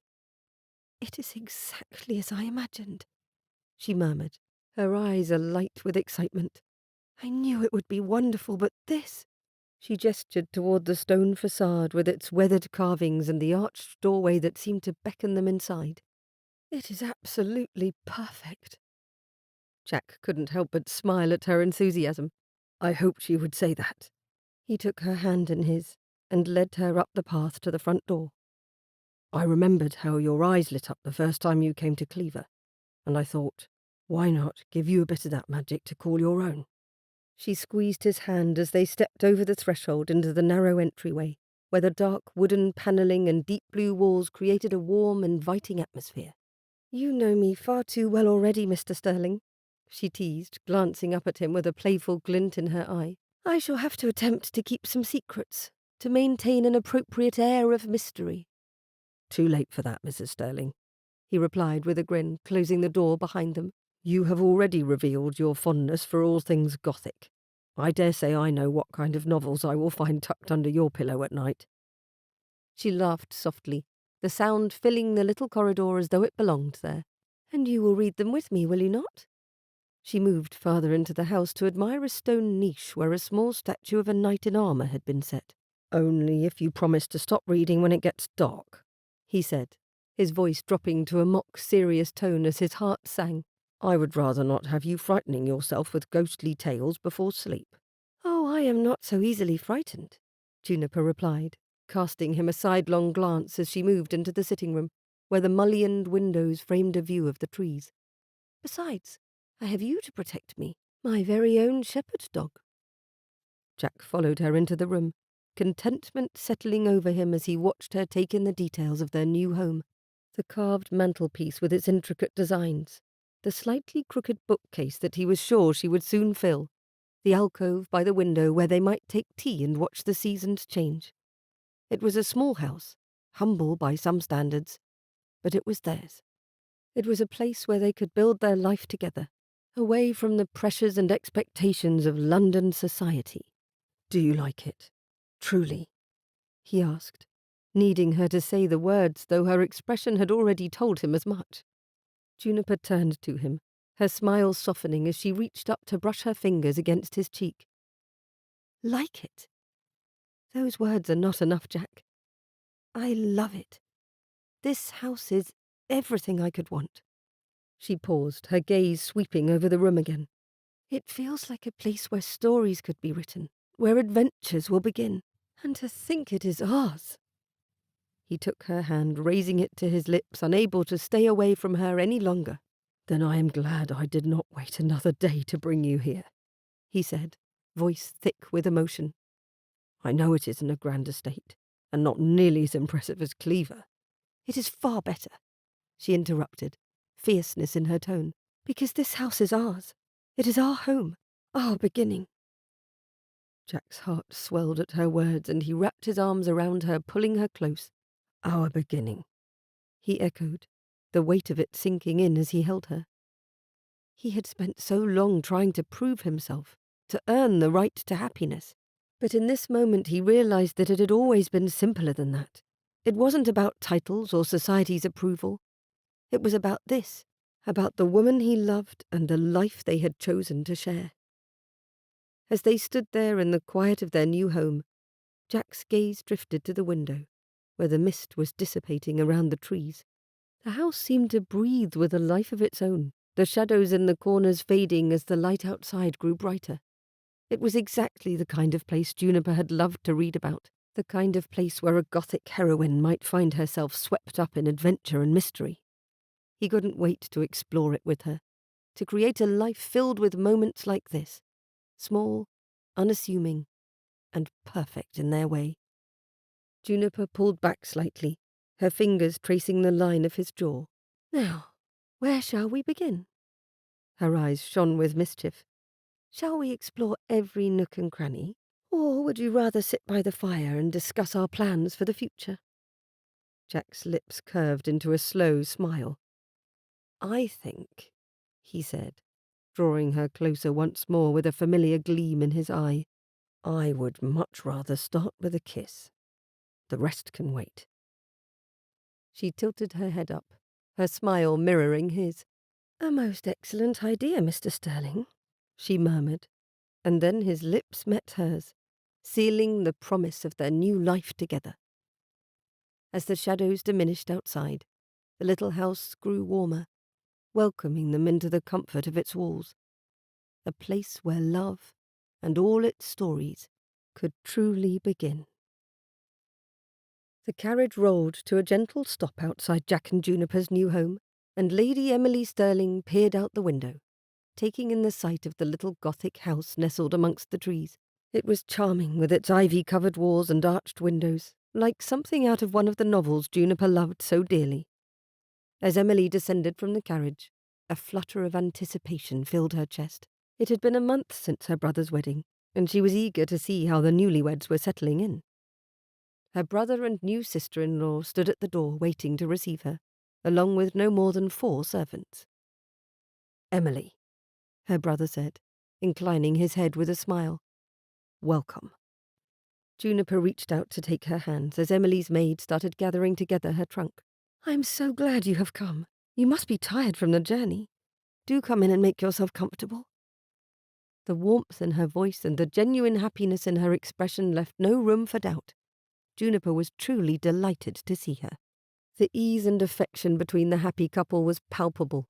They seemed to exist in their own world, even in this small house where space was shared and rooms were close.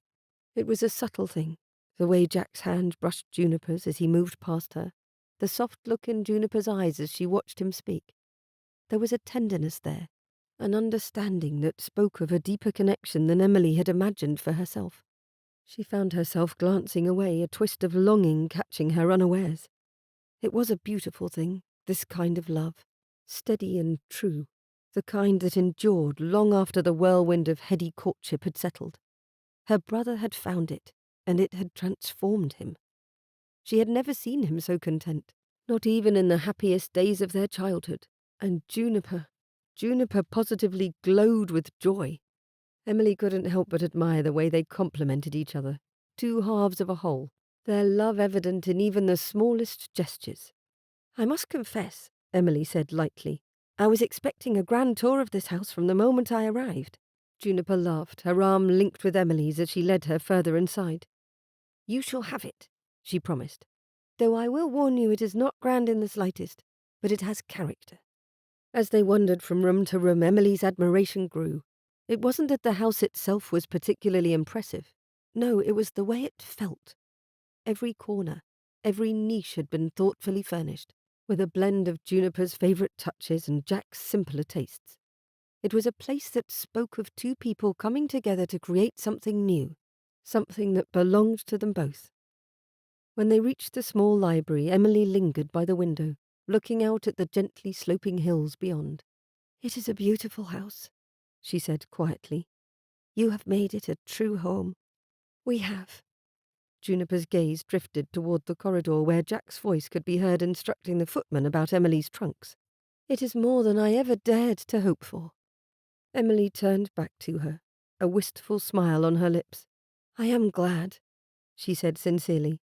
"You both deserve this happiness." Juniper's hand reached out to touch Emily's arm, a silent acknowledgement that did not need words. It was a reminder that their friendship had deepened into sisterhood, something more lasting and profound than the circumstances that had first brought them together. As the day wore on, Emily found herself watching the happy pair as they went about their routines, their hands often finding one another, their gazes meeting and holding with unspoken affection. It was impossible to miss the joy that existed between them, joy that filled the small house with a sense of completeness. But it also brought a subtle ache to Emily's heart. Though her family's reputation had been mended through the Duchess of Bedford's friendship, and she had indeed received offers that season, she had decided to end it unmarried. It wasn't that there hadn't been opportunities. There had been. Yet none of the gentlemen who paid her court had stirred her heart in the way she yearned for. None of them had looked at her the way Jack looked at Juniper, or had made her feel the way Juniper's presence clearly brought light into Jack's life. Emily stepped outside for a moment of fresh air, making her way to the small garden behind the house. The view from there was lovely, with the rolling landscape spreading out like a patchwork quilt. She turned her gaze eastward, where the city of York lay just a few miles away. Her thoughts drifted to a certain gentleman of the neighbourhood, Linus Eastwood. She hadn't seen him in months, not since their chance encounter during one of the season's gatherings. There had been nothing extraordinary about their meeting, not really. A few polite exchanges, a shared dance, some flowers received. Yet something about him lingered in her memory. His quiet, steady demeanour, the way he had listened to her with genuine interest, the kindness in his eyes when he had mentioned his love for the countryside and his own home in York. It was only a passing acquaintance, a single evening's worth of conversation. And yet, she wondered. What was he doing now, she mused, as her gaze lingered on the horizon? Was he still in York, or had he travelled elsewhere? Did he remember that evening as she did, with a faint curiosity of what might have been if either of them had dared to extend the conversation? Emily shook her head with a rueful smile. It was foolish, perhaps, to dwell on such things. But as she turned to go back inside, she couldn't help but think that perhaps, just perhaps, there was still a chance for a love like the one she witnessed between Jack and Juniper, if fate was kind, and if she was brave enough to pursue it. For the moment, she planned to enjoy the time with her brother and sister-in-law, content to bask in their happiness. As she walked back inside, the house seemed to welcome her, its walls warmed by the love that flourished within. She hoped that somewhere beyond the horizon, A new chapter in her life waited to be written. Hello, dear listeners. I'm Sally Britton, and I want to thank you for joining me for A Gentleman for Lady Juniper. Whether you're discovering my stories for the first time or you've been with me from the beginning of this Regency romance journey, I'm truly grateful that you're here. This book was a joy to write.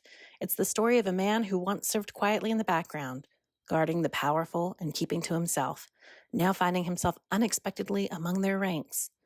Jack Sterling is one of my quieter heroes, thoughtful and honorable, but he's also a man who longs to belong. As I wrote Jack's character, I thought often about the reality faced by soldiers returning from war, both then and now. After the Napoleonic Wars, thousands of men were discharged into a society that had no place for them. Many had skills honed for survival, for command, for loyalty, but they lacked the titles or wealth to make those skills matter in peacetime. That sense of displacement still echoes in the experiences of modern veterans.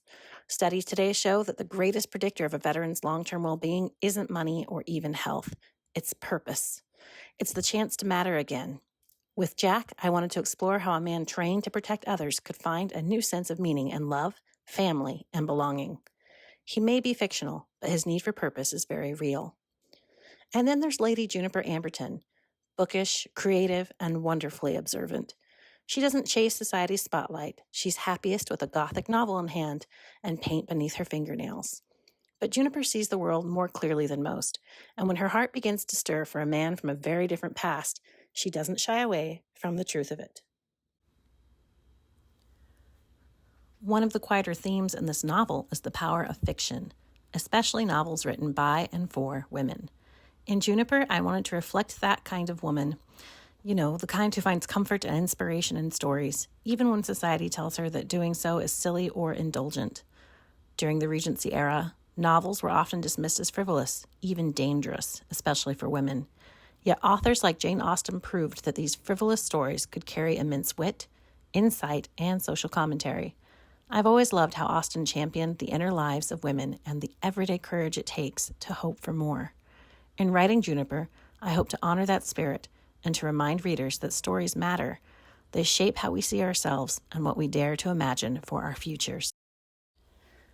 Their story is one of contrasts, duty versus desire, past versus future, and it's also about the quiet bravery of choosing love, even when it doesn't follow the expected path.